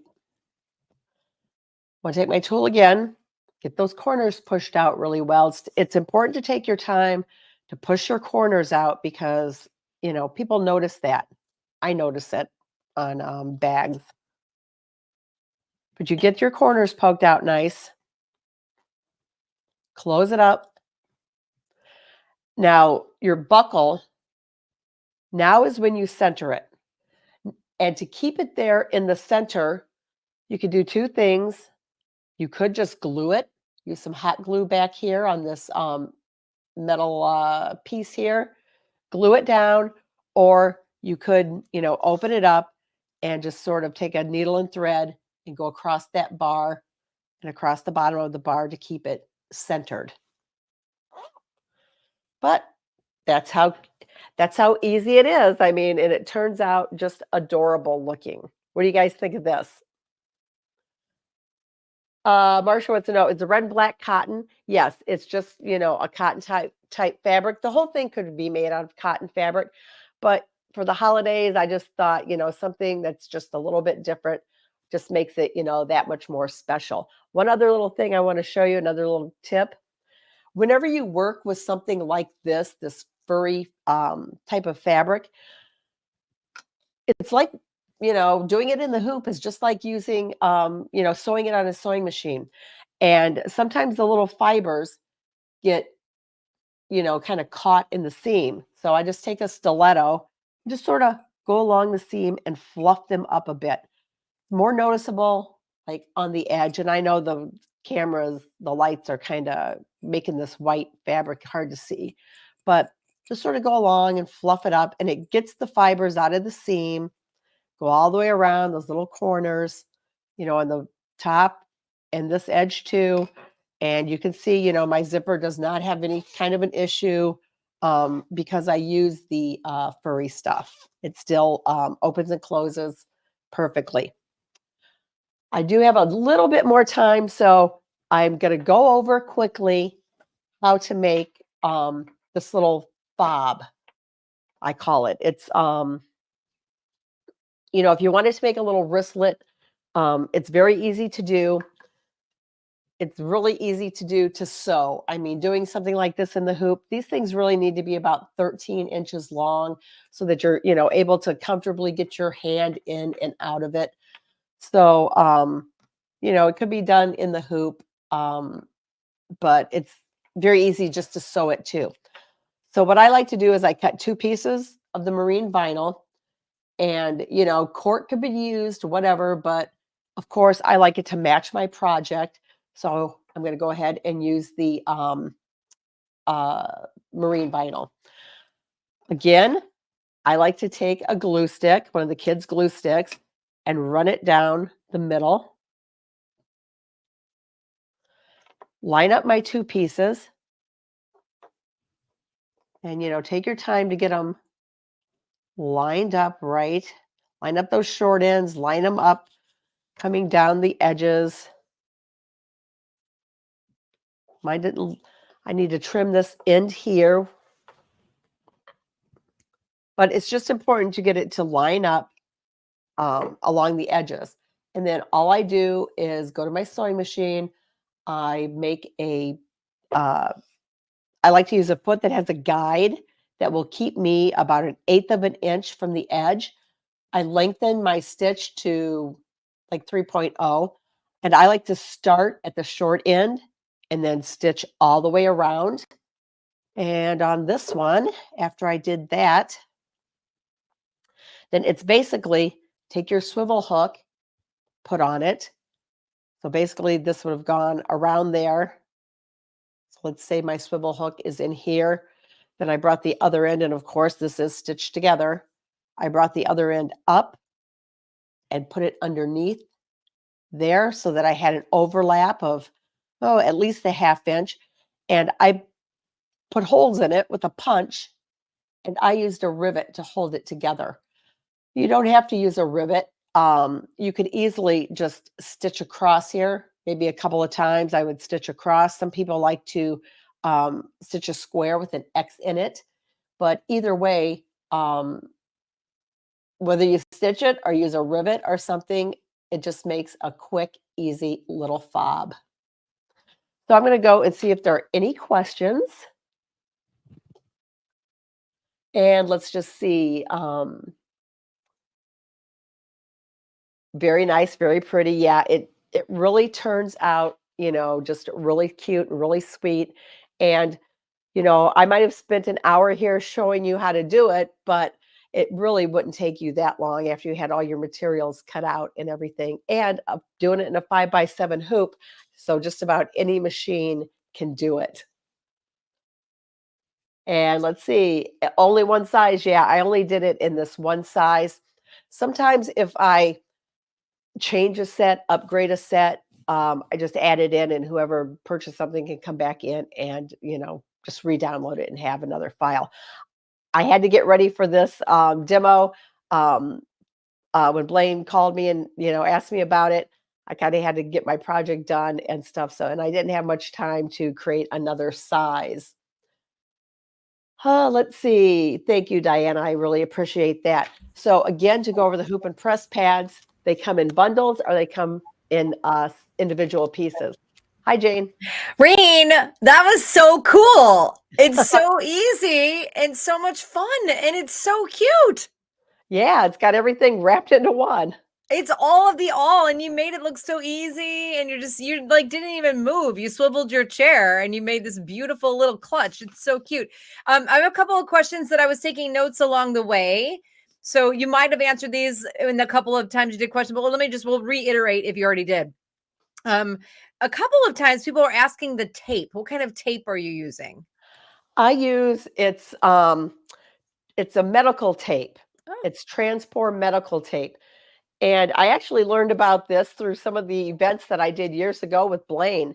And what I like about it is it's perforated, and so it tears very easily. And you might have noticed I was using thin pieces.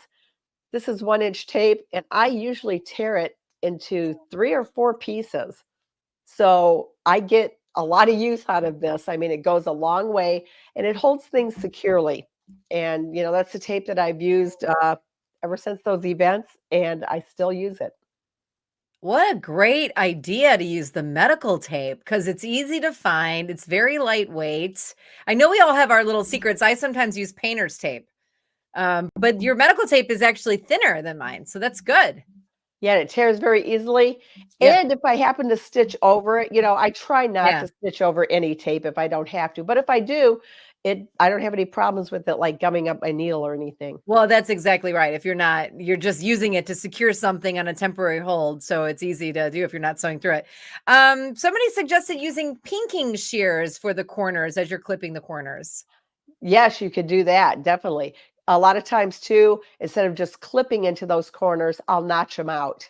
Oh, yeah, that's a great idea. Sometimes that seam is so tiny, you know, you got to get right in there. And I love your Kai scissors. They'll cut right to the point. Oh yeah, I love Somebody Kai. said, Reen, please soak up the sunshine while you can. Yeah, this is so unusual for us in northern Indiana. It Where are really you is. at? Pardon me? What part of northern Indiana are you in? A town called Valparaiso, but we could be downtown Chicago in about an hour. I know exactly where Valpo is. Certainly. That's why I asked. I'm right downtown. And let me ask you this. People wanted to know, is this available in a kit, or where can they get the pattern? The pattern is on my website, embroiderygarden.com. It only comes in the one size, the 5x7. I don't have a kit. Actually, my samples just used some stuff that I had around, you know, out of my stash. It doesn't really take that much fabric to make. So Yeah, you I could, mean, you the know, hoop probably size make it with 5x7 something not you already big, and have. that you can do that really on any machine. Right, because it is a 5x7 design. So, you know, that covers just about everybody. Great tips. And somebody else said, if you don't have a turner, like the one you showed that SMP sells, they suggested using an old antenna. Oh, yeah.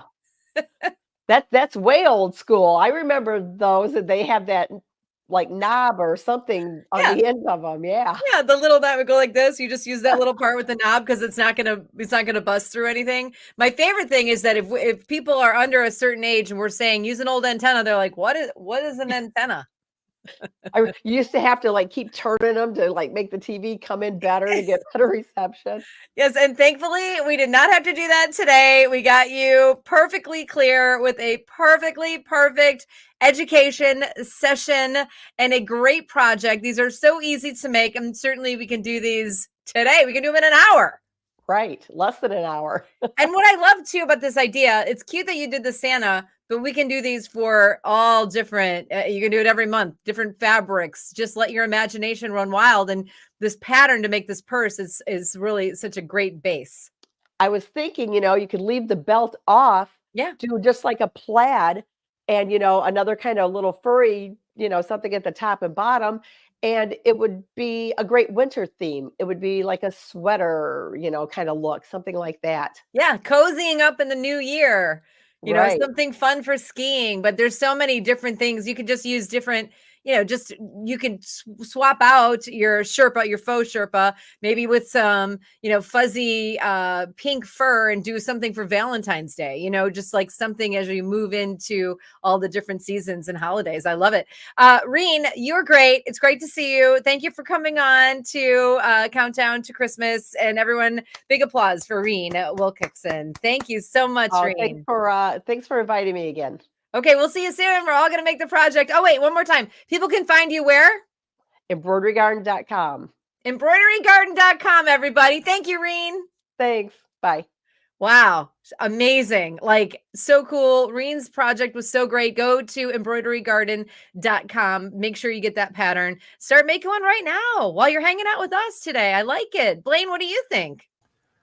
Well, I think that's awesome. Every time Reen does stuff like that, I'm just amazed. But I want to remind everybody too, we carry a full line of Reen's products on our website. So all you have to do is go to SewingMachinesPlus.com. At the very top in the search bar, just type in Embroidery Garden, and it'll take you and show you all the designs of hers that we sell. So we have her full collection of things. So make it really easy on everybody, and they can purchase her designs. I love it. Along with their machines or anything else they're purchasing. So that's fantastic. I always think about Reen when we're talking about her projects. Our event bags that we have.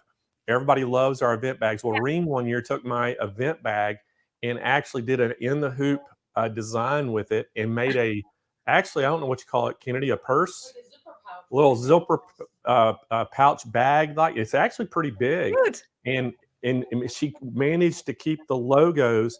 We have those unique scenes on one side and the logo on the other side. She kept them right in the center of the pouch. So looked so cool. We still have it. I was like, I'm not throwing that away. I'm keeping that forever. I think that's so cool. I always say when new people start sewing or designing, they want to do it. They're like, oh, I can't do it. It's too much math. And I'm like, it's a little bit of math and just a couple of straight stitches. But thankfully for us, with these cool projects, with what you were describing, with all like the letters and the names and the slogans, let Reen do the math and we'll just follow her pattern. Yeah. Well, and one of the things that Reen mentioned was the medical tape. And I'll tell you my experience and how this all came about. Reen used to come and do a lot of these big events with me, and we used to do a lot of events with Anita Good Design, and we would have 150 embroidery machines on the floor, and with 300 people there, and it was you're all the time people use painter's tape, and we were all the time having people come in and they were what would happen as that machine is coming over to do the design, it would hit the painter's tape and roll it up, and it would just be a mess. And so we were like, what could we do? Because we were spending a lot of time helping people get their projects done, and we had that problem with that. And I don't remember who it was at the time, but they said, well, you ought to use like a Scotch tape or a medical tape, something thin. And I was sitting there thinking, I was like, medical tape might work. And so we went and actually bought some Scotch tape and medical tape. Scotch tape was terrible, but medical tape worked perfectly. Yeah. And we started using it for all of our embroidery events from then on. What a great top tip. I never thought about the medical tape. Somebody said, oh, I'm a nurse, I have a ton of medical tape. I have some left over, whatever in my little medicine kit, but great tip. I love that. Especially, I like sometimes just to, go out of the circle and use something that, is not what we talk about all the time. It's just like a little insider's tip. It is. All right, Jane. Well, we're going to continue on. I know we're going to give you an hour break, so we'll see you back here in about an hour. Bye. And I really want to, really appreciate Reen coming on and doing our educational session. A great job as usual. But guys, we're going to go all the way to Janome next. And hey, we've got a special treat for you. We have Christine Dolliner. I always try to forget her last name, Dolliner. And Christine has been sewing ever since grade school, and she begged her mother to teach her to sew. She has taught throughout the United States at quilt shows, sewing shops, and can often be found assisting in Janome classrooms. When you have the opportunity to be in a classroom with Christine, whether she's a teaching or assisting, you'll learn a lot, as many of her students will tell you, and lots of fun to be had. And we're super, super excited to have her on the show. We're going to talk all about that MC9410 sewing machine. So y'all welcome Christina back to the show. Hi, everybody. Hey, Christina. Well, hopefully today we won't lose power, because I think yesterday about this time our power went out.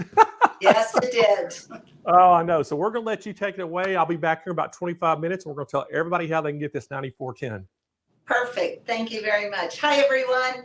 Welcome back today. And today, excuse me, I have the pleasure to share with you some great information about the Janome Memory Craft 9410. First off, you're going to notice that you have 11 inches of space. So all that work area that you need for your sewing projects. We also just introduced this new rose copper color. So it has a great appearance to it, even when the lid is down. But of course, when the lid is up, you can see all of the great decorative stitches that come with your 9410. It does come with an instruction manual. We, of course, love those to look up for assistance. It also gives you the stitch charts in the back, but we're going to share with you, again, another great way to see all of those stitches easily right on the screen of your 9410. Now, if we look off to the left over here, my left, you'll see these actually are just a few of the accessory feet that come with your 9410. The other ones I've put into the accessory tray. So you can see there's the holders for accessory feet, your bobbins. There's even a little storage area underneath. One of the accessories that you get is this extra spool pin. You know, so if you're doing twin needle stitching, or if you're putting two threads through the same eye of the needle, this second spool pin actually attaches right here, and you would feed your two threads through your sewing area to your needle. When you do not need that, this actually stores right in your storage compartment right there. So it's there, but it's out of your way, and you're not having to say, now where do I put that? You'll notice that the 9410 comes with actually two presser throat plates. There, of course, is the throat plate that is currently on the machine. That's that oval opening so you can do your decorative stitches. This is that straight stitch throat plate. So if you're doing a lot of straight stitching or free motion stitching, this is a great alternative. Another great feature is the fact that when you put this throat plate on, your 9410 will know the stitches that you can use with it, and it will gray out the stitches that you cannot use with this throat plate. So no unnecessary breaking of needles. Now, when you're not using this, the great place to store it is right in your accessory tray. So there's these little slots right here that you can put that throat plate in, and then it will just easily hide underneath that free arm. And yes, you have a free arm on this model. So if you're working around pant legs or sleeves. And this is the little lever, of course, if you wanted to change your throat plate, that's what you're going to push to pop that throat plate up. Okay. So let's put this back on. Put this little tray back in there. And let's do a little bit of stitching. When you first turn your 9410 on, it does go to straight stitch down the center of the foot. Now, this is a 9mm machine. And what that means for us here at Janome, it means that your needle has 91 needle positions. As we adjust the stitch width icon, you know, normally we think of it as the zigzag icon, but again, it knows that you are stitching straight stitch. As we touch this, And if you take a look at the needle, you can see that the needle on the machine is actually taking a few little ticks to the left or to the right. And there are 91 needle positions. So there is no reason to not be able to get your stitch exactly where you want it, especially if you're wanting to do that scant 1/4 inch. So let's just step on our foot control. The foot goes down and it stitches. Many of you might be piecers, and you might want that foot to come up automatically so you can position your next block underneath. Or if you're a garment sewer, you're easing a sleeve into an armhole, and you would prefer both hands to be able to handle your fabric. There is the button, and we call it the foot up button, that when you turn that blue, and now when we stitch, when you stop, that foot comes up ever so slightly, and you have both hands to work with your fabric, whether you're pivoting, putting a sleeve into an armhole, or simply putting the next piece of fabric underneath for your work. When you're done, it's that great scissor button that we love, that great feature on many machines. Touch it, thread pulls to the backside, cuts it, and raises the presser foot. You do have to remember that cutting mechanism is down in the bottom. So sometimes people will look at this and say, well, the thread is still through the fabric. It's through the fabric, but it's cut.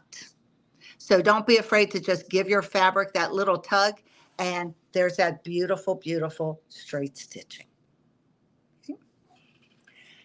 You have a great collection of decorative stitches, as you can see in the lid. Okay, but that is not the only place where you can view all of your stitches.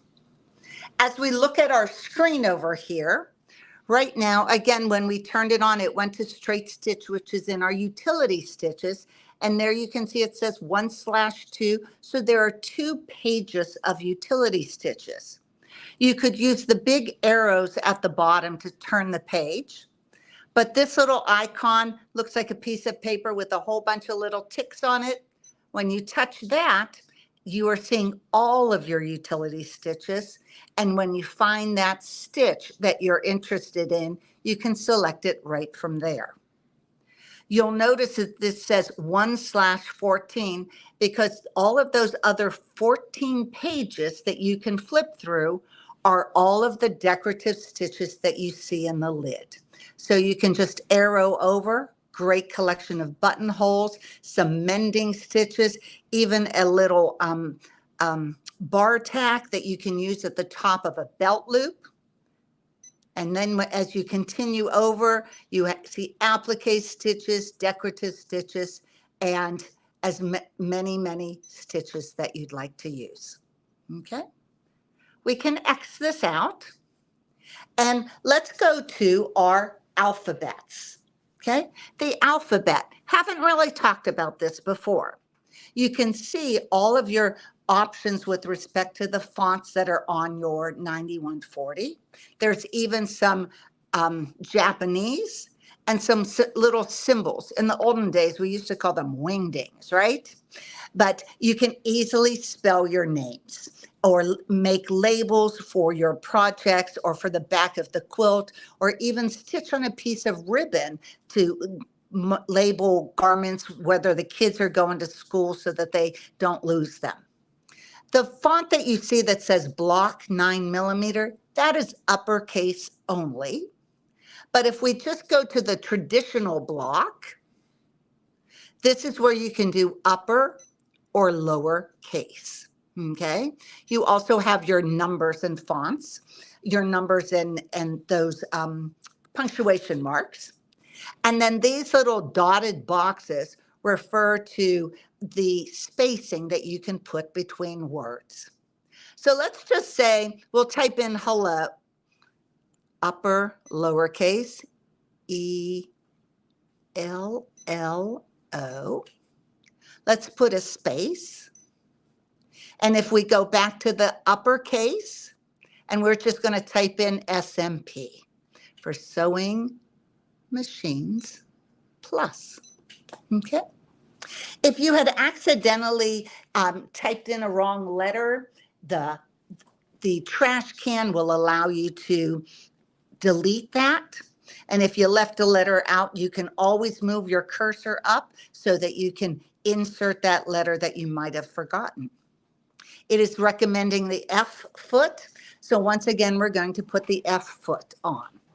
Now, the amount of accessory feet that come with Janomes are amazing. And people go, well, why do I need to change my presser feet as recommended? And because people look at it from the top and go, I don't see much difference. Because all of the important parts of a foot is on the back side. This is the A foot, the standard foot, and it's perfectly flat on the bottom. So any kind of buildup of maybe a satin stitch or a decorative stitch, it's not going to glide underneath there easily. The F foot, however, and you might be able to just kind of see there's like a little tunnel there that will allow the buildup of those stitches to glide under there easily. So that's why different feet are recommended. And once again, with your Janomes, you get a great amount of accessory feet. Okay, so we'll put this foot on. Oh, okay. Little bit of stabilizer once again. Need some stabilizer for decorative stitches. And what I'm going to do this time is instead of using the foot control, I've unplugged it, we're going to use the start-stop button, okay? And this is nice because it gives you a nice consistent speed when you're stitching. This is a great feature to use if you're making buttonholes. So it's giving you that consistent speed as you're making your buttonholes, even your decorative stitches. And some folks even like to use the start-stop button when they're doing free motion. So we're going to touch the start-stop button. We can adjust our speed if we'd like.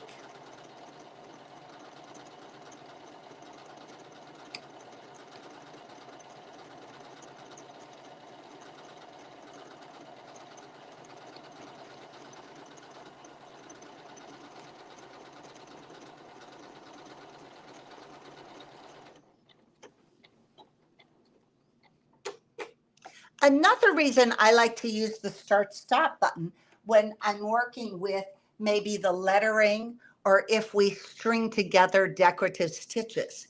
You probably noticed when it was coming to the end how it started to slow down. And what happens many times is as it starts to slow down, we think that it's slowing down because we let up on the foot control. But actually it's slowing down because your machine is saying, hey, I'm coming to the end.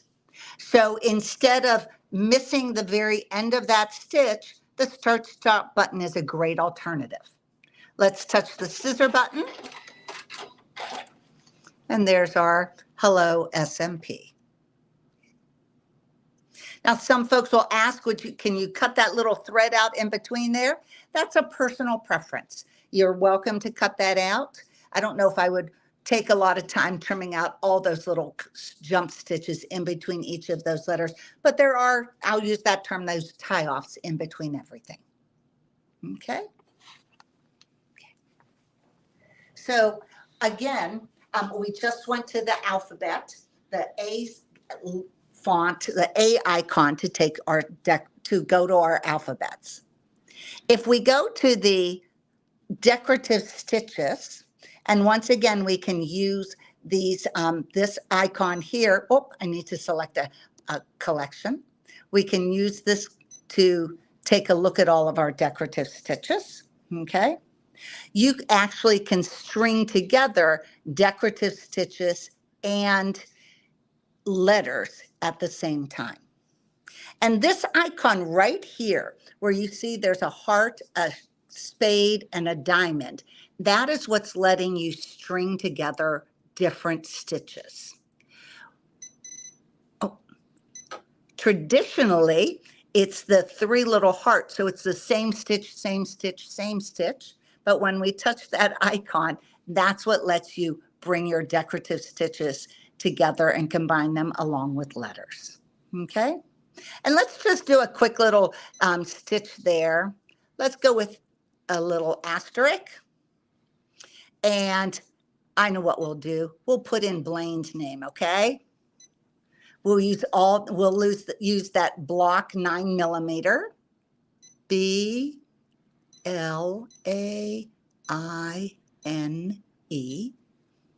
And then we'll go back and put another star. Oh, I keep touching I have a fat finger today. Okay, so I apologize.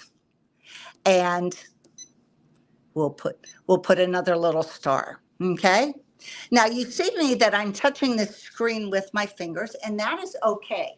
And I'm even using more of my fingertip. But even if you use the fat pad of your machine, of your finger, that's okay. These are smudge-proof screens, so you're not going to have to be cleaning them because with all your little fingerprints there.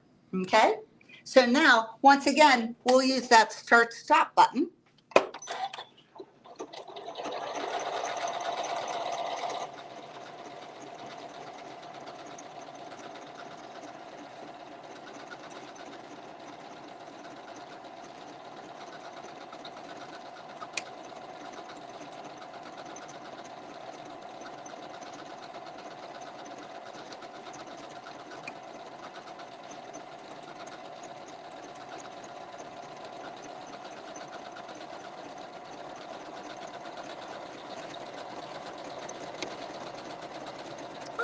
It's spelling Blaine again.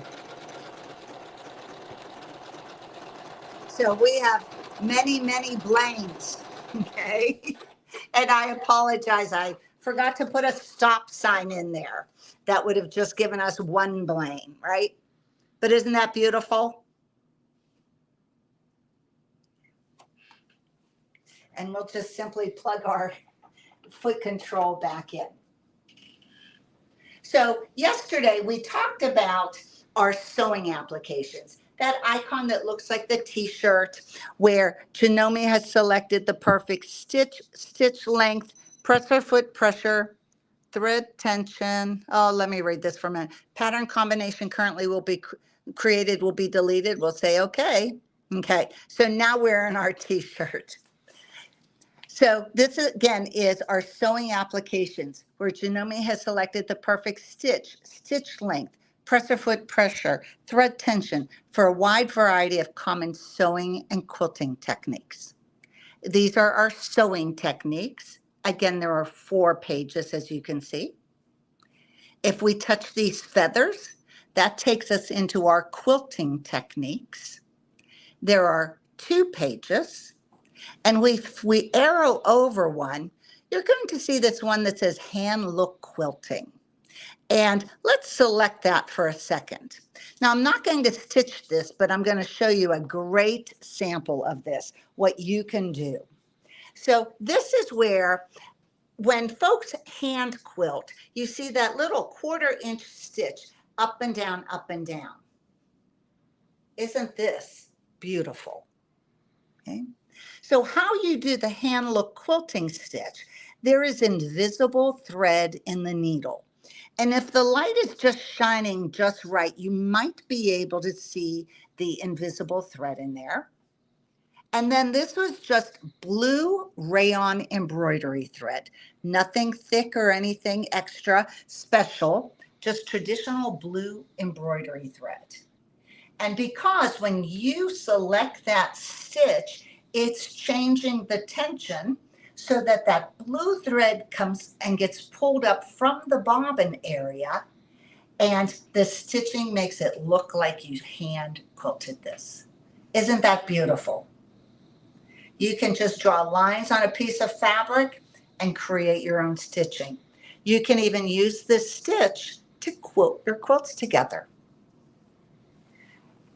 On the settings, this is a very short stitch length of 2.5, a nice setting, and what I personally usually take mine to is all the way up to 3.5. While it might look a little large on the screen, this is a nice size, not too big, not too small, just right for your hand look quilting stitch. And let's talk about one other stitch on our Janomes. And that is once again under our t-shirt icon, still under quilting. We're going to arrow back and we're going to go to patchwork piecing. And if you read the screen there, it says piece length can be memorized for multiple pieces. So what does that mean? So let's say that you are piecing together a bunch of 2-inch squares. And you know, in theory, all of our 2-inch squares are the same length. It can memorize that length and that's all it will stitch, okay? So it's recommending the O foot. This is a great 1/4-inch piecing foot. This one has a guide. We also have an optional foot that does not have the guide. And the nice thing is that you can see the oval opening, and because of those 91 needle positions on your Janome, you can put that needle exactly where you prefer for that scant 1/4 inch, okay? So we're going to change our presser foot. Again, I like to just pick this foot up and snap it on. You certainly could lower the presser foot. And here I just have a strip of fabric. And what I'm going to do is lower the foot, okay? Now I'm just going to stitch about 2 inches, and then we're going to look on the screen of the 9410 and see what it says. So we've stitched, and now on the screen it says same size or different size. And so if you were doing a bunch of 2-inch squares, you're simply going to say same size, okay. Now, when we step on this foot control, see how it just stitched that length? The foot's up so you could shimmy your next piece underneath it and step again.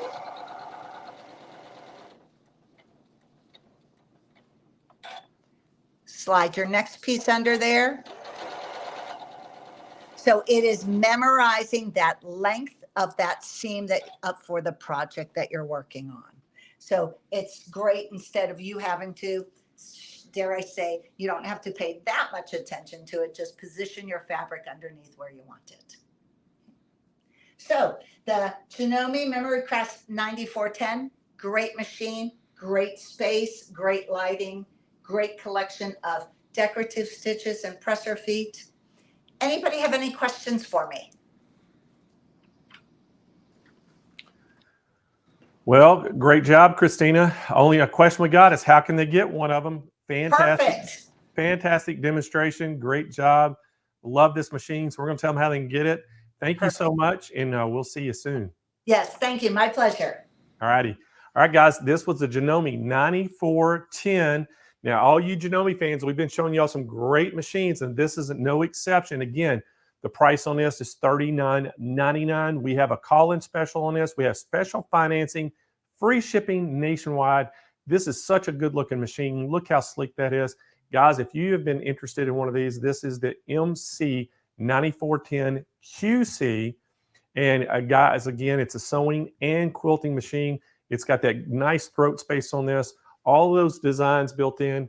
Again, guys, give us a call, 800-401-8151 to place your order. Now, I haven't said this today too much, but if you can't get through on the telephones today, make sure Kyle's been putting that Google Sheets link in the chat. Kind of look for that.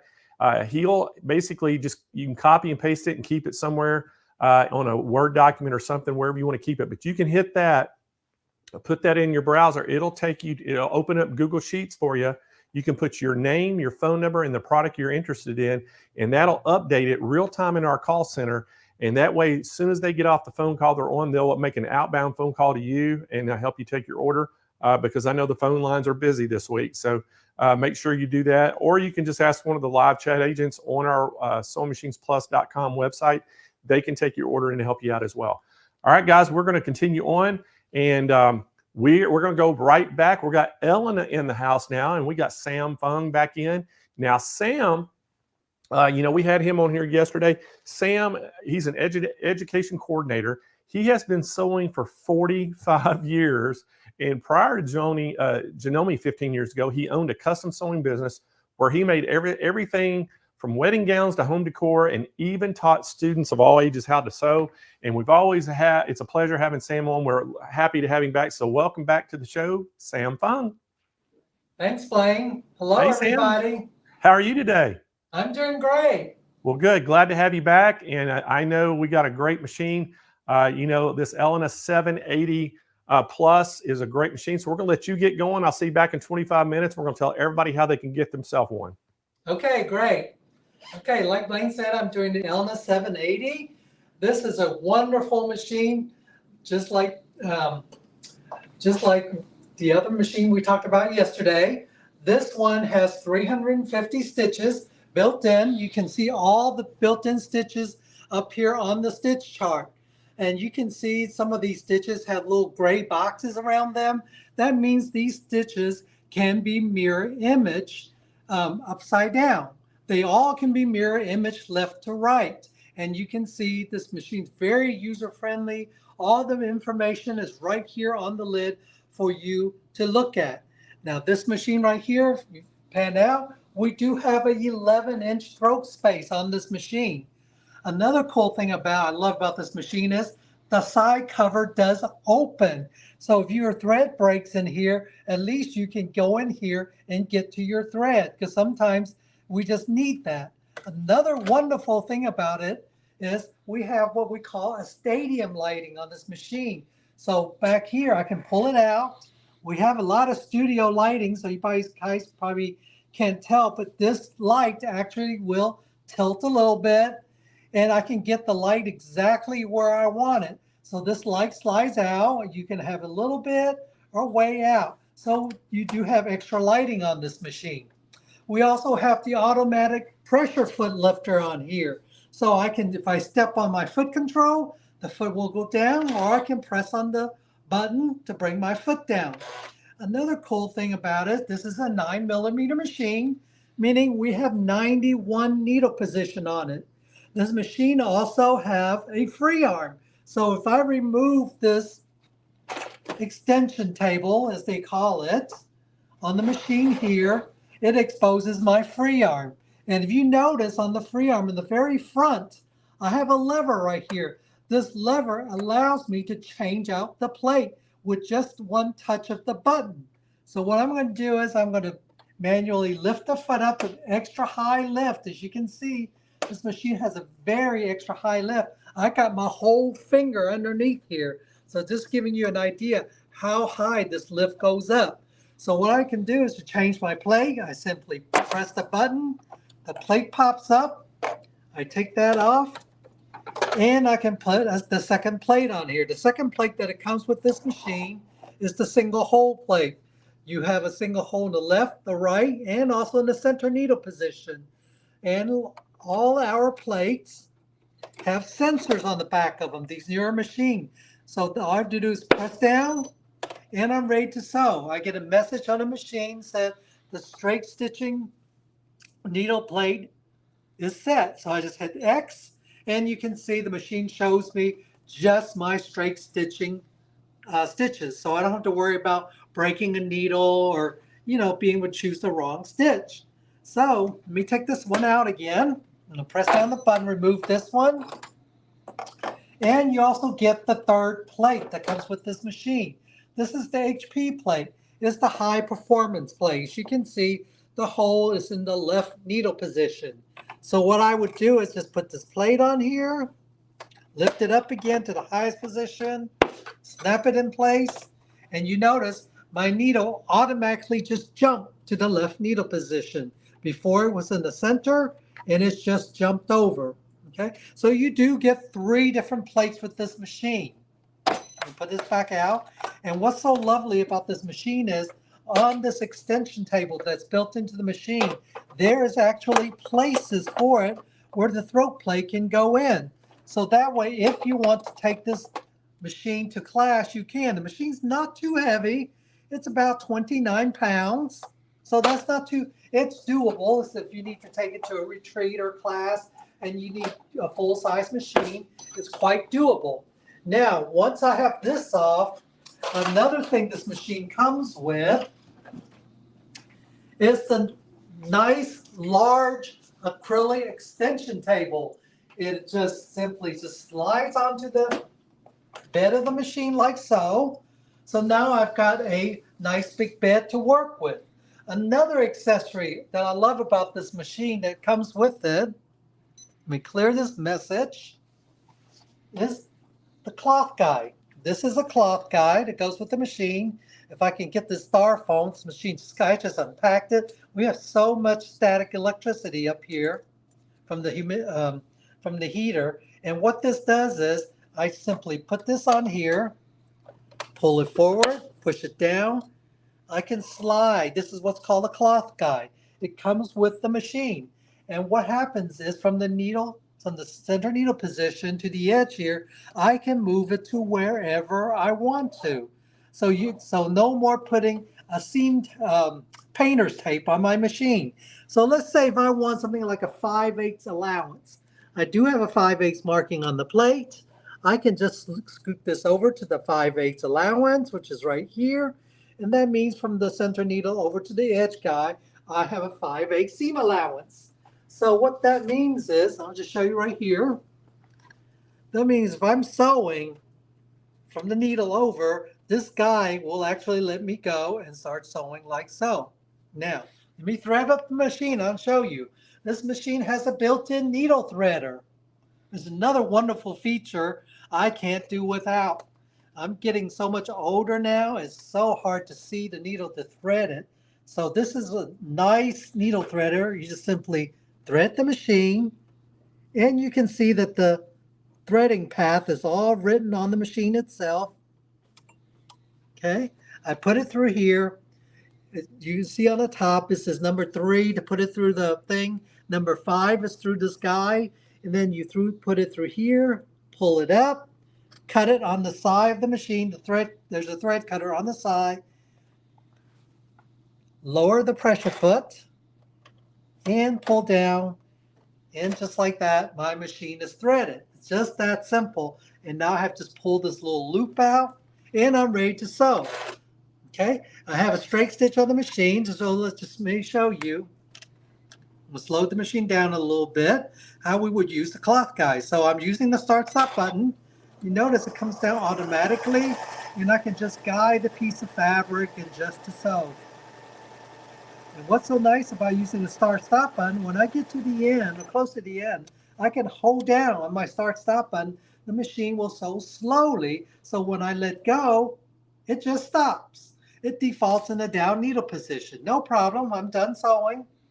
I can hit the scissors, cut both of my thread, and I'm ready to go again. Look at that. Okay, now this fabric, I do have a piece of stabilizer underneath here, because what I want you to show you is some of the functions that we have on the machine. We have 350 stitches. We also have built-in alphabets in our machine. So to get to the alphabet, I simply come here with the letter A, and I have block, script, Broadway, and 9mm block stitches. The 9mm block stitches, I don't have lowercase, but I do have lowercase with all my other letters. So let me get my stylus, and we'll just select blocked for simplicity. And as you can see, when I select block on the window right here, this is where I'm going to combine. In this machine, it allows me to combine up to 100 either designs, the combination between designs and letter, 100 spaces for me to combine. That's including the space, periods, decorative stitches, things like that. Now on the top, I have a choice between choosing large or small letterings, uppercase or lowercase. Right now, we have the uppercase selected. So I'm going to spell my name and put S. As you can see, there it is. It's going to stitch out exactly like it is on the screen.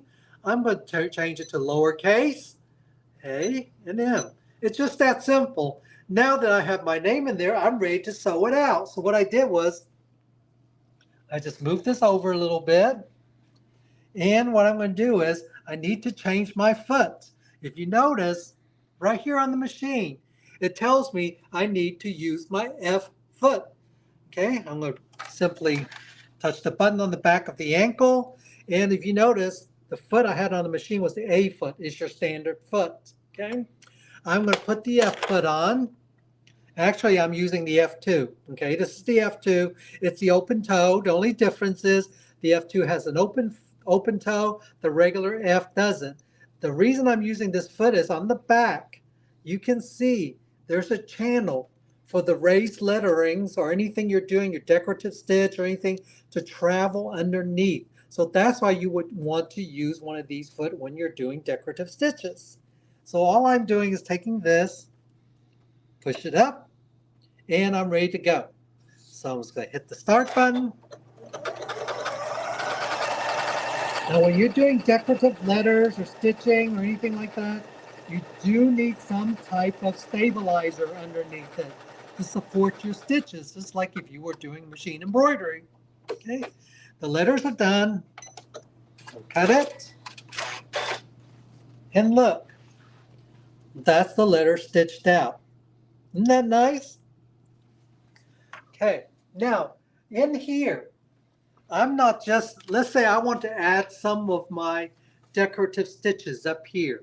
I can add it to what's already existing. I don't have to start all over. So I have the cursor right here next to my first name. But before I put a decorative stitch here, I want to put a space in. So these are my spaces down here. I'm going to select the space, and you can see my space got inserted above my letter. I have 2 arrows right here. So I'm going to advance the cursor up just one more so it's in front of space. And now I'm going to come here. This is my big tab for my decorative stitches. I want to look for a decorative stitch to put on with my name. So I was going to come here. And look, they have a dress form. Well, as Blaine said, I used to sew for people, do custom sewing. And so I always had a dress form in my sewing room. So I'm going to touch the dress form, and there it is. And then at the end of my name, I want to put something there too. So I'm just going to move the cursor down. As you can see, every time I move to where the letters are, it changes to a blue color. Now it's right underneath the M, so I'm going to go down. I'm going to put a space right here. So there's a space between my name and the design. And let's see what else we have here. Let's see. Okay, the next one I need to go to pictograph. Right now we're in play. So to go to pictographs, I need to come back up to the decorative section, select pictographs, and in here we have a needle with some thread. So I'm going to place that there, okay? So now, if I want to see my combination, I simply touch on the window, and it shows me how it's going to stitch out. Isn't that great? So I'm just going to move this here. I'm going to stitch it where we stitched it out earlier, just right below it. I'm going to hit the start key. Oh, I had to get out of this window. Still in the preview window. I need to be in the ready to sew screen. So Machines is real smart. It reminds you forget to do certain things. And just in case you're wondering, yes, I am using embroidery thread, because embroidery thread is thinner than sewing thread, and your letters and your decorative stitches look much nicer if you were using a embroidery thread because it's thinner. Okay, I'm just about done now. It is stitching the dress form again. See, because I didn't put a stop on it, so it's just going to continue over in the beginning when to start over. Now, what I'm going to do is when it gets to the last design, which is about to start, I'm going to hit the tie off key right here on the machine to let the machine know when it comes to the end of this design, I don't want this pattern to repeat. So you can see the light is blinking. So it just finished out the dress form. It did a knot at the end. I'm going to cut it. And there's my design. There's the dress form, the starting, the name, and the needle, and then it started over again. The pattern automatically repeats.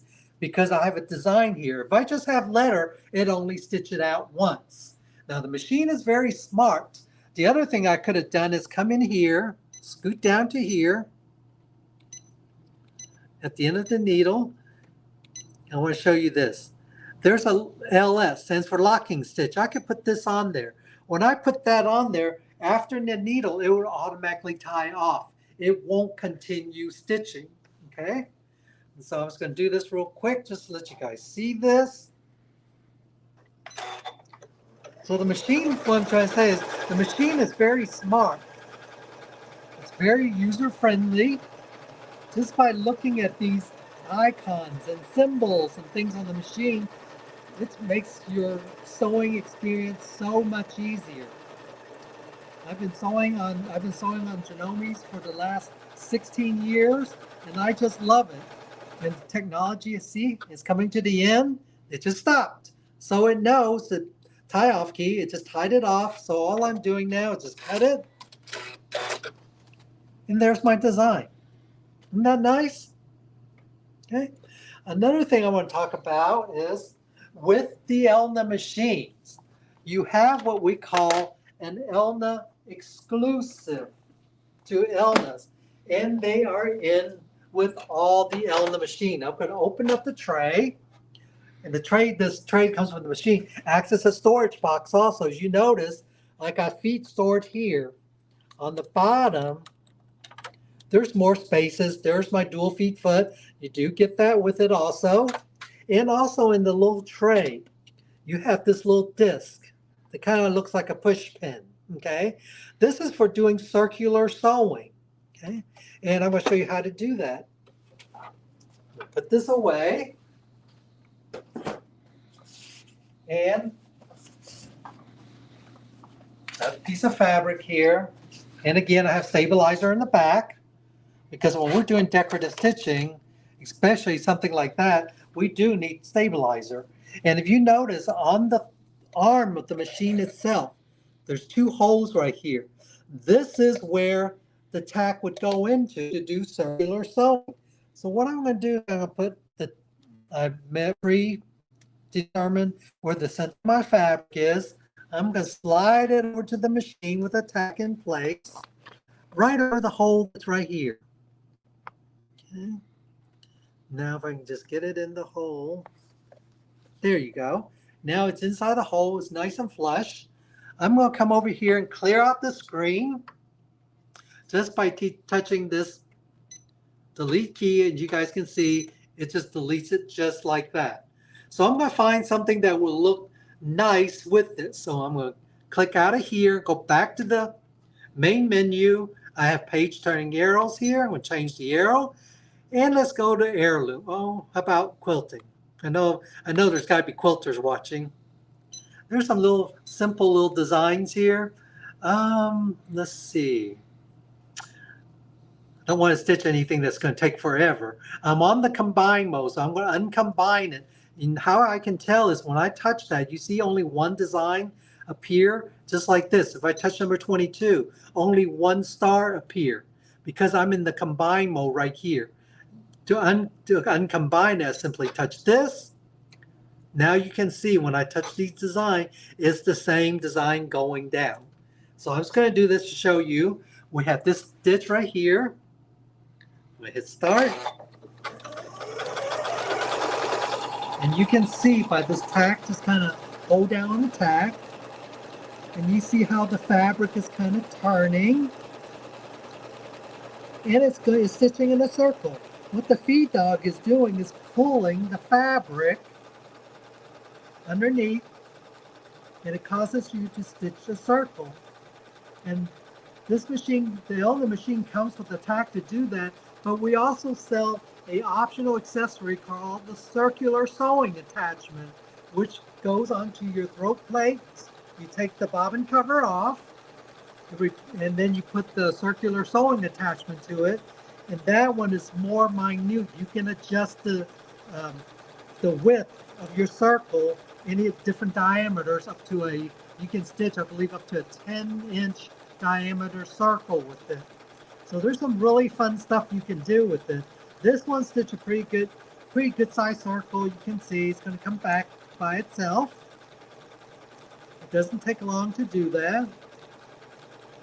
And what I like to do when I'm doing circular stitching, because you don't never know if this is going to match up exactly or not. So when I get close, I'm going to hold down on the start stop button, and you see how it just starts back in the beginning right there again. So as I hit the stop button and just let go, it stops. Cut it. As you can see, that's where the beginning is. There's the thread tail. Pretty good.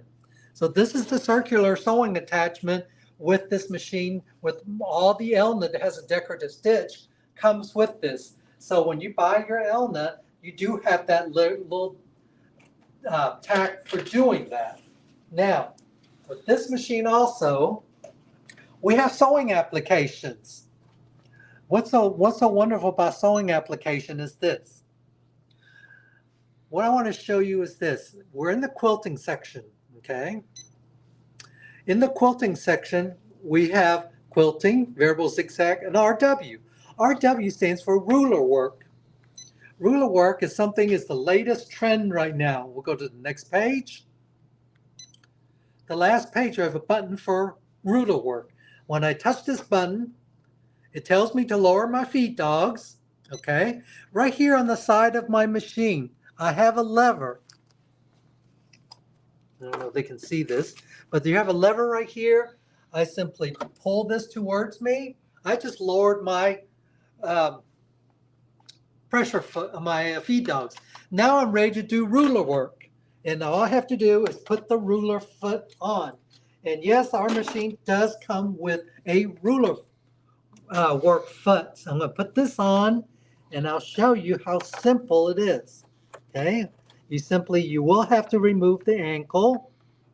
I think just about every brand of machine out there, you have to change out when you do ruler work, you have to change out the ankle. Okay.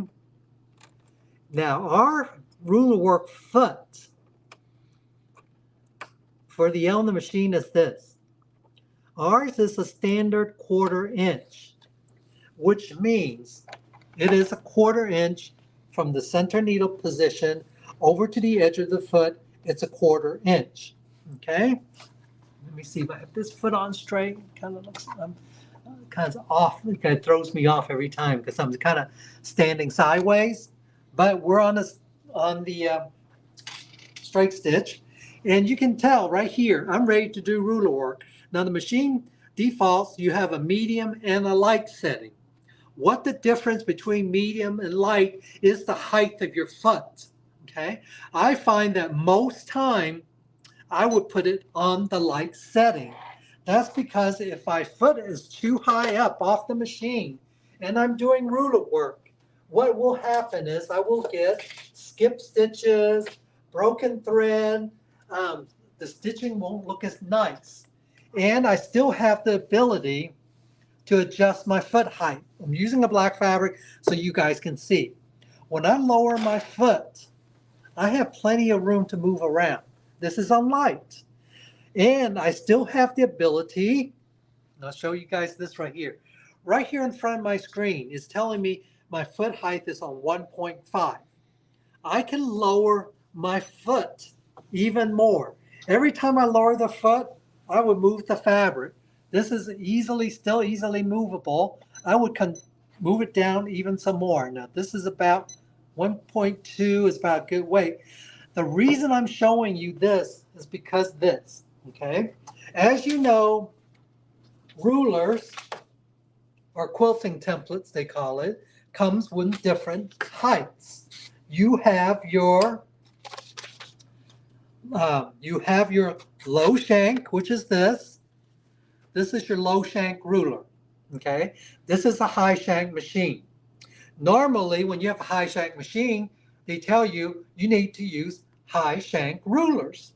But with our machine, using our foot, I can use a low shank ruler. I just adjusted this foot down to a lower position.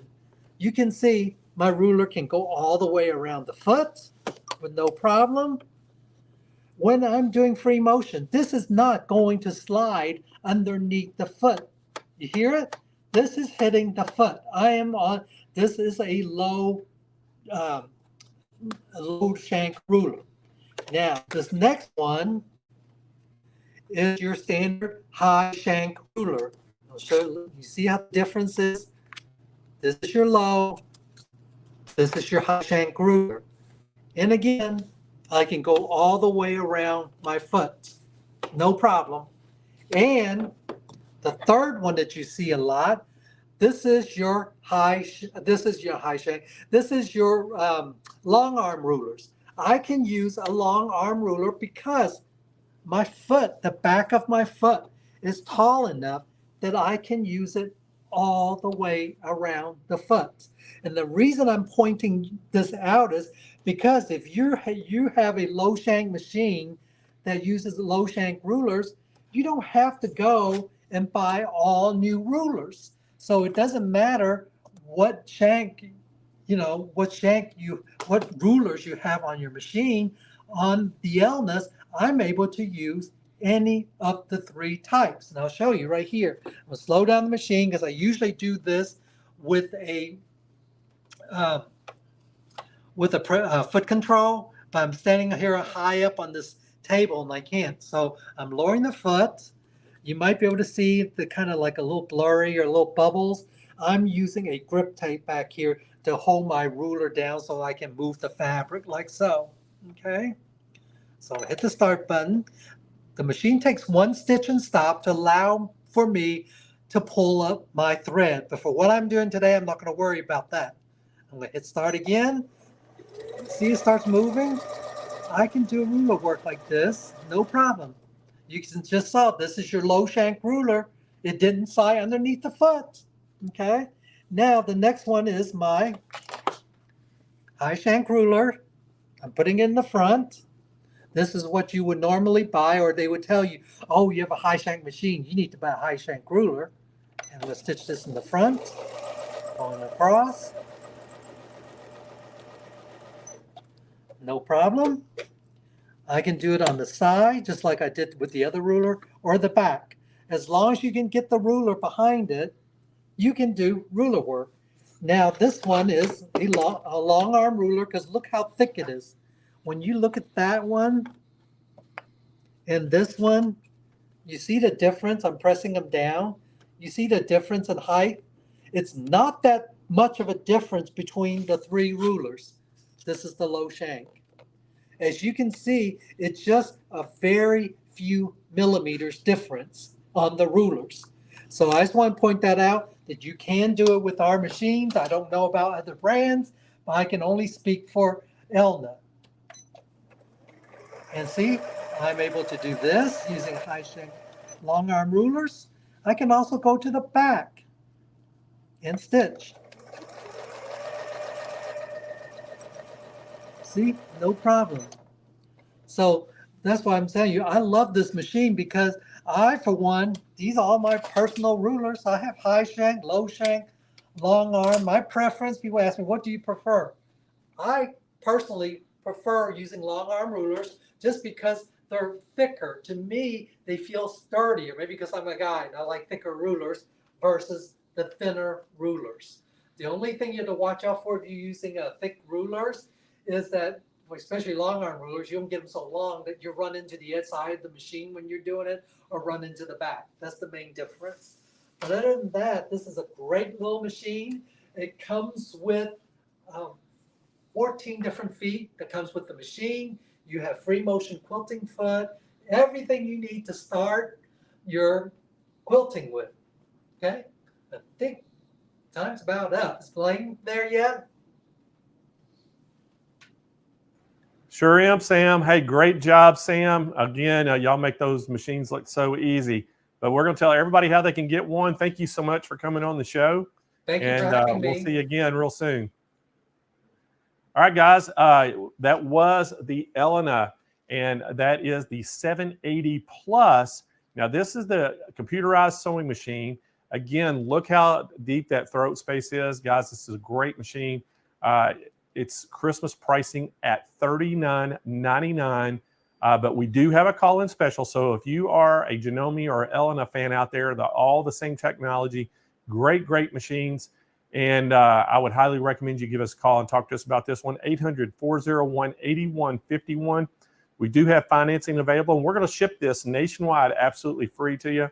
And again, this is the 780 Plus from Elna, and guys, a great special on it right now. All right, let's bring Jane back to the show. She's been gone for an hour, so she'll be coming back in. But before she comes on, I want to just kind of say, coming up next, we have, we're going to talk about the Butler Robotics. We're going to talk about the King Quilter 2. And let's bring Jane. She's here, so let's bring her and she'll get on this conversation with me. Hey, Jane. Hey, Blaine, I put my Christmas flannel on now, too. We're needing to take our Christmas flannels off because it's 70 degrees here in Southern California. And we're all in here having a fan running because we started getting hot. I was fine all day, and then I just got a little chilly, and I'm like, you know what? I'm just going to leave the flannel on. Nobody cares. Well, everybody's my friend. They want me to be cozy. Well, you're up there in the Arctic, so I'm sure y'all are pretty cold today. Well, I think it's like 36 and sunny, so it's not bad. And I like to mix. It's kind of like grunge and glam. It's like, the plaid grunge and then the glam with like the diva-esque to it. So I think I'm good. Well, we got Aubrey Hartman coming up next with you, and she's going to be talking about the Butler and the King Quilter. Well, not only are at the Road to California on January, I think it's the 18th through the 21st. We're going to be running the Aero booth. We're also going to be working in the booth with Butler and King Quilter. We'll have our King Quilter and the Butler Robotics there. So if y'all are in Southern California, we encourage y'all to stop by the booth at the Road to California, say hello to us. You'll see quite a few of our people up there. You'll see Valerie in the Aero booth. You'll see John Hawks. He's going to be in the Butler booth, in the King Quilter booth with us. And so again, a lot going on. So y'all make sure, put that on your calendars if you're in Southern California to go to the Road to California Quilt Show and see everybody. That sounds like so much fun, Blaine. I wish I could be there. I know I'm going to be doing double duty. I'm going to the Impression Show one day, and then I'm going to the Road to California another day. So it's going to be a busy weekend for SMP. You can do it all. You can do it all. It's SMP, and you are Santa Blaine, so we know you could do it all. I'm going to try. Well, Jane, I'm going to let y'all get going and get Aubrey in here, and I'll see y'all back here in about an hour. Yeah, it does sound like a great road trip, everybody. What do you think? I'm on my way. All right. Are you having a good day so far? I am. Just so much fun, so much inspiration. I love it. Let's keep it going with our friend Aubrey Hartman. She's an area sales manager with Butler Robotics, and she has a long history with thread fabric and a sewing needle. I love it. She's been sewing since she was 5 when she took a kids quilting class and never looked back. She has a degree, and I love this, in theatrical costume design, and enjoys making her own clothes, especially her Halloween costumes every single year. I'm telling you, I said this yesterday, she's a woman after my own heart. All of those things I totally put an A++ right next to. So everyone say hi to Aubrey Hartman. Hi, Jane. Hi, SMP Nation. Hi, Glad Aubrey. to be How you here doing again today. Yeah. I am doing great. How are you doing? I'm doing great. I've been looking forward to seeing you all day and to find out what you're doing. Well, I am still working on my quilt project, so we are going to work a little bit more on that today with our King Quilter 2 Elite and our Butler Robotics system. I love it. So you take it away, King Quilter Elite and your Butler Robotics. Thanks, Jane. We'll see you soon. Hey, everybody. Glad to have you back in my sewing studio today. So if you didn't see yesterday, I am working with a King Quilter 2 Elite and a Butler Robotics system. So I've got a great combination here. If you're looking to buy yourself a long arm machine this week, it is the perfect week to do that, because I know Blaine has got some great specials going on his King Quilter 2 Elite. And if you need automation for a machine that you've already got at home, or whether you want to get your King Quilter 2 and add robotics to it right away so you can get started right off the bat, right out the gate, you can get that here this week during Countdown to Christmas. Right now, I want to show you a couple of features that I like about my King Quilter 2. I'm a new owner to the King Quilter 2. I've only had it about a month now. And this morning, when I was getting ready for tonight's broadcast, I kind of thought about a few things that I really liked about it that maybe you guys will like about it. So this is the Elite model, and I do love, love, love the amount of lighting that I have on it. I have lighting here both at my needle and on my handlebars, and it is very bright, and I know that it is affecting the screen and the broadcast. So I am going to pull this up here, show you that there is a little yellow light bulb on my King Quilter screen, which is a 7-inch screen here, and it is full color, and that is wonderful to have. I'm gonna hit that little light bulb, and I am going to turn my lights off so you guys don't have so much glare on my quilt and you can see what I'm doing a little bit better. I've got a slider bar here that will dim the lights on my handlebars, or I can turn it completely off, and I can also turn off the light on my needle bar, and now you guys can probably see my screens a little bit better. The other things I love about the handlebars on this Elite is that they are adjustable. They are not fixed in one place. We've got little fasteners here on the side that unscrew easily, and you can move your handlebars whatever way you need to. So if you are comfortable with those guys straight up and down, you can put them there. If you're more comfortable with them tilted in, if you are a micro quilter, you can bring them all the way in close to your needle so that you've got full control of what is going on with your machine doing that micro quilting. If you are a person who has carpal tunnel or issues with your wrist, this is a great thing to be able to have and control the position of those handlebars so that you are most comfortable when you are doing your quilting. So I really love that. And both of them are adjustable. You've got the little wing screw here on both sides so you can release them and adjust each one separately however you are most comfortable. So I just want to let you guys know that that is available on your King Quilter Elite, and that is one of my favorite features, that you've got that option. The other thing that I was thinking about today as I was setting up was there is a bobbin counter on here. So if you go into one of your settings, I've got a little screen here that is keeping track of how much thread is on my bobbin. I got it set up the other day with the particular thread that I'm using. You kind of do a test run and record, and then you can say, hey, this is what brand of thread I've got in here. I've got 67 yards on this bobbin, so keep track of that for me, and there will be a little alarm that goes off when I'm getting close to the end of my bobbin. No more running out in the middle of your quilt. No more having to go back and restart somewhere when you've run out and stitched and stitched and stitched and didn't realize that your bobbin ran out. This machine is going to let you know when you are low on that bobbin thread so you can replace that bobbin before anything ever lets go on you. I just love that, and I am so thankful to have that feature because I am one who walks away from my machine constantly, and knowing that that's going to give me a warning is really helpful. And right here on the home screen, if I can get this really close, I've got a little square down here that's telling me how much thread is actually on there so I can watch the counter go by too. So 2 of my new favorite features on my new favorite long arm machine.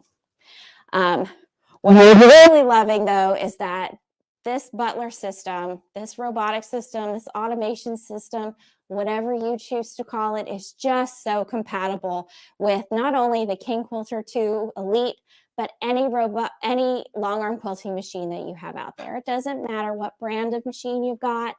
The Butler system is compatible. So if you've got a long arm at home, give Blaine's team a call. They can get you a robotic system that will work with what you've got. There are 3 different systems, and I've got the top of the line here. This is the Professional.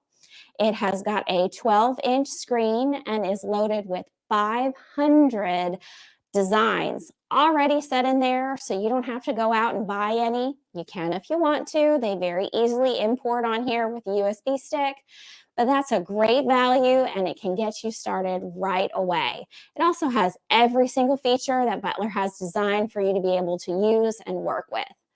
There's also a basic edition. That's a great automation to get you started.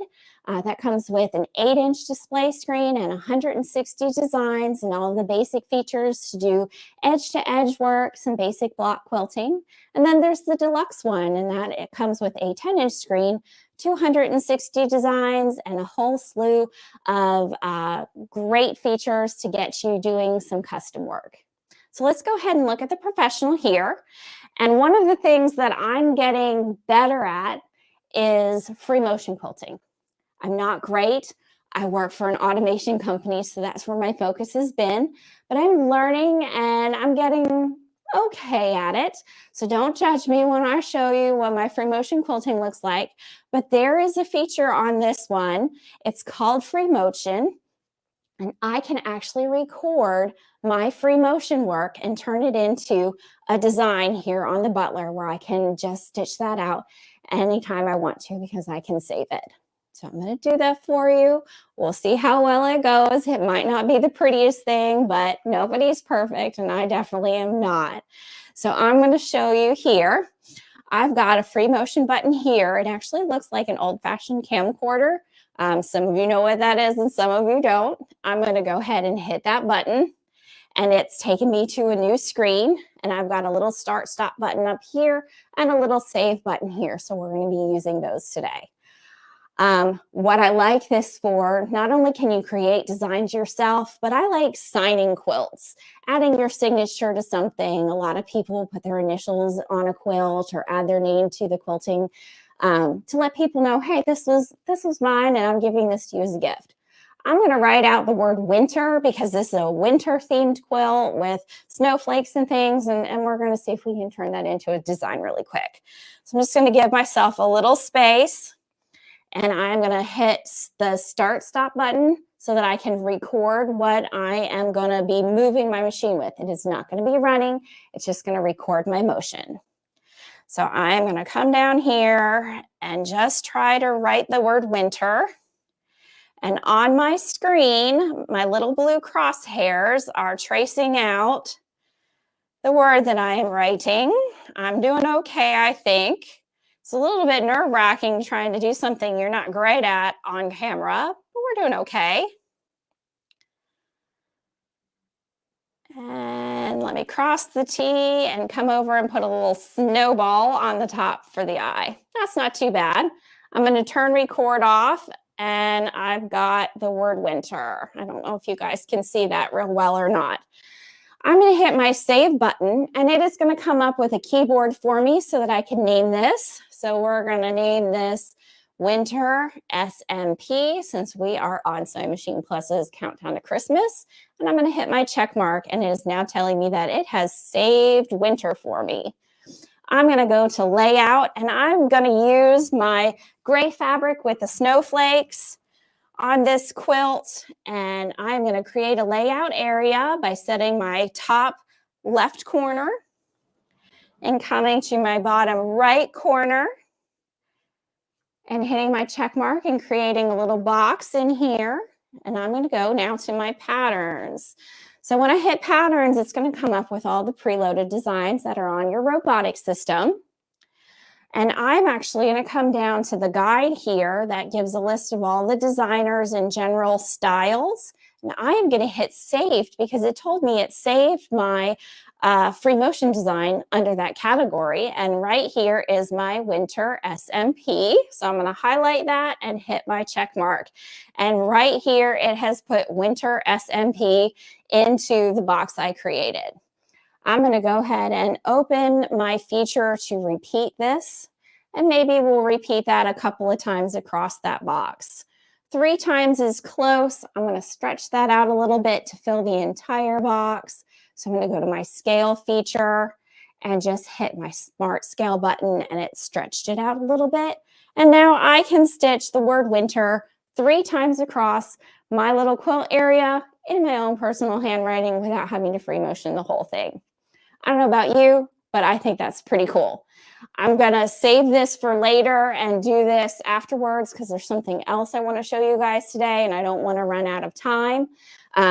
So this is something that you can do whether you're putting a signature on a quilt, or if you want to write a baby's name on a quilt and use that as a design feature, or if there's a special date, a wedding date, or a birth date you want to use. This is a great way to do that, especially if you want to add a personal touch with your own handwriting.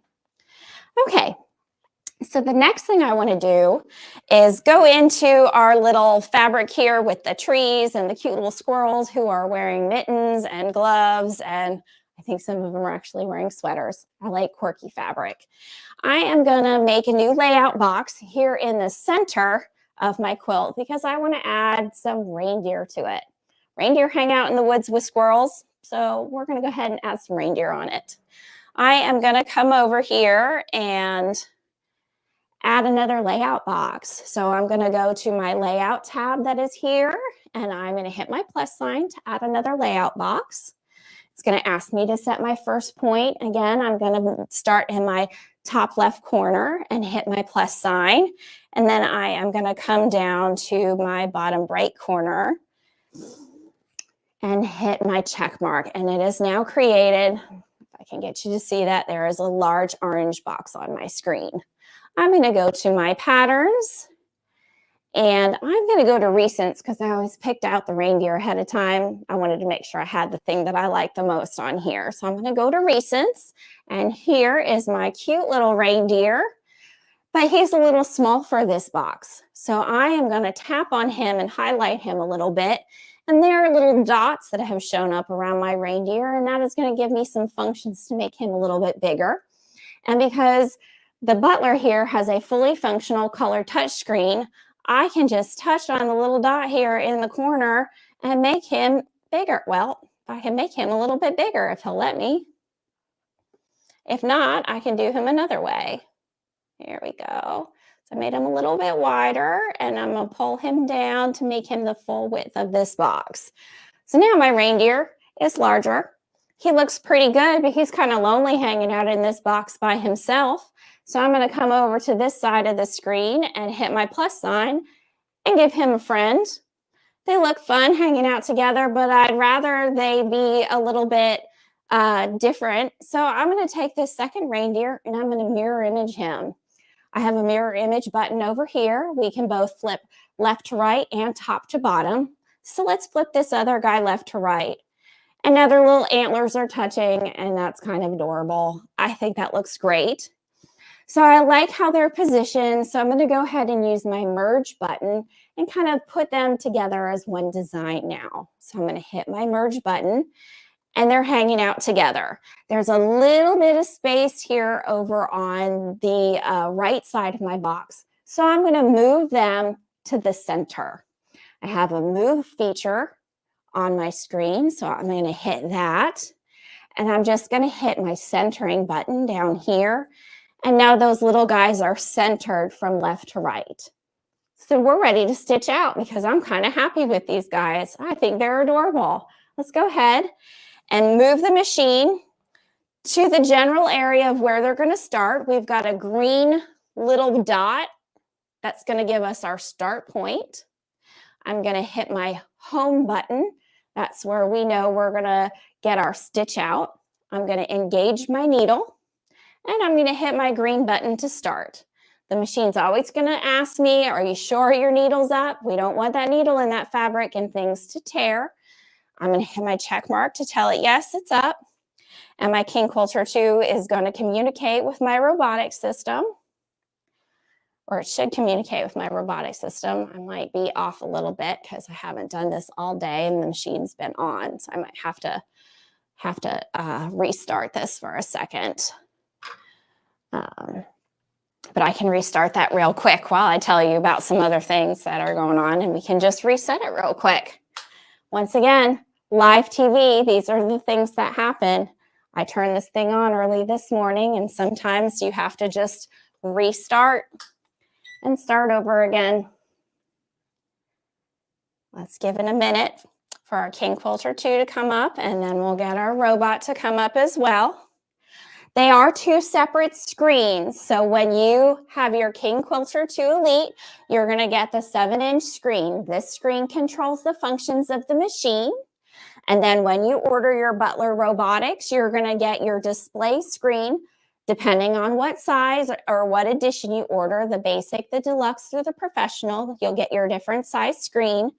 And then you're also going to get your motor box that'll come with your Butler Robotics system. So you get multiple things. All right, let's just reset this. It's that fast to reset and go. So I'm just going to reset my area here. I'm just telling my machine that these are safe spaces to quilt in. I'm not going to go off my fabric. I'm not going to hit my back bars or my belly bars. And then I'm going to reset that little reindeer area because that's just so cute. And that's what we're working on. Get that all set up for us. Go back to my patterns, my little reindeer guy. You guys can tell I practiced this. I practiced this morning so that I knew that I'd have this ready to go for y'all. So we're going to make him a little bit bigger. We're going to add a second guy, mirror image him, and merge. So now you got to see me do that twice. You could see how practiced I was. All right, there we go. Let's see if we can get this to work this time. All right, we're going to home. We're turning our needle on, and we're going to try to get that to stitch this time. There we go. So the needle went down. To pull up my bobbin thread, we're going to hit our check mark. And the King Quilter 2 is taking some tie-off stitches at the beginning of my pattern. I'm going to clip off my threads, and we are ready to go. So it's going to stitch out the reindeer design, and because it merged it together, it shouldn't stop in between the two, but stranger things have happened, so I just kind of pay attention to what's actually going on so I know what's happening. Usually you can walk away from things, but when you've added patterns together, you just want to pay attention so you know what's happening. The other great thing that you can do, obviously you can see what's happening here, but on the screen there are little blue lines that form a crosshair section. That crosshair is actually following along the design, so as the needle's stitching and your machine is moving, that little blue crosshairs is following along in the design. So you really can see in real time where you are within your design work, and that's awful helpful when you're trying to see how much longer you've got left stitching on a design. So I really like that. You do have speed control on your Butler Robotics system. So I've got mine set at a 30, but you can run it at different speeds depending on how complicated your design is. So it has stopped in between the reindeer. So I'm just going to have it go ahead and go.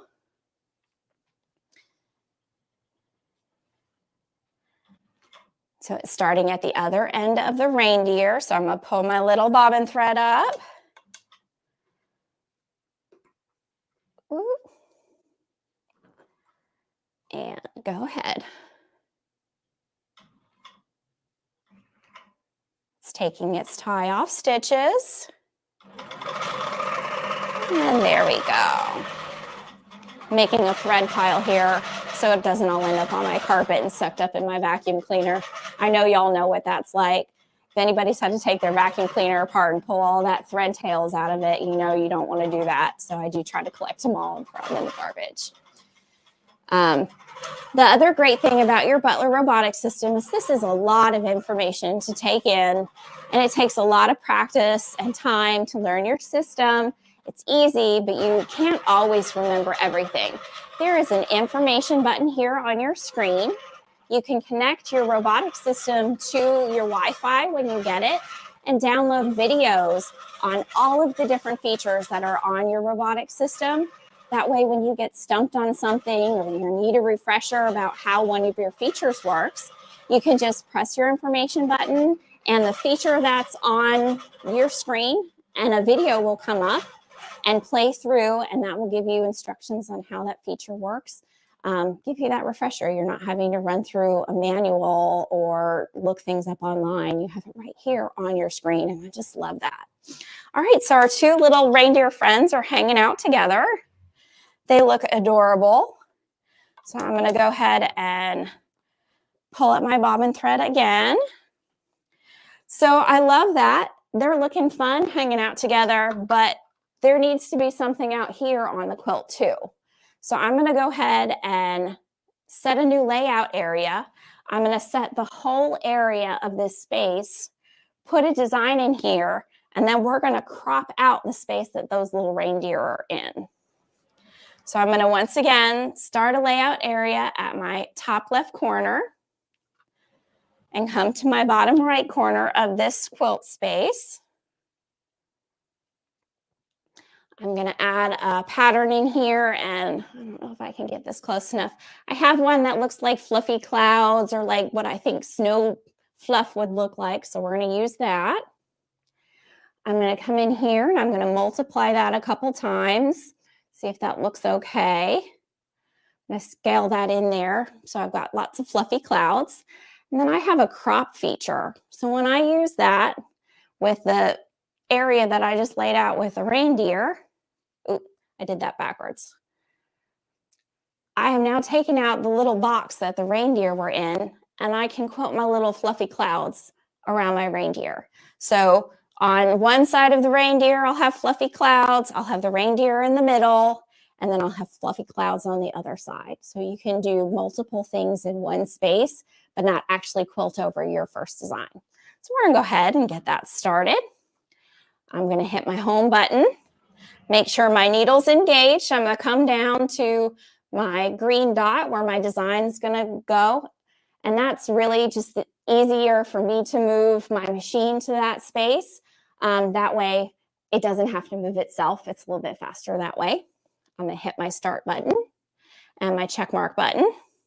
And the King Quilter 2 is gonna go ahead and pull my needle up for me. I'm gonna tell it, yes, I pulled my bobbin thread up. And it's gonna take its tie off stitches and it's gonna start quilting that little fluffy cloud pattern. And that's gonna run for a little bit.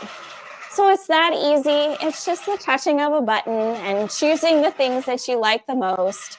I have a lot of fun just playing with my machine. These quilts that I like to make that are just strips allow me to have a lot of fun and play with different things, learning my different features. And there are so many things that you can do with a robotic system on your long arm. So if you're, in the market for automation, if it's something you've been thinking about for a while, just remember that the Butler Robotics system, there are 3 different ones and they are universal. So whether you're buying your King Quilter 2 today and you want to get automation on it, or you've had a machine at home for 10 years that you've been thinking about automation, get your Butler Robotics system this week during Countdown to Christmas, because Blaine's got some wonderful prices. I don't think you can beat them. I think it's the time of year to spoil yourself. And I definitely feel spoiled by having this system. It's really allowed me to catch up on my quilting. One other thing that I wanted to show you real quick is the motor box. Because I said you get your screen. This is what the motor box looks like that gets installed on your long arm carriage. So it's small and fairly lightweight. And it's something that's really easy to install yourself. And it's not scary at all, so don't be scared of your automation. It's easy to install and easy to learn. So I really encourage you guys, if it's something you've been thinking about, maybe this is the year that Santa takes care of you and lets you have something fun. Well, I'm just wondering if there are any questions about the automation, if there's any questions that anybody has about the long arm machine. I'm sure Blaine can answer them, or his team can answer them. They are experts about their King Quilter 2, and he's got a great team of people that can answer questions about what Butler Robotics system might be right for you and the machine that you've got at home. So I guess it's just about time to go back to Blaine.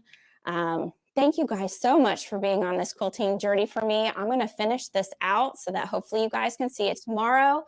And Jane, are there any questions that are coming through to you? People love the demo. They're super excited about the robotics. Somebody had mentioned that they saw people that would put the frame to the wall. Well, you can't put the frame right against the wall because obviously it needs space to move. The machine needs space to move back and forth. And I have a little extra space behind my machine because my King Quilter 2 Elite actually came with a set of rear handlebars so that I can do pantograph work as well. Wow. So I don't know if you can see it, but I've got a set of handlebars back here and a screen as well. So I need some space. You're super fancy. Somebody wanted to know where they could download the videos. Download our videos? Do you have videos?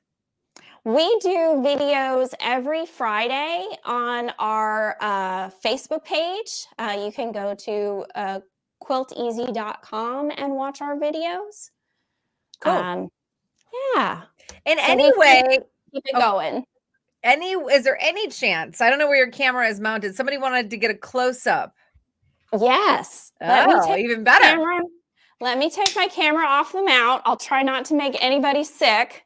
Okay, we'll close our eyes for a second. And nobody look at the mess in my sewing room. We love messy sewing rooms. So here are Oh. my cutie little reindeer. And here are my fluffy clouds. And then I was working on making plaid yesterday with my channel locks. So that is the plaid from the channel locks. And you can see the cute little squirrels on the fabric.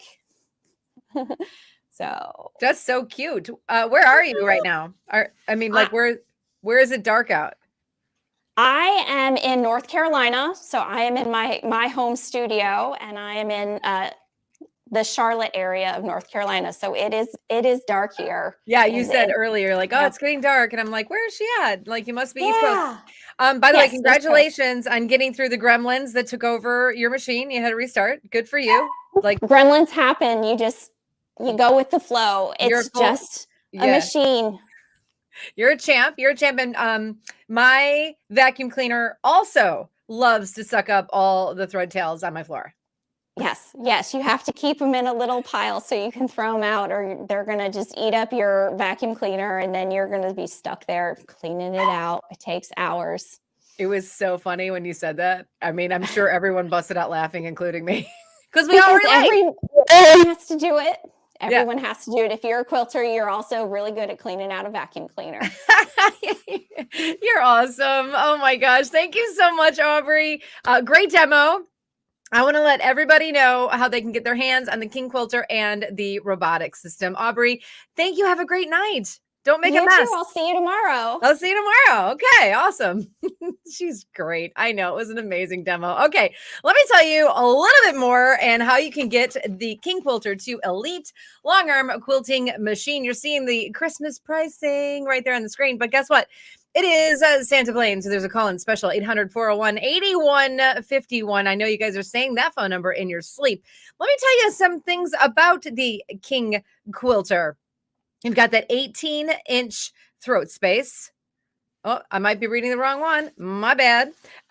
You've got all of these amazing features on it. You've got the upgraded handlebar lighting, the stitch precision mode, stitch cruise mode. You've got the manual mode, the light ring. It's all such a great machine. And by the way, you're looking right there. You're getting your free bonus as well. So call in, get more information, find out what that special is. 800-401-8151. That is your King Quilter 2 Elite.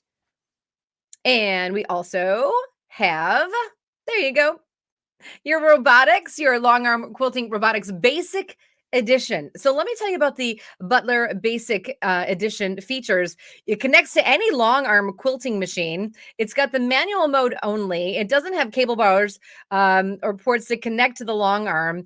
And you've got the repeat with autofill, scale, mirror, rotate, and pattern nesting. Love that. Integrated help videos. We were just talking about those. You've got 10 levels of undo and 160 free patterns. You're looking at the 8-inch display right there. This is the basic edition. That's your pricing right there. But there's special pricing, special Christmas pricing. So call 800-401-8151. Let's move on to the next one, which will be the deluxe edition. You get your 10-inch display screen right there, and you can see that it's got everything that the basic has, plus 260 free patterns. It's got channel locks, text, crop, morph. It's got the quilt layout guide, automatic scaling, and point to point. You've got your special Christmas pricing right there, but do you know what to do? Call in 800-401-8151. And finally, we've got the Pro Edition, Professional Edition. It features everything that the basic has and the deluxe, plus the additional fonts, point-to-point channel locks, and 500 free patterns. Plus, it's got that 12-inch display. Look how beautiful that is. Of course, we've got your special Christmas pricing, but you got to call in if you want the Pro Edition. You got to call 800-401-8151 to find out what that really is. 800-401-8151. You heard it all from Aubrey Hartman. She is fantastic. And I'm super excited to keep the party rolling on. And I do have one more tip for you. The reason why shopping makes the holidays so much more festive. And I think this will be number 5. Is it 5? Is it 6? Tradition. It's all about traditions during the holidays. I know we all have them as families, but tradition here is Countdown to Christmas. This is our tradition, us together with Sewing Machines Plus. So there's another reason why shopping today at SMPLive.tv will increase your level of festivity this holiday season. Okay, moving on. We are going to talk next with Stacy Louie from Sew Steady and Embroidery. She is the marketing coordinator at Tip Bar Inc. and is frequently seen on Sew Steady's live events and shows. Yesterday, I believe she had a special guest. Let's see if they are together today. Say hi to Stacy Louie. Oh, Stacy, you're on mute. Can you hear me now? Now we can hear you. Hi, Stacy. Thank you. It's so exciting to be back today. I'm, it is just me. I'm sorry I didn't get to include my mom today, but I'm sure she would have loved to have been here. Well, tell your mom we said hi. I will. Okay. So today we get to talk about our 12 weeks of holiday deals. Oh, that's And you awesome. guys- yeah. And so you guys do have several of these amazing offers on your website today. If I cover one that's not there quite yet, I know a guy at Sewing Machines Plus, and I know he'll get it added quick for you if this is one that you want to have. So we've got amazing deals, and I'm super excited to be able to share with you kind of more the ruler work side of Westerly Design and Sew Steady. So what you saw yesterday was more focused on our new embroidery side of our company. Today we're going to talk a little bit more about that ruler work and what that's all about and some of the super deals that we have tied to that. So yeah, I'm excited to be able to share all this today, Jane. Do you have any questions for me before I get started?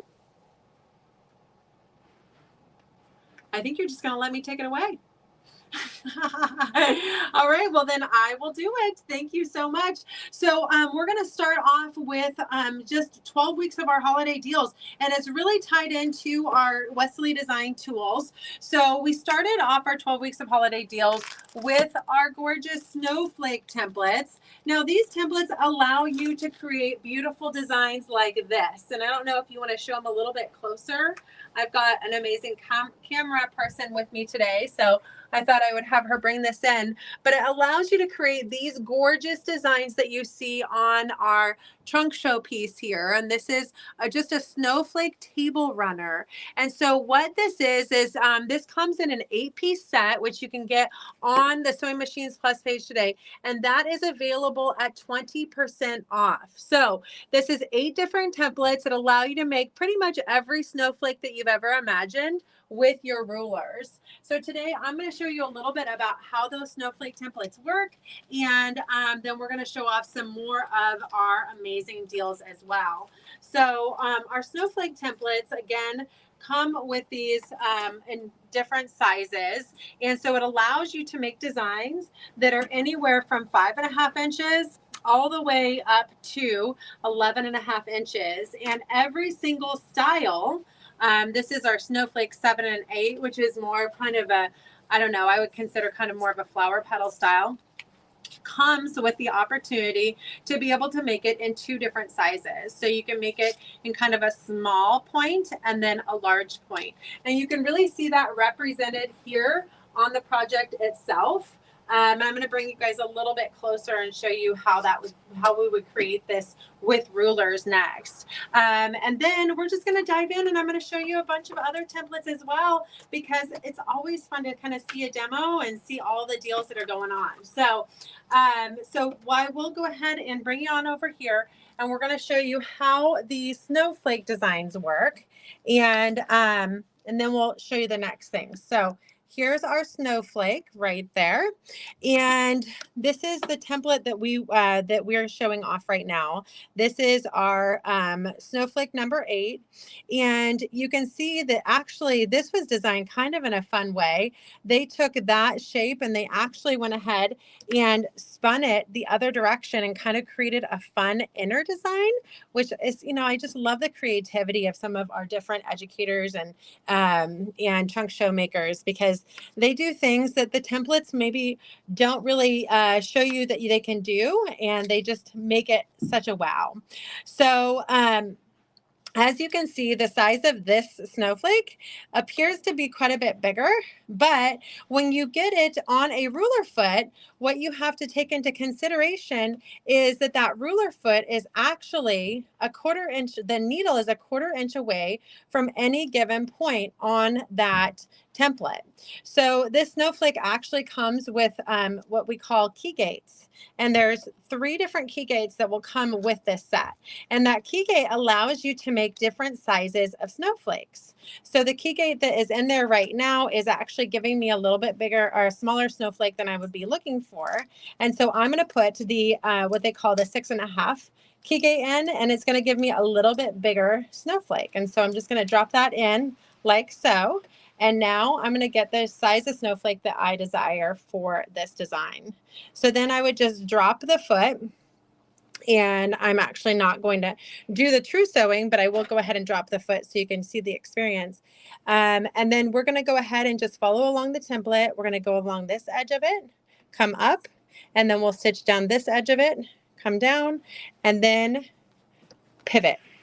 And so that's another really great thing, is that you have the opportunity to pivot. But notice that this, if we pivoted back, then we're actually going to need to switch our key gate again. Well, one of the really cool things about these templates is they're designed with these key gates that allow you to do this without breaking thread. So what I'm going to do is I'm actually going to go ahead and just extend this out. And I'm going to start without the key gate because we are actually able to go ahead and just kind of pivot to the position that we want. And there are all kinds of markings on this template. You can kind of see those markings right there. And that's allowing you to create the size of template that you want. So, or the design that you want. So if I want an 11.5 inch snowflake to fill a block that's maybe a 12-inch block, then I'm actually going to take that out, and I'm going to use that as my starting point for my design. So this is creating or filling a block that is 11.5 inches in size. So now again, I'm just going to move along the edge of the template, and I'm creating a design that is basically a 1/4 inch in from the edge of the template. And then again, I'm going to pivot, and I can go ahead and use that key gate, or I can know that I want to start again. This one is going to now be the 6.5 inch size. I'm going to start at the 6.5 inch size, and I'm going to come down and pivot and come around. So this is a great way to kind of understand how the templates work and be able to see the opportunity for being able to use one template to make all kinds of different designs without breaking thread. What we typically do is I'm going to show you next is we would typically mark our fabric with our crosshair ruler, which is another item that is also 20% off. So all of the items I'm going to be showing you today are 20% off as part of our 12 weeks of holiday deals. And so when we mark it with your crosshair ruler, then you're able to go ahead and pivot to that marked line to create an 8-point design, or maybe you want to do a 5-point design.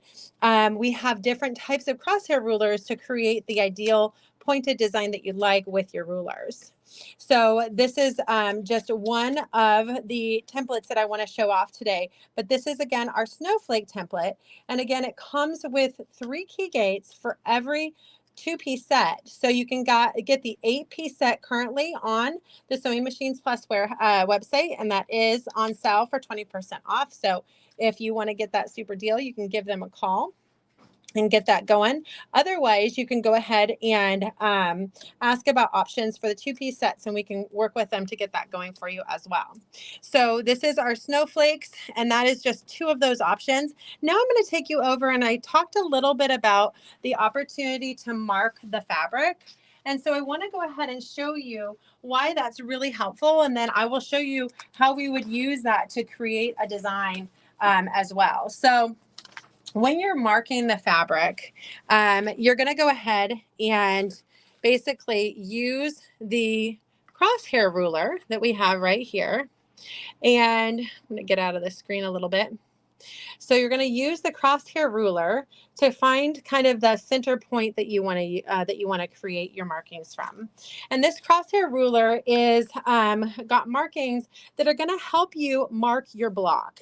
And that's really the goal that we have for this, is we want to be able to make it so you can quickly mark a 6-inch block, a 7-inch block, an 8-inch block, and so on. And you see that all the numbers right there on the crosshair ruler. So it tells you what size of block you're going to be marking, and you're able to go ahead and kind of find center really quick with these outer squares. So if I had a true patchwork piece, then I could identify the size of my block and then be able to find center using these square lines to be able to do that very quickly. So I'm going to go ahead and just fill the whole thing, because this is an 18-inch square, and I'm using a 12.5-inch crosshair ruler right now to do that. And so I'm going to go ahead and just mark my 8 points, and then I'm going to take that over and I'm going to show you how we would go ahead and stitch out using another template that is also on sale through the Sewing Machines Plus website and with our 12 weeks of holiday deals. So now I've showed you our amazing crosshair ruler, and now I'm going to show you our next template, which is part of one of our amazing educators lines, and that is going to be our Sew Biz Christmas motifs. And these Christmas motifs come with really, really fun holiday designs. And there's yet another new tool that is being introduced to make it so you can actually create these holiday designs in a circular fashion. So this is by Sew Biz, and that's Donnell McAdams. And she created some really fun Christmas motif designs that are going to be great for really any holiday project. So we've gone ahead and marked our fabric, and what I want to do is I actually want to go ahead and identify a point at which I want to create a circular design with this. And so I'm going to go ahead and grab my template, and we're going to start going in the process of creating that circular design. So this is going to be, let's see here. Let's look at all of our options for templates that we have. Right here we have a fun little stocking template that we can do that with. We have I consider that kind of an ornament template. Next we have a bell. Look at that awesome bell design.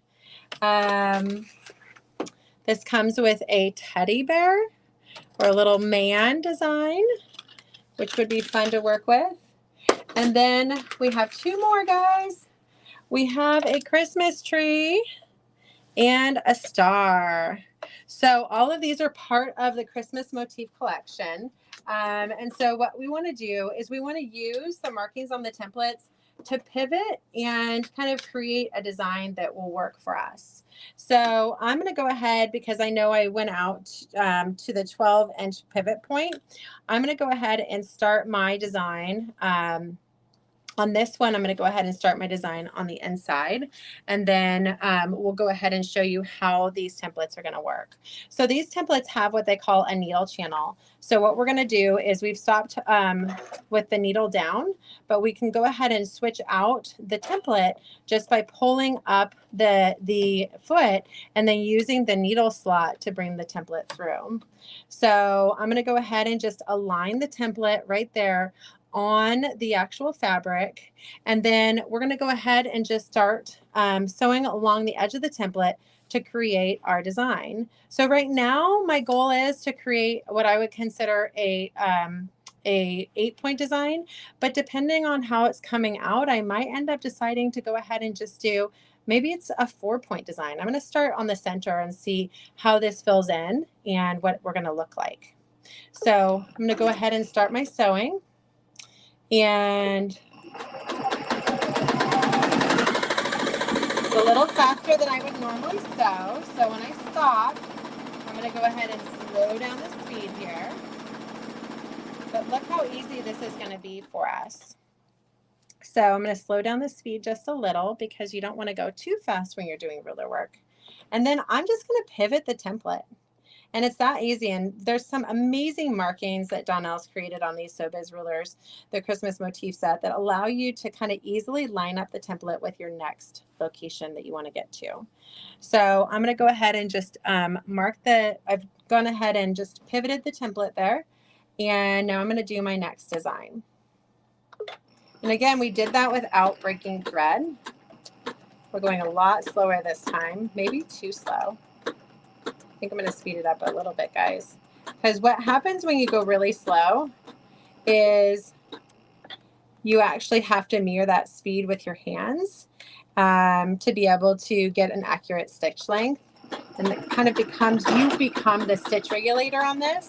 So if you want to get accurate and consistent stitch length when you're doing ruler work, unless you have one of the fancy ASR, automatic stitch regulators, then you're going to go ahead and have to use your own options to make that happen. So now I'm going to go ahead and move to the top. And again, my goal is to go ahead and pivot. You can kind of see that I've moved the template and I'm lining it up by looking kind of behind the needle area there. And then again, we're going to start, create this design.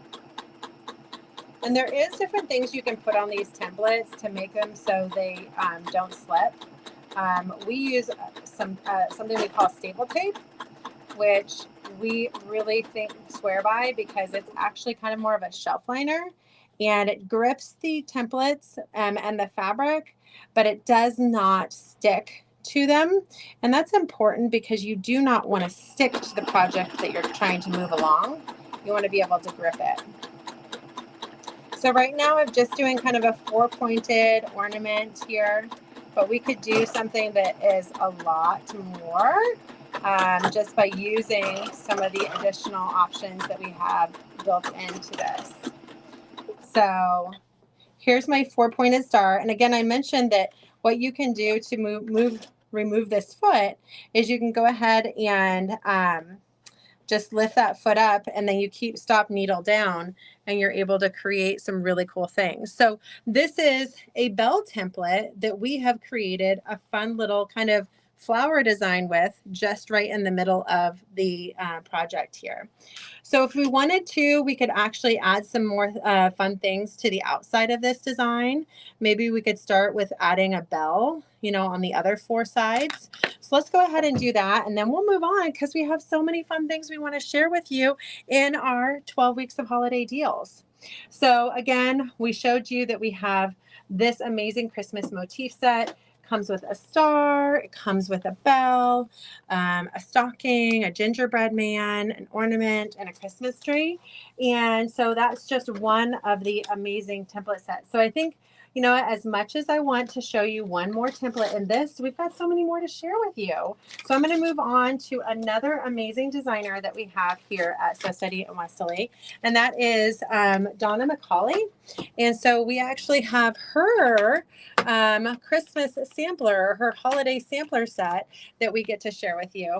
And one of the things that she also has that I love, love, love sharing is this basic marker. And if you are excited about edge-to-edge designs, then you are going to love this basic marker, because what you're going to be able to get from it is you're going to get the ability to be able to quickly mark your project all the way across, with being able to get your markings and be able to consistently line up your design and really quickly be able to do an edge-to-edge design. So I'm going to start on this side just by showing you kind of how I would maybe go up. If I wanted to create a design that maybe was every 3 inches, then I would just line that up and then just go across my fabric and create kind of a 3-inch line across the fabric to be able to line up and create my edge-to-edge design. And there's obviously other ways to do this with other marking tools, but if you want to create a grid, then this is going to be a super fast way to do it.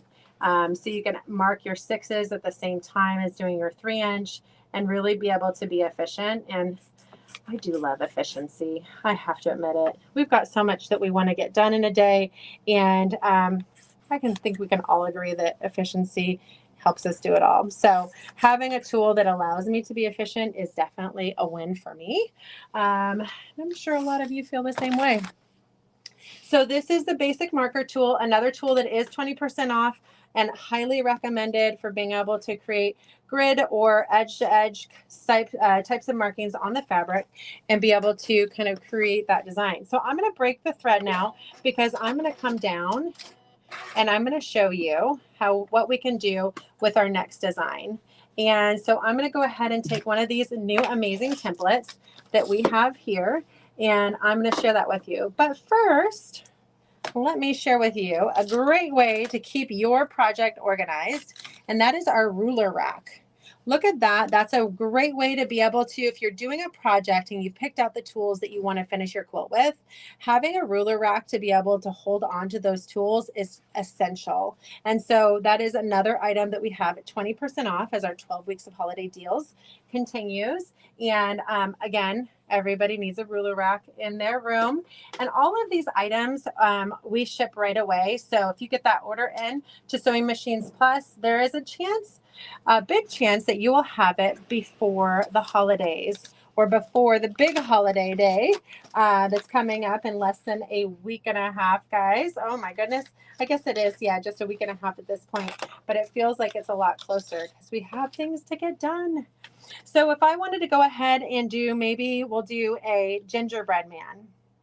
And I wanted to line him up so we would go ahead and have that consistent look across the board. Then I could take the markings that I have on this template and I could consistently line up my gingerbread man to go across this design. So I'm going to go ahead and use the markings that kind of mark the head, and then we'll show you how easily you can create kind of that consistent look there. So again, we're going to use the markings on the template to line up to the line that that we went ahead and drew.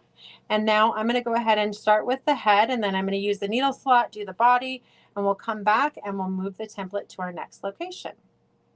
So we're going to move the template through the body here. So we'll start with the head and then come through. So let's go ahead and start with that. And here we go. So we're creating our gingerbread man, guys. All right, we'll stop. And again, we love to stop needle down. And then we're just going to bring our body through. And now we're going to go ahead and create the body. So we'll go ahead and say start. And there we go. And again, using holding the templates just in the four corners is really important, and not pressing too hard. And, you know, I had the opportunity to help someone learn how to ruler quilt over the Thanksgiving holiday. And one thing that I saw is, and I remembered from the time that I, kind of started ruler quilting, is just how easy it is to want to really hold on tight. Hold on tight for your life, and remember that that's something that you don't have to do. That's something that you can go ahead and not have to grip it with all your might to be able to really create that design that you're looking for. So I've gone ahead and I'm moving over, and I'm going to go ahead and create my next gingerbread man. And so in doing so, I'm going to go ahead and just kind of line it up with the other hand, and the needle is still down there. And then we're going to go ahead and come down and create the next body, and then we'll go up and we'll create the next head. But look how easy this is, guys. Talk about being able to line up your templates. And these are just a couple of really fun kind of holiday inspired templates, but we have so many awesome templates in our lineup. I was excited to share these though, because these are definitely kind of tied into that holiday theme and allow you to go ahead and create some really fun designs with that. So now we'll go ahead and do the next gingerbread head. And we'll stop there.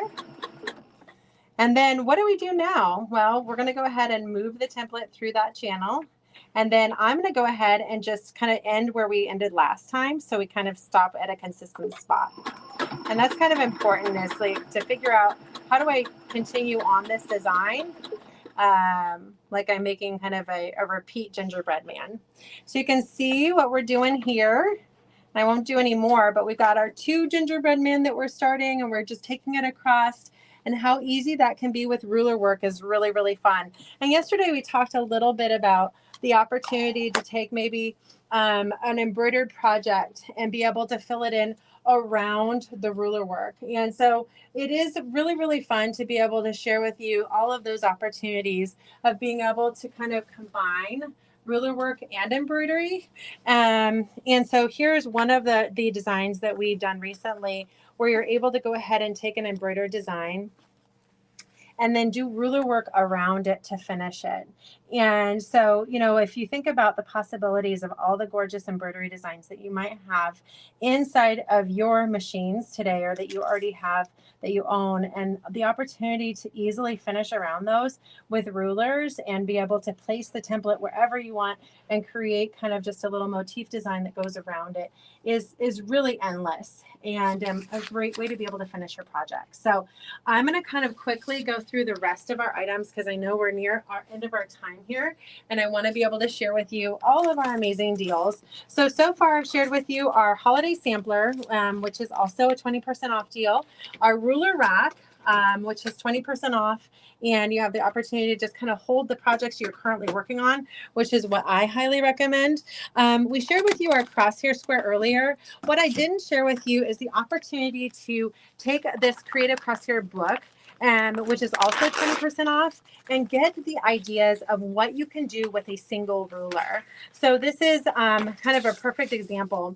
This is a single ruler that we have taken, and we've gotten basically many designs that you can do with one ruler itself. So this book gives you all of those ideas on how you could create corner designs, 5-point designs, 6-point designs, and more with our crosshair rulers. So here's my favorite page right here that really shows like taking a single template and creating lots and lots of different designs with a single template and how easy it can be. So this is a book that really takes you to the next level when it comes to ruler work and inspiration on how you can use your rulers and really be able to kind of create the designs that you're looking for. So that's another one that's 20% off. Again, if it's not on the page right now, then I guarantee you if you ask for it, we will be able to work with Sewing Machines Plus to get it going for you. Here's one more tool that is part of kind of a new release from Janet Collins. She's one of our amazing designers and accredited teachers, but she created a really neat tool that allows you to do all kinds of cool things at the needle area. So this is called her Janet All-in-One tool. Again, just kind of a fun stocking stuffer, really. But it's basically, it's a stylus. It has both a pointed and a flat edge on the stylus, so you're able to kind of do different things with it. It's a scant 1/4 inch ruler work gauge. So it's got the scant 1/4 inch ruler work gauge right there. So you're able to go ahead and get that gauge. So you make sure that you're set to do your scant 1/4 inch seams. It also has a needle replacement tool, which is built into the center there. So you're able to go ahead and help yourself when you're doing a needle replacement. It's got a little pin slot there for you to be able to drop the needle into. And it's got a needle centering guide and a locating pin guide. So an all-in-one tool, really reasonable priced, and I think it's one of those essentials that you'd love to have in your sewing room, and that's by Janet Collins. So again, another 20% off item.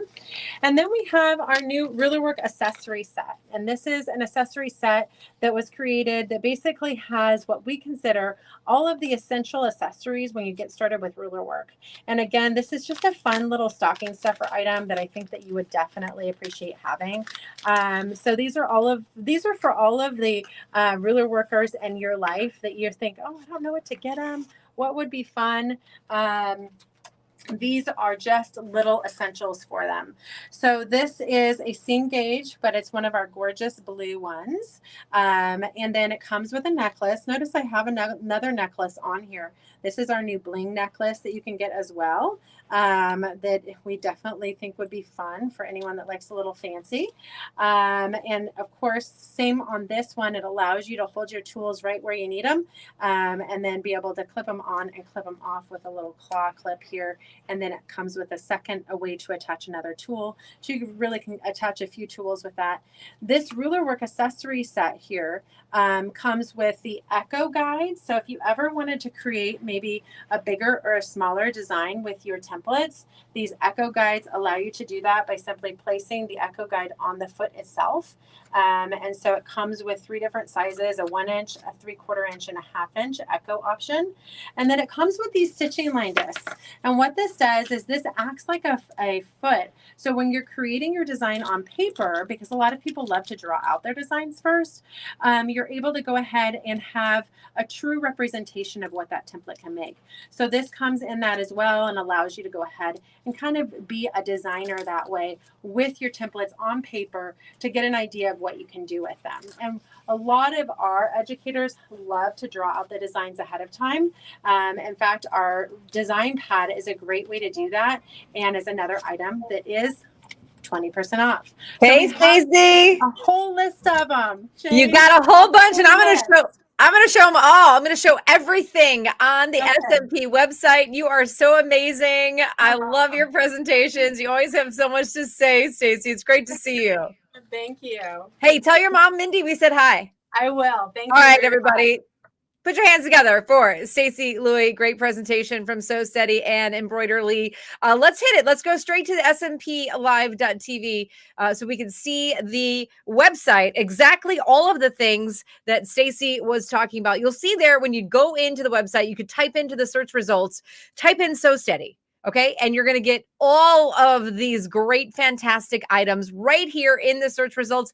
Stacey went through a ton of them. There are so many right there on the website. So if you have questions, you want more, they're right there. Right here, we are showing you the Spin Effects, easy for me to say, Spin Effects snowflake rulers. And she showed us there in her demonstration. That was super cool. It makes snowflake quilting designs in all different sizes. And you saw how amazing that looked on her demonstration.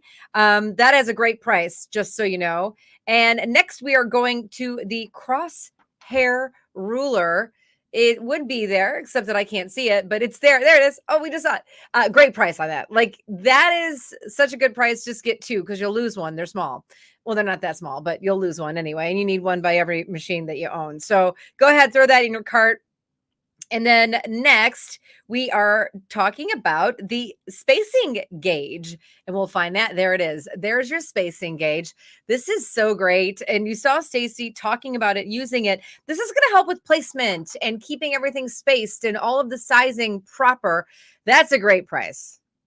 I mean, order 3 of those. Give 1 to your friend. Keep 2, give 1 away. I like that. 2 for you, 1 for me. No, 2 for me, 1 for you. That's how we do it. So again, go to SMPLive.tv. You can see all of the offerings when you type in Westerly, when you type in Westerly, and you can see all of their amazing products that are on special right now. She also talked about the holiday sampler. So that is a wonderful group of products you have at SMPLive.tv. Of course, you can place your order 800-401-8151. By the way, she talked about efficiency. I love efficiency. I love efficiency. Thank you for mentioning the word. Blaine? I am here, Jane. You like being efficient too, don't you? Yeah. Well, you know, Stacey, I love all the Sew Steady products. They always have so many unique things and so many cool things. And I always remind Stacey and Mindy both of this. I'll never forget one time I was at, I think it was like the VDTA, the Vacuum Dealers Trade Association, and then they have a Sewing Dealers Trade Association convention all combined. And I'll never forget, they had that sewing circle that they have. You put a pin in it and it just turn a sewing machine on, and it'll actually just sit there and isn't that make cool? a circle. It makes the fabric do a circle, and it sews a perfect circle every time. And I just thought that was so innovative, you know, when they had that. And so I'll never forget that. But they always are coming out with new things. And this embroidery lead they've come out with now is just setting the bar up even more. So really do appreciate everything they do. And, you know, we are one of their top dealers. We love the relationship we have with them. So it's always good to have them on our show. Yep, always. Absolutely. All right, Jane, we're going to continue on. We got the last one of the day, and we'll bring you back here in 30 minutes. We'll close this thing out and give some stuff away. But guys, we are in for a treat. Y'all are going to love this. We're going to talk all about the Ditto. It is a pattern projector, and we have Amanda Tadero coming in. And Amanda, she's a sewing educator, costume designer, and surface pattern designer just outside of Philadelphia. She has a BFA from Rutgers University. Her field of study was theater design with an emphasis on costumes. And that is what's so awesome about this, the Ditto coming up. So y'all welcome Amanda to the show. Hey, Amanda, good seeing you. Hi, good to see you, Blaine. Well, the last time I saw you, we were actually in Florida. And I tell you what, we've had some exciting news about the Ditto since we introduced it on our show the first time you came on. So tell everybody real quick before you get into your demo, what's the exciting news about the Ditto? Yeah, so the exciting news of this year is we just launched a new feature. It's been asked for by everyone and we listened, and you can now use your own PDF patterns with Ditto. So if you don't know what Ditto is, I'm about to talk about it, but if you have heard about it, I know this is so exciting for a lot of people. They've been waiting for this feature. You can now not only use the Ditto patterns that are customizable to your measurements, but you can also bring in your well-loved PDF patterns that you have been using for years. So if you don't know about Ditto, Jane was talking about efficiency, and this is the most efficient way to cut your garment patterns and cut your fabric. So Ditto consists of 3 parts. I'm going to talk about the hardware, about the website, and the app. And what it is, it's a way to project your sewing patterns onto your fabric. So no need to cut paper patterns, no need to tape those PDFs together. Everything is projected directly on your table. So it saves a ton of time. And not only that, our patterns are, like I said, customizable. So I'm going to show you how you can adjust necklines and hems, as well as enter your own measurements and get a perfectly fitting garment. So what comes in the box, and I want you to ignore this camera here because that's not part of it, but what comes in the box is the projector and this tension mounted pole beam. So what this beam does is this is going to hold your projector in place. You do not need to attach this to a wall, ceiling, or floor. It's all tension mounted. So it means it's portable. You can take it to your kitchen table. You can have it in a permanent space. It takes up very little room. I have my table slid up against it, and this is always here. But it's not going to leave any marks on my ceiling or floor, which is really awesome. You also get this mat here. This mat is used for calibration as well as cutting. So this mat is really handy, and this folds up. So that means, again, really portable with your projector. You're also going to get a rotary cutter and pattern weights, which I'm going to show you how these work when I project, and everyone loves these weights. They're super heavyweight and fantastic. So next that's kind of everything that's in the box. The other thing that's in the box is a 3-month free subscription. So you don't need a subscription to use Ditto. You'll see in a moment, you can purchase patterns individually, but a subscription just kind of unlocks every option, every customization, every style. Like you can just have everything in your account. So it's a really great way to go, especially if you're talking about efficiency, if you want to cut a bunch of things out or try different garments. The subscription is $9.99 a month or $99.99 for the year. And again, you're going to get 3 months with your purchase of a Ditto. And if you do the year, then it's kind of like getting that's 3 plus 5 or 5 months to play around with on top of that year. So it's super great savings. I'm going to start by showing you our website. So give me 1 second to switch my camera here. All right. So I am on our website on iPhone. You can certainly do this on a computer or a tablet, but you're going to go to dittopatterns.com, and this is where you're going to view all of our patterns. We currently have over 900 patterns on our website. This includes our Ditto branded patterns as well as those well-known third-party patterns that you know, like Simplicity, Style Arc. But what I want to focus on today is our Ditto branded patterns. So the amazing thing about the Ditto branded patterns is that some of them you can customize things, like I said, necklines, hems, sleeves. But all of them, you can enter your measurements. So I'm going to show you here. I'm going to click on this one here. So this is a really cute dress here. And you're going to start with a base size. So there's a handy size chart there on the right that you could click on and see, you know, where you fall, but you want to pick a size close to start. Whoop, there we go. Clicking that. There we go.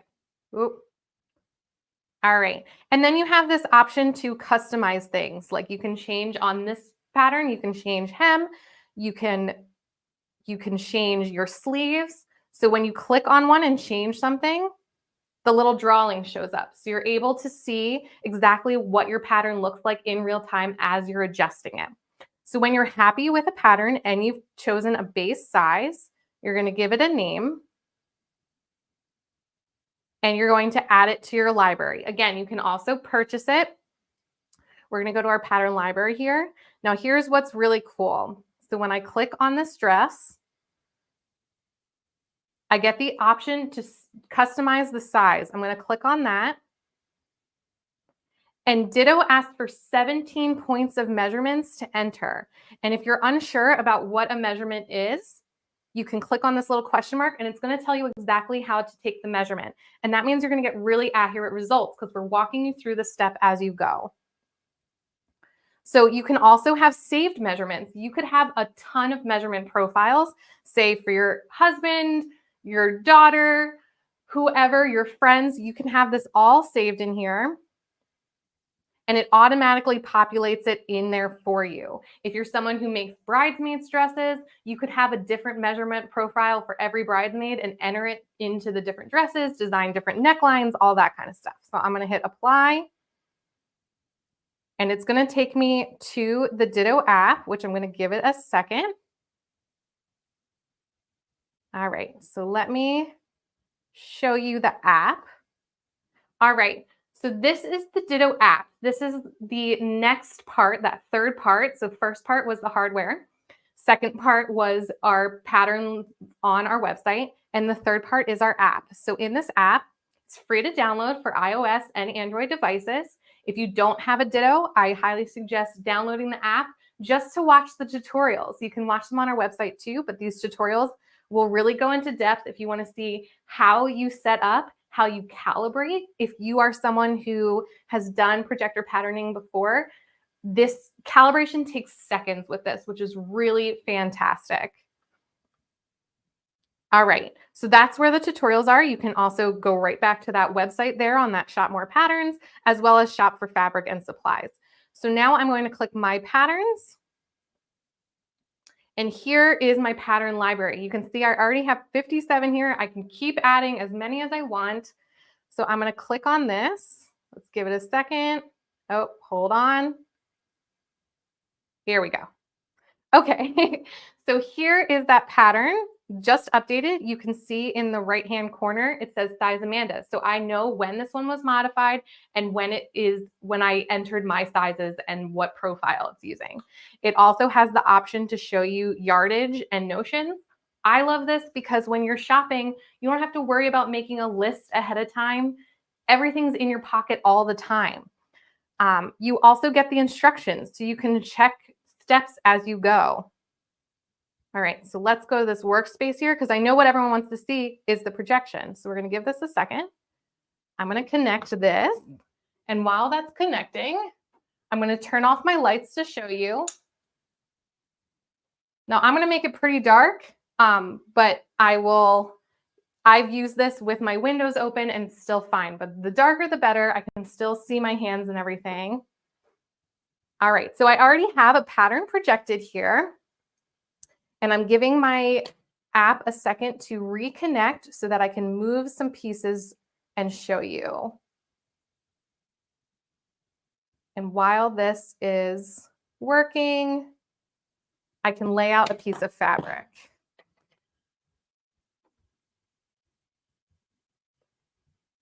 I'm going to try a different pattern here. So you can see when I lay out fabric, how easy it is to see this projection as I'm going.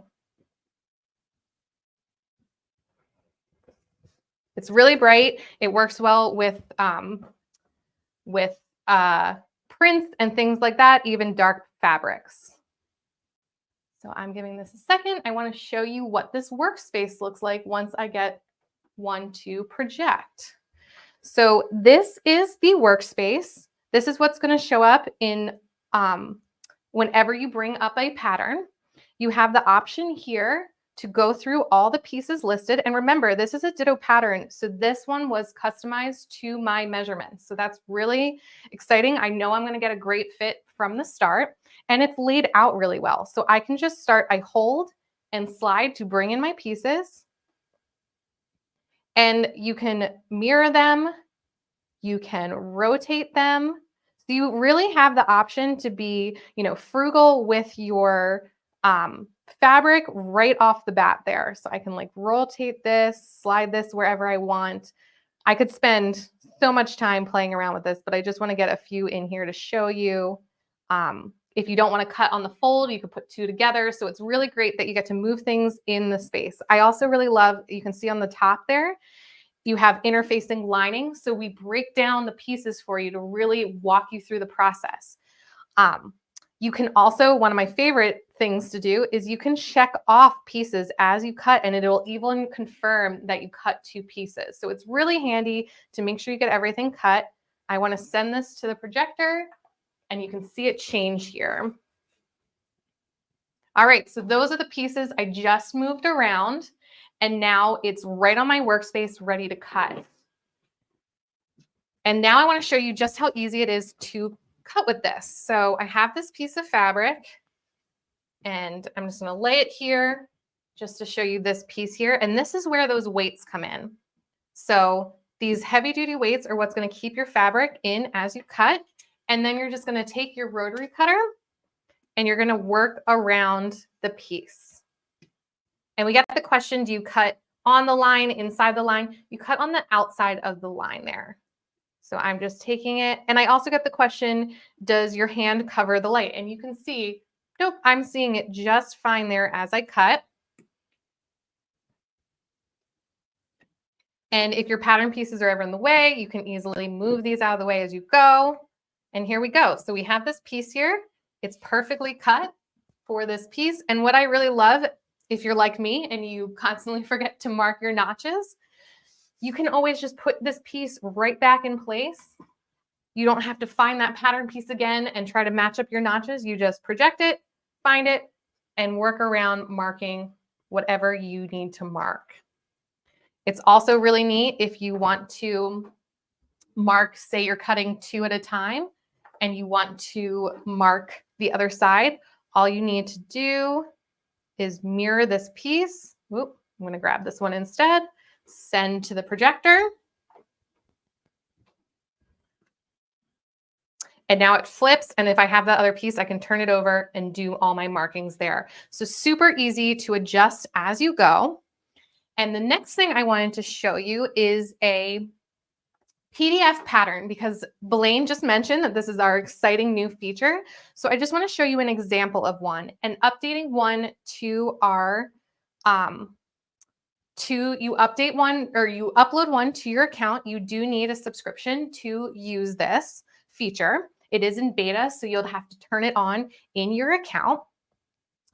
And if you check out our website, you'll see the options for how to, like, what type of files can be uploaded and all that kind of stuff. So I highly recommend, if you're excited about the PDF feature like I am, check that out. So this is how a PDF is going to show up when you project it. So a little different. Your pieces won't be individual in that checklist, but you'll be able to move around the workspace, kind of moving around that file, however it's set up to cut all your pieces.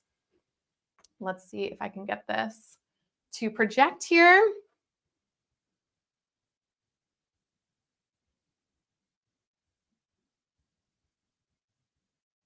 And my phone's being a little slow here. I'll show you. No.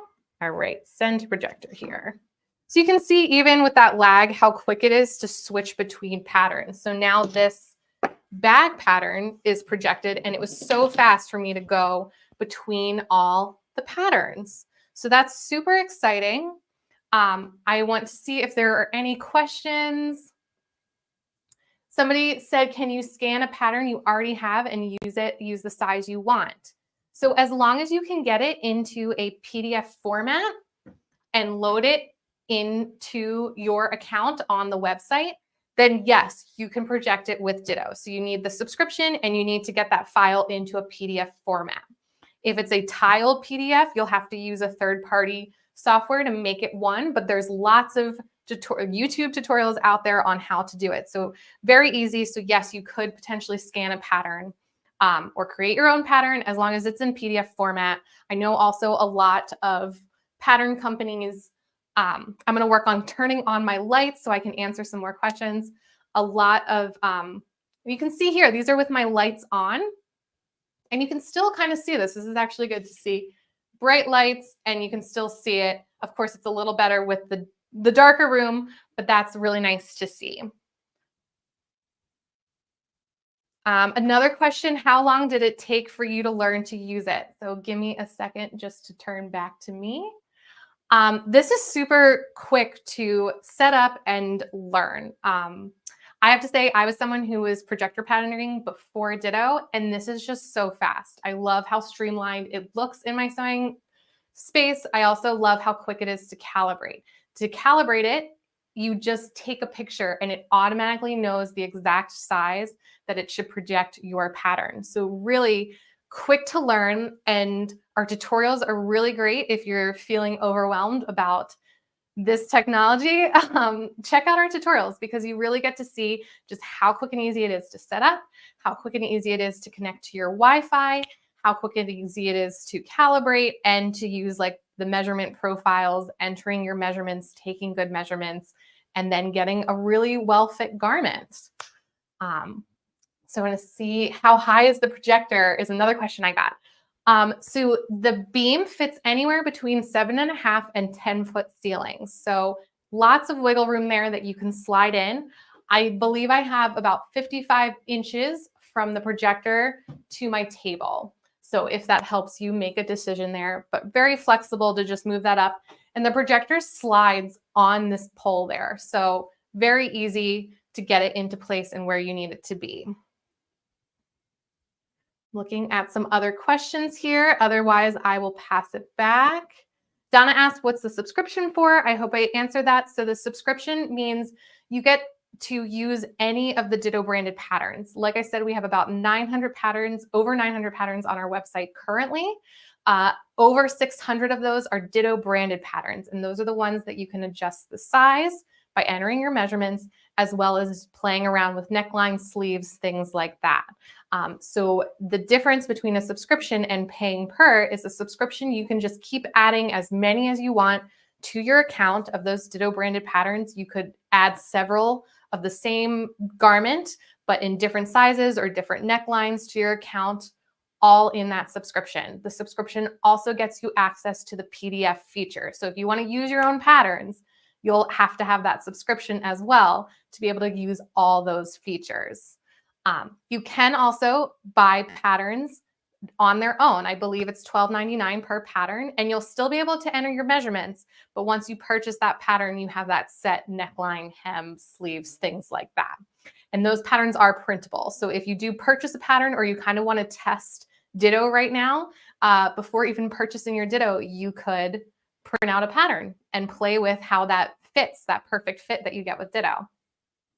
All right, last, I'm looking if there's any other questions before we move on.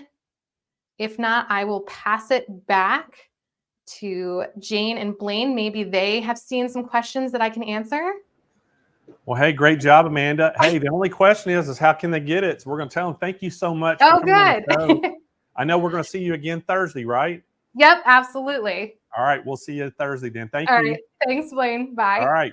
So, guys, this is the Ditto It's the pattern projector. Now, here's the great thing about this. This was $5.99, guys, when we introduced this. Now the price is $3.99, and now it's unlocked where you can add your own pattern, and then you can buy the subscription. And I think it's only about $10 a month just to buy the subscription to get unlocked all their patterns, plus be able to upload all your designs and patterns as well. So this is an awesome, awesome thing for all you fabric and dressmakers and things out there.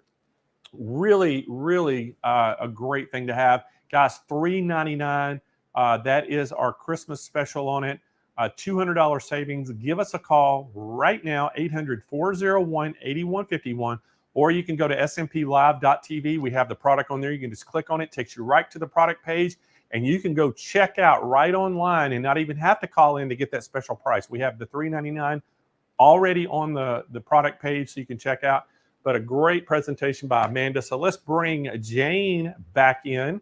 Hi, Blaine. Hey, so what did you think about the Ditto? That's pretty awesome, isn't it? That's so pretty awesome. Like, can she come back and we can do some more? Be back on Thursday. Oh, right there. Back on Thursday. Okay, perfect. I don't know if I can wait till Thursday, although we have all day I know. tomorrow, which is very exciting. Well, Jane, guess what? It's the end of day 2. End of day 2. I can't believe it. It went so fast and we had so much fun. It's going by so fast, but guess what time it is? It's time to give away presents. It's exactly that time. So what we're going to do is we're going to start this out with some of our sew mats. We're going to give a sew mat away. There's 13 different colors. There's 4 sizes in each color. So Kennedy, spin that wheel. You got it, dude. I'm going to say that every time now. Please don't. I was wondering what you were going to say to that. Margaret. So Margaret Lambeau is the winner, and winner, she goes by Margie. So I'm gonna call her Margie. So Margie, you are our winners watching today from YouTube. You just won yourself a sew mat of your choice of color and size. Just go to SMPLive.tv. Scroll down toward the bottom of that page where it says claim a price, fill out all the information, and most importantly, Margie, we need you to tell us what color of sew mat you want and what size, and we'll get that shipped right to your doorstep absolutely free. Easy peasy. It is. It's that easy. All right, next up, we're going to give a $100 gift card to Sewing Machines Plus. So Jane, do the honors. I'll do it. I'll do it. Okay, Kennedy, get your hands ready and spin that wheel. Woo-hoo. Or your you fingers. got it, Dudette. Your fingers. It's very exciting. Oh, Naomi Williams-Stewart. Congratulations watching us today on Facebook. You just won a $100 gift card. That's amazing. You have 30 days to redeem your prize, but just go to smplive.tv, scroll to the bottom, fill out the information sheet, let us know how to get a hold of you, and that's what we need to know. Yeah. All righty, so come back. Bring us back on the screen before we give our last prize of the day away. So I want to remind everybody out there, Jane, again, it's Ugly Sweater Day tomorrow. Ugly Christmas sweater, ugly sweater day. No, ugly Christmas sweater. So we need everybody to wear their sweaters at home. We still need you to take a picture and send them in so we can add them to our slideshow. We want to have the whole SMP Nation on the slideshow, scrolling through that every day. So that'll be a lot of fun. And then we got all kinds of things in store for the rest of the week. Y'all get those pictures in, but hey, Jane, let's give a sewing machine away. What do you say? Let's give a sewing machine away, Blaine. I like it. All right, we're going to give the Necky K132A sewing machine away. So, Jane, do the honors, please. My pleasure to do the honors, everybody. I know we're Jingle Bell rocking today, so Kennedy, spin that wheel. Spinning. Is that like winning? That's what everybody's saying right now. I'm winning. You know who's saying that? Annetta Efta. She's saying winning. Annetta, thank you for watching us on YouTube today. I hope you enjoyed the day. I'm sure you did. This is a great way to end it, huh? Of course. It is. So, Jane, tell Annette how she can claim her prize. Oh, yeah, Annette. You know what, Blaine? You know what you can't do without Annette? What's that? You can't go fishing. Hey, I knew it. I knew it. That's in Kyle's wheelhouse. I can't believe Kyle didn't get that. Kyle loved it, by the way. Okay, sorry, Annette, I digress. Let's go back to Annette and what she needs to do. She needs to go to SMPLive.tv, go scroll down to the bottom of the page and fill out the winner form and let us know who you are, where you are, how to send it to you, what your phone number is, email, all that good stuff. And then let us know what you want and we'll get that sewing machine out to you. And thank you for watching. Thank you for hanging with us, Annette. Yeah, thank everybody for watching today. Hey, had a great crowd again today. 2 days in a row, guys. We'll be back here tomorrow. It's going to be Christmas Ugly Sweater Day. Everybody, please get your sweaters out, snap a picture of you in it and send it to us. We'd love to let you show it off on our show. Jane and I will have our ugly Christmas sweaters tomorrow. And I'm going to sweat. Then the rest of the week, we got some cool stuff in store for everybody too. We do. And tomorrow, my ugly Christmas sweater, remember, tomorrow when we come on, we'll do a guess. Trivia. So the trivia question tomorrow is going to be, when y'all come on air, we're going to remind you, but how many ugly Christmas sweaters is Jane going to switch into throughout the day? Because we're going to pre-plan it. So that'll be the first thing in the morning. When we go on air, you're going to have to guess. We're going to say, give us your answer. We'll already have the answer in, and whoever gets the correct number, and we're going to tell you it's going to be between 1 and 10. Yeah. Whoever gets that correct number in there, you'll be entered for the drawing for the first drawing we have tomorrow. So it'll be a lot of fun. So we're going to do that the first thing in the morning. So make sure y'all put your thinking caps on and try to figure out what Jane is thinking and how many she's going to switch in, because you know how many mugs Jane has. So there's no telling how many sweaters, but we're not going to go over 10 sweaters. So we do know that. Well, maybe. I don't know yet. I'll tell you tomorrow. Well, I got all my mugs here. Hey, by the way, I do want to I'm excited for the ugly Christmas sweaters. I actually have to go to the rolling rack and see how many are there and how many I will wear. You see what I mean? But I want to say this, because all day I've been giving everybody like little words of wisdom, why shopping puts you in the holiday spirit. And I want to end with this, that when you're shopping, you just need to focus on the experience and enjoy spreading holiday cheer. And that's what you did today. That is it. All right, Jane, well, another great job by you. Everybody Thank give you. Jane a big thumbs up on the show. Another great job by her. And everybody, we're going to be here again. We're going to start the stream in the morning at 8 a.m. Pacific, 10 a.m. Central Time. Jane and I will come on about 15 minutes after the hour. The first thing we're going to do is do that giveaway with guessing the number of sweaters she's going to have. And then we're going to have giveaways all throughout the day tomorrow. So we're going to have a lot of fun, a lot more great demonstrations. So we hope that all y'all will join us tomorrow for the day. And I hope you have a great rest of your night. And we'll see everybody in the morning. Having a good night. Bye, everybody. Bye, everybody. Thanks, Blaine.